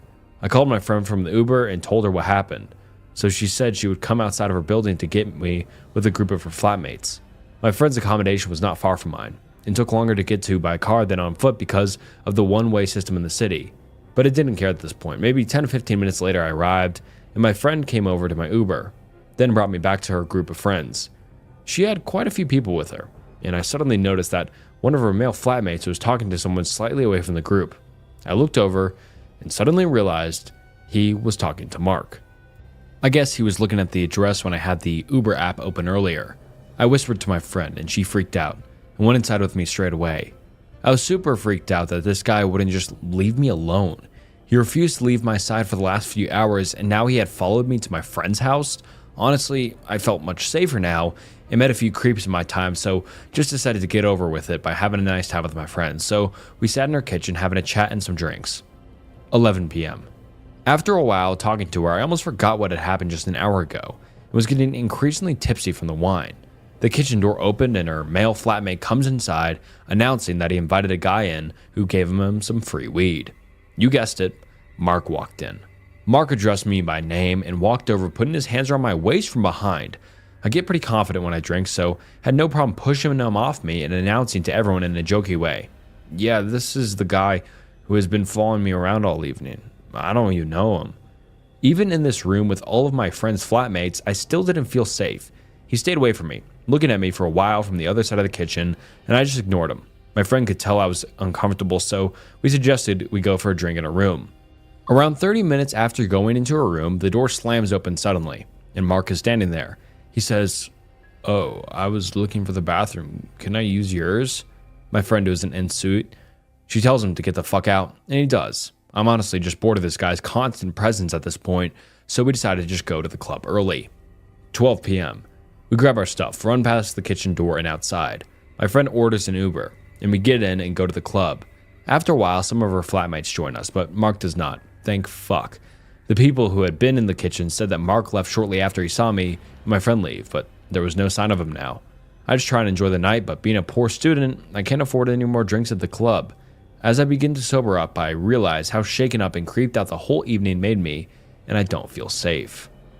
2 a.m. After only a couple of hours, I decided that I just want to go home and sleep because this whole experience freaked me the fuck out. I take an Uber back, use my key card to get into my apartment building, go upstairs and into my apartment. I started getting ready for bed, put on some pajamas, and started taking off my makeup. All of a sudden, I heard a loud knock on my door. I had no clue who it was, but since it was still early-ish for a Friday night, I thought my boyfriend maybe finally decided to show up. My door didn't have a peephole, so I walked to the door in my PJs, unlocked it, planning to open it a tiny bit to see who it was, and then bam! The door flew open so fast that I was pushed backwards into my apartment and then shoved into my room, which was directly across from the front door. In my panic, I froze, then looked up only to realize that Mark was now standing in my apartment. The realization started to sink in. Mark had just forced his way into my room, and I was trapped here with him. He was visibly angry and very high. He locked the door behind him and began rambling about how I was so rude for not inviting him in with my friends, for ignoring him, for not letting me in the Uber, etc. I was terrified, so ran over to my bed and grabbed my phone. He walked over behind me and began grabbing me, touching me as much as he could, so I shouted at him to get off. He saw my phone in my hand and immediately smiled. He told me to open the camera. I was terrified, so I did as he said, and he said he wanted a picture of us together. I did as I was told and took a selfie with him while he posed with his arms around me and then kissing my cheek and my neck. He then screamed at me to unlock my phone, so I did. He made me open up my messages and send Jimmy the selfie of me and Mark sat next to each other on the bed, so I did. He waited for it to send and then grabbed my phone and put it down on the desk. He sat at my desk for the next 4 to 5 hours, talking at me continually, saying how I was so rude, I needed someone to teach me some manners, how I had to do what he said because he was older than me, how Jimmy wasn't good enough for me, how I was so beautiful, and how he knew that I needed to be with him. He told me that his girlfriend knew he had been at my house that evening, and now she said he couldn't go home, and it was all my fault. The whole time I continued bargaining with him, trying to get him to leave, but it didn't work. Occasionally, I would just lie down on my bed or sit and not speak. Each time I did, he would get up and wrap his arms around me, or try and spoon me, stroking my face, trying to kiss me, and trying to take my clothes off and touch me. Every time I fought him off, and he would get angry again, and go and sit at the desk and keep shouting. I knew that this guy had previously been in prison for some kind of violent crime, so I did not want to piss him off. I just sat there for hours and quietly sobbed, too scared of trying to leave because I would have to walk past him to get to the door. I was out of options. I didn't know if I could get out without angering him. I couldn't call the police because he had my phone. My flatmates weren't in, so my screams meant nothing. 6 a.m. While he was at my desk, he kept smoking more weed or taking a line of whatever drug, so he was becoming more and more out of it. He was becoming more sleepy as he smoked more weed until I was able to speak between his ramblings, so I gently said I was going to the bathroom. I noticed he had his eyes partially closed and I figured I only had one chance, so I took the opportunity and grabbed my phone off the desk as fast as I could, unlocked the door, and ran out the apartment. The one thing I will always remember is being in tears, pressing the button for the elevator to come probably about 50 times because I was so scared that he was going to come after me. As I got into the elevator, I heard him come out of my apartment, shouting my name, but the elevator doors closed as he looked at me. I was able to get downstairs and out of the building. I ran around the corner of the building in my PJs and maniacally dialed the number for the police, told them what happened, and that this guy had been in prison until recently. The next thing I knew, around 5 police cars showed up. I was in such a state and called my boyfriend to tell him what happened. He was still awake and hadn't come to visit the night before because he was with a girl who was a friend, and said that he didn't want to come here with me because he said he had some weed on him and didn't want to be near the police. I told him to get to my place right now, and he reluctantly did. The aftermath. The police had to force entry to my apartment because Mark had locked himself in and barricaded the door. They arrested him, and he ended up going to prison for drug charges, but not for what he tried to do to me. The police said they couldn't prosecute him because I had willingly let him into my apartment earlier in the night, and he hadn't physically done anything. SA, an attempted R word, plus holding me hostage in my own apartment, but okay. After I'd given my statements to the police, I went back inside to see after I escaped my room was trashed. Mark had thrown things around and smashed things in anger. I'm so glad I got out when I did because I can't imagine what would have happened if I was trapped in the crossfire. I don't know what happened to Mark after that, but I moved out of that apartment a couple of months later and away from that city as soon as I could when COVID hit, to make sure Mark could never find me. I actually stayed in my abusive relationship for another year or so until I realized that I was too good to put up with Jimmy's shit. I had such severe PTSD from the incident that I couldn't go outside for months after, which messed up the whole of my first year of university. It has taken until now for me to be able to walk around at night, and being alone in public is still really difficult. I'm well aware that the ending is very anticlimactic, and I wish I had been able to advocate for myself, but I just shut down emotionally afterwards. I can't get too much into the details of the SA and attempted R word because, honestly, thinking about it makes me want to throw up, but I realized I was lucky to be able to fight him off every time because without a doubt he wanted to hurt me. After this all happened, I started volunteering with people in prison for crimes like SA to try and prevent them from ever reoffending. I think it is my way for advocating for others because I couldn't advocate for myself. If you take one thing away from this, stop being so polite. I was raised to be nice to everyone, and I realize now that being polite worsened everything. I wish I had never been polite enough to pick up drugs from my ex, or polite enough to let Mark into my apartment when he begged. So to Mark, fuck you. And please, let's not meet again. Help me. I'm lost. This is my first post and is a true story. I was living in a rural area in Oklahoma with my mother at a small lake house, and I'm probably 10 to 11 at this time. One night I'm sleeping in my room when I randomly and abruptly wake up for no reason. This is not normal for me, and I felt very uneasy. The only sound I could hear was my mother snoring in the next room on the couch. I rolled over and tried to go back to sleep, but my need to use the bathroom was growing more urgent, so I grudgingly forced myself to head that way. The bathroom is on the other side of the house, around a corner and past the kitchen, and finally down a long hallway on the right. So after I made the trip and finished my business, I flipped off the light switch and started heading back to bed. That's when I heard the distinct click of the light switch, and I saw the glow of the bathroom light in the hallway. Terrified, I slowly turned around just to witness the light in the bathroom start clicking on and off. Click, click, click, click, click, click. Finally, it shut it completely off. In the dark of the hallway, my eyes began to make out a white shape near the end of the hall. It was around my size and crouched to the floor. At this point, I'm frozen to the spot as my mind begins realizing that no one else is home except for my mom and myself. Then the white shape began whispering in a quiet man's voice, "Help me, I'm lost." I remember wanting to scream for my mom, but I couldn't, and instead I barely said, "No." Before this thing starts running at me on what sounded like all fours, I quickly ran through the kitchen and around the corner before running to my sleeping mother, shaking her awake. I remember saying, "It's coming, it's coming." My mother's eyes going from dazed to alert in an instant.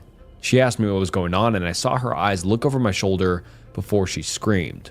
Remembering her scream still makes my blood run cold. Never had I heard pure terror like that in my life, even to this day. She grabs me by the arms and pulls me into the room and slams the door. She holds me in her arms with her back pressed against the door as we listen. It sounded like this thing was running around in circles in the kitchen. We could hear its hands and feet slapping against the tile. The kitchen had a sliding glass door to the outside, which sounded like it was thrown open then slammed. We sat there, horrified, until daybreak. I was sent to my grandmother's in the next town for a while after that, and never set foot in that house again. Years later, my mother said she went walking around the property after the incident and came across a small burial site with 3 headstones that each belonged to children from the early 1900s. It freaks me out because what I heard that night was a man's voice, but it was so unnatural. My mom still will not tell me what she saw behind me and what it was that made her scream. She tells me she's afraid it will know we're talking about it and it will come back. This is the first of many weird things that have happened in my life. A true, very creepy surveillance story. So first of all, I only just discovered this subreddit today, which reminded me of something that happened to me in 2008. This was a huge thing in my friends and family, and I didn't really talk about it back then as it scared the fuck out of me. But it was a while ago and is a really well-known creepy story among myself and my friends and family. But I think I may as well share it, as it is admittedly terrifying. I was living with my parents and sister in Brisbane, Australia at the time, 2008, which means I was 19. I remember my dad had just got a Foxtel cable TV in Australia, but only the TV in the lounge room could use the cable box, and I really wanted to somehow get the cable in my room without paying $99 or whatever for a new box. So Dad one day went out and bought an AV transmitter/receiver. It was basically a 2-piece bit of hardware where you could plug this tiny box into the cable TV in the lounge room and it would transmit a video signal to the receiver, connected to the TV in my room. So one Saturday, I decided to connect it. This is a picture I took of the setup when I was telling a friend the story. My younger sister, 16 at the time, was the only other person home at the time, upstairs in her room. My room was downstairs. I opened the box and connected it up. At first, I was going back and forth, trying to get the cables right, trying to get the channel right, etc., but no luck until I finally got something. I remember just sitting there and something started fuzzing in. This is where things start to feel like a horror movie. I remember thinking, "Oh, here we go," and waiting to see the picture come in clearly. As it started fuzzing in, I remembered that this whole time the cable set top box wasn't even on, and that's why it wasn't working this whole time. But then why was I getting a signal? It seemed to all hit me at once. As I realized the box was off, The picture fuzzed in, and I saw a bed. First picture I took. I freaked the fuck out, as at first I thought it was my bed. I had recently seen Saw 2 and remembered that scene where she turns on the TV and it's a camera filming her in her own apartment. That was the first thing I thought of. I sprinted upstairs to my sister, absolutely terrified. I told her to come down and take a look. She came down and we both realized it wasn't my bed. We didn't know whose bed it was or how I was getting the signal. Obviously, it was the AV receiver picking up a camera signal, but we were just so confused as to who/what it was for. Eventually, my parents came home, and we concluded that it would have to be a neighbor or someone living close by for us to be receiving the signal. We waited around until about 6 p.m., and then someone came into the room. My dad recognized it as one of our neighbors. We still didn't know what the camera was for, but we assumed it had something to do with fidelity. Either his wife or he had set it up to watch the other and see if they were cheating. Either this or it was to tape themselves having sex. We entertained the idea that he was a murderer and would film himself murdering people in his room, but just to freak each other out. We'd always make jokes about how one night we'll turn it on and it'll just be a face with a clown makeup, staring at the camera waving, and then him walking to the bedroom with a knife. This never happened, but what did happen was still super creepy. We connected to the signal for over a week, but after a few days the novelty kind of worn off. We felt a bit weird watching it and just reassigned to the explanation that it was to catch his wife cheating. Until one day, we turned it on and realized what we had discovered. Our neighbors were having a bunch of renovations done into their house. During weekdays, they'd be out, and there would be workers at the place pretty much all day. It had been like this for over a month. We started watching the feed and saw a man walk into the room. It was the plumber that had been there regularly for the renovations. We didn't think anything of it until he started opening drawers. I called out to my mom, only person home at the time, and we started watching it.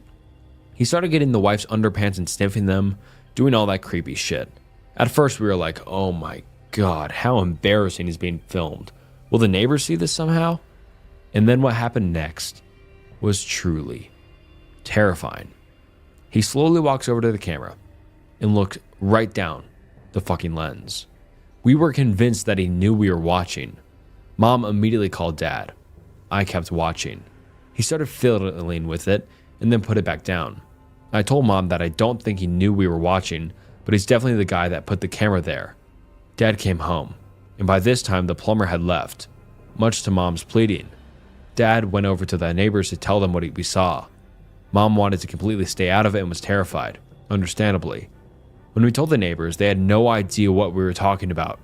They allowed Dad to go up to their room, and what we found, that was holding the camera, was an installed device in the wall that was designed to monitor water usage, which was completely normal at the time as Brisbane had been hit with a drought recently and there were lots of water restrictions. Still is now, I think. The plumber had installed this into the wall, but had fitted a camera behind it in the wall to watch the bed. Immediately, they called the police, who came over and conducted an investigation. For the next week or so, we didn't hear much about it. I spent most of this time just telling my friends, showing them pictures, but truthfully, my whole family was scared every night. It was just very creepy thinking that we could have stuff like that hidden in our house. Chances are we didn't, but it was still really scary. After a couple of weeks, my mom was speaking to the wife next door and asked what happened with it all.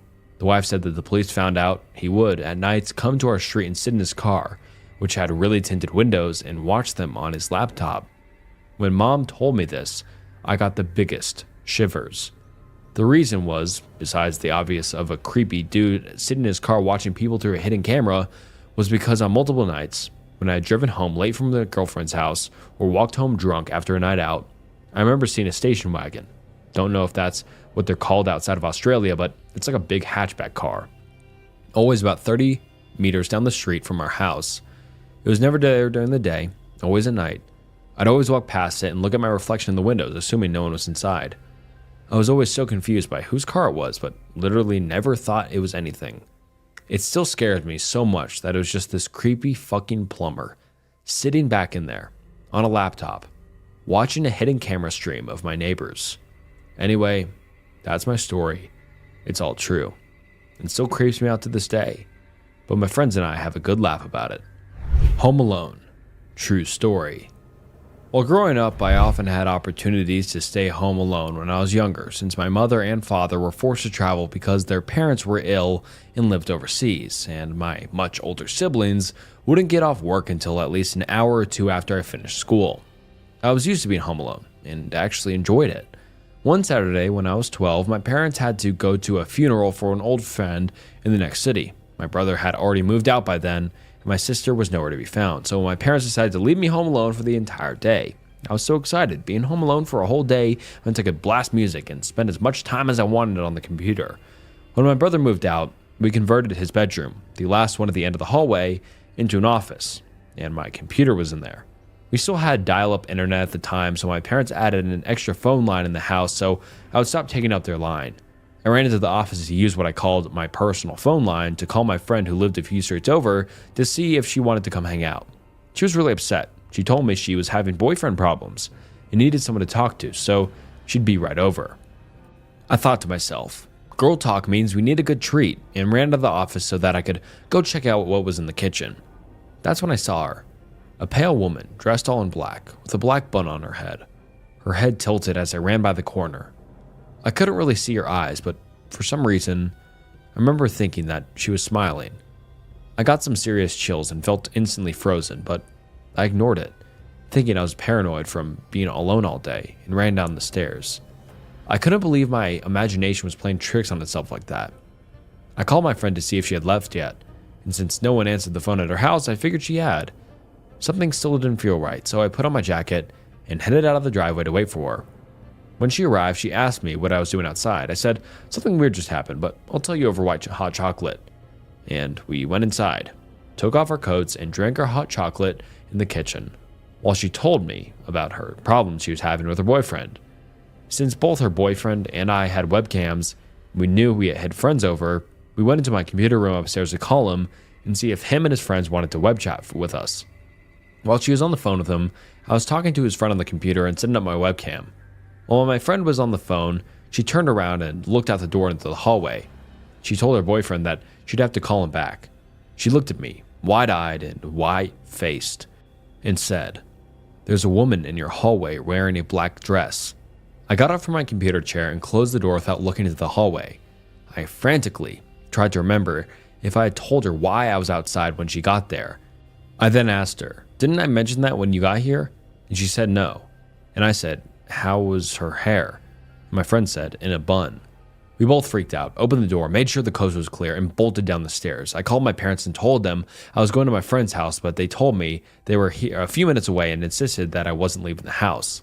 When they got home, I told them what happened, but they didn't believe me. For the next few days, I kept thinking I was seeing her, but I wasn't sure if it was my imagination because I was scared or because she was really there. Weird things happened too, like the calendar in my bedroom would be upside down when I got home from school, or things would go missing from my room. Eventually, these weird occurrences stopped, but a couple of months later, we adopted a 2-year-old cat. From the moment she was brought home, all the way up to today, she has 3 or 4 random corners of the house that she meows at constantly, and every once in a while, after meowing at a particular spot, she shrieks and runs away as fast as she can. One of those spots is in my bedroom, and lately, she's been meowing at it every night. The marketplace deal that almost trapped me. I was browsing Marketplace when I came across an ad for an SUV, a Saturn Vue in great condition, but here's the kicker. It was priced at about 50% below market value. I thought, this has to be a scam, but curiosity got the better of me. The ad had a phone number, so I called it. A young guy picked up, sounding friendly enough, and went on about how the vehicle was in perfect shape. When I asked why he was selling it, he mumbled something about wanting something sportier. Yeah, right, I thought, but I was intrigued enough to agree to go check it out. That's when things got weird. He insisted I bring cash. A dark feeling crept over me, a warning sign, but I brushed it off. I had the money, and against my better judgment, I bought it. As I drove to the address he'd given me, that uneasy feeling turned into full-blown dread. I was literally seconds away from pulling into the house when I called him again to confirm. His first question, "Do you have cash?" My gut twisted. I answered yes, but something told me not to park in front of the house. Instead, I parked a block up the street and decided to wait.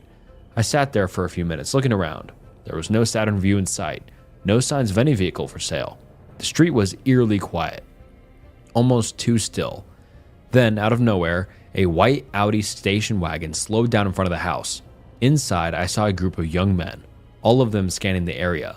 They looked tense, on edge, as if they were searching for someone or something. They didn't spot me, tucked away further up the street. I watched as they crept slowly past the house, their eyes darting around, until they finally drove past me. They didn't suspect I was sitting there with a fat envelope of cash. I could feel my heart pounding as I watched them drive away. It all felt wrong. Very wrong. My gut had been screaming at me from the start, but now I knew this wasn't about a car. This was about setting someone up for something much worse. I drove home, feeling both ashamed that I'd let it get this far, and grateful that nothing had happened. Yet. Later, I contacted the police. I gave them the ad number, the phone number, and told them exactly what had happened. I insisted they do something before someone got hurt. Days passed, and to my knowledge, they did nothing. Then, the news broke. Story after story surfaced of people being lured by ads just like the one I saw, told to bring cash, only to be threatened with guns or knives and robbed of their money. No descriptions of the perpetrators were ever given, just vague warnings telling people to be careful. Even now, I wonder what might have happened if I had pulled up to that house. What if I had ignored my gut feeling completely?